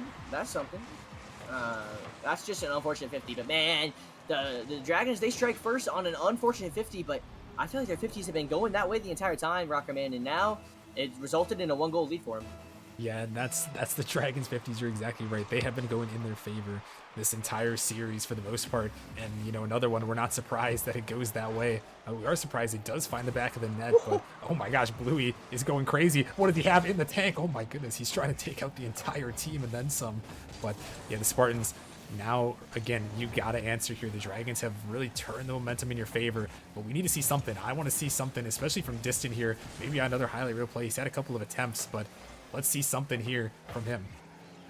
Can the Spartans, can Distant do it? Wow, that one looked kind of dangerous, but it's going to get cleared to the side by Distant. Distant puts this one up high, doesn't have the boost for it, so Mux is going to have the clear, but Scully with this amazing clear. It wasn't a shot on target, though, so the Dragons weren't that worried. That one is a shot on target. That one's going to be kind of dangerous. Bluey, just a long shot, and it goes in. Yeah, that one just finds the back of the net. It's just no boost there. I mean, just an errant shot there from Foam. He just kind of threw it at the net, and Scully, he just didn't have the boost to get up for that one. And that's the difference right there. You when you get open space in the midfield, you got to do something with it. You can't just throw the ball away. And that one, it may come back to hurt him now, down by 2.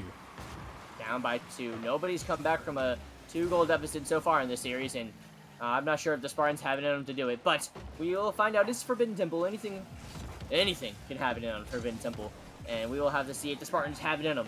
Vulcan, he's going to have to take control of this ball, trying to get it over 1.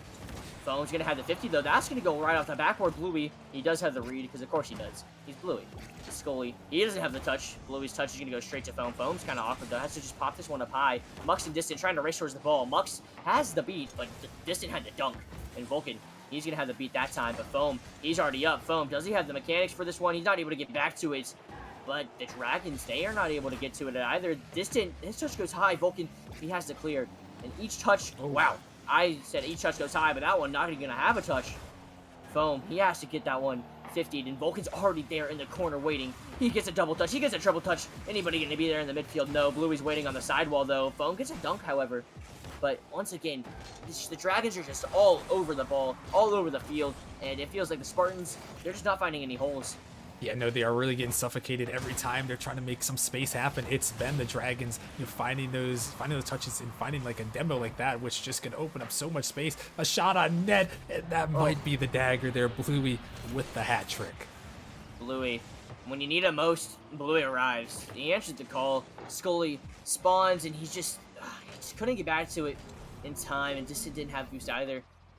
It just felt like the Spartans, they put up a good fight, and there's still plenty of time in this game, but right now, like you said, I feel like there's just the inconsistencies of the Spartans are really starting to show at this point, and the Dragons, they're really trying to show their true colors as they put even more pressure on here. Foam trying to get a play going, but the demo comes through. A lot of demos have been coming through for the Dragons, and it's been helping them out a lot. They've been putting up so much pressure. They're trying to put up some more pressure here. Distant, he's going to have a nice touch, though. That one, a great touch. Exactly. Vulcan and Bluey, double commits. That one could be scary, but Mux, no, he doesn't get the touch, but Vulcan, he's going to have the clear. Skull, he's going to put this one to the side. Even more time wasted, only 50 seconds. Spartans, life, or playoff lives are on the line. Their season is on the line. Whoa. But Dragons don't care. Dragons are looking for the clip. Bluey with a great pass. That could have been a shot, honestly. Mux gets bumped, but he still gets the touch. What a touch there from Mux. And even more time wasted. Even more time counting down. And it feels like all hope is pretty much lost here for the Spartans. Yeah, the time, it's too much of a factor here. The Dragons did what they had to do, in this series. It wasn't easy. The Spartans did not make it easy for them, but the Dragons, they performed like the Dragons we expected. They're the number one seed, especially in these final 3 games, just to come back there, win 3 straight, and secure it. Well, It's not over. It's not over. It's not over yet. Wait a minute, 7 seconds left. Theoretically, here, Flip. I'm just saying, if I'm Foam, I'm typing in the chat OT for the content. And then, I'm just saying, like, that'd be me. I don't know if they're going to have it. I don't think it's going to happen. I doubt it. Oh, that one. Oh, the They went for demo? the instant cheat kickoff. Oh, That one, oh, it would have been beautiful. They had the play. I saw it. Yeah. It was there, but just, one miracle couldn't stop the Dragons. Like, the Dragons just felt dominant. Like, it was definitely a very good game, and honestly, the Spartans put up a lot better fight than I thought they would. But the Dragons, whenever it got down to business, it was the Dragon series to win, and they won it. Yeah, they really did. And I mean, again, the big reason why they are the number 1 seed here, just a huge performance for them. They battled back. It seems like, okay, there are times in this series where Spartans, well, are they going to pull the upset? But when it came down, like you said, when it came down to business, when it came down to these last couple games, we're down 2-1. We need to step up, and they did. I mean, led by Bluey, for sure there. Definitely an MVP candidate this season. And I mean, he did what they had to do to advance him to the second round.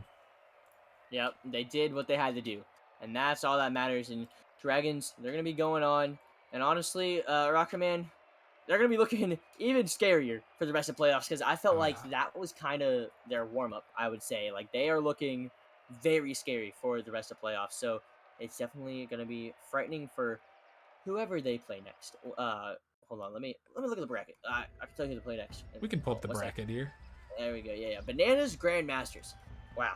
Those are 2 teams that honestly I did not realize. I thought Grandmasters, they were like one of the 8-0 teams or 10-0 teams. Grandmasters definitely had a rough little stretch there, but I mean, they're definitely still just as threatening. So Bananas versus Grandmasters, the winner of that plays the Dragons, and honestly, whoever wins that, they know that they're going to be running into a very scary team. But either way, the Dragons, Spartans, it's over. We've figured out Spartans, they just couldn't beat the 17-1 team, and they continue their great, nearly historic run. Yeah. And, like you said, in the semifinals, whoever comes out of that one, Bananas or Grandmasters, it's going to be a scary matchup for sure. But yeah, overall, it was a good night. A lot of close games. We got some Forbidden Temple content, which you always love to see. Couldn't quite get to the game 7 tonight, but Friday when we come back with some more flex matches, hopefully we'll see some more content then. Yeah, for sure. And that's gonna do it here for us tonight. It was definitely a late night, so thank you guys for staying around. Thank you, Rockerman, for streaming, casting with us. It was a pleasure. But yeah, that's gonna do it for us. We have plenty of more matches though. Some on Friday, Saturday. I don't even know when. I just show up. He'll be here Friday night 6 p.m. and then Saturday night 6 p.m. So we got a whole 6 game slate on both days. Oh yeah, it's gonna be juicy. So it's definitely gonna be something you guys aren't gonna want to miss. We will be back Friday, 6 p.m. sharp, and yeah, that'll do it. Deuces. Go Knights.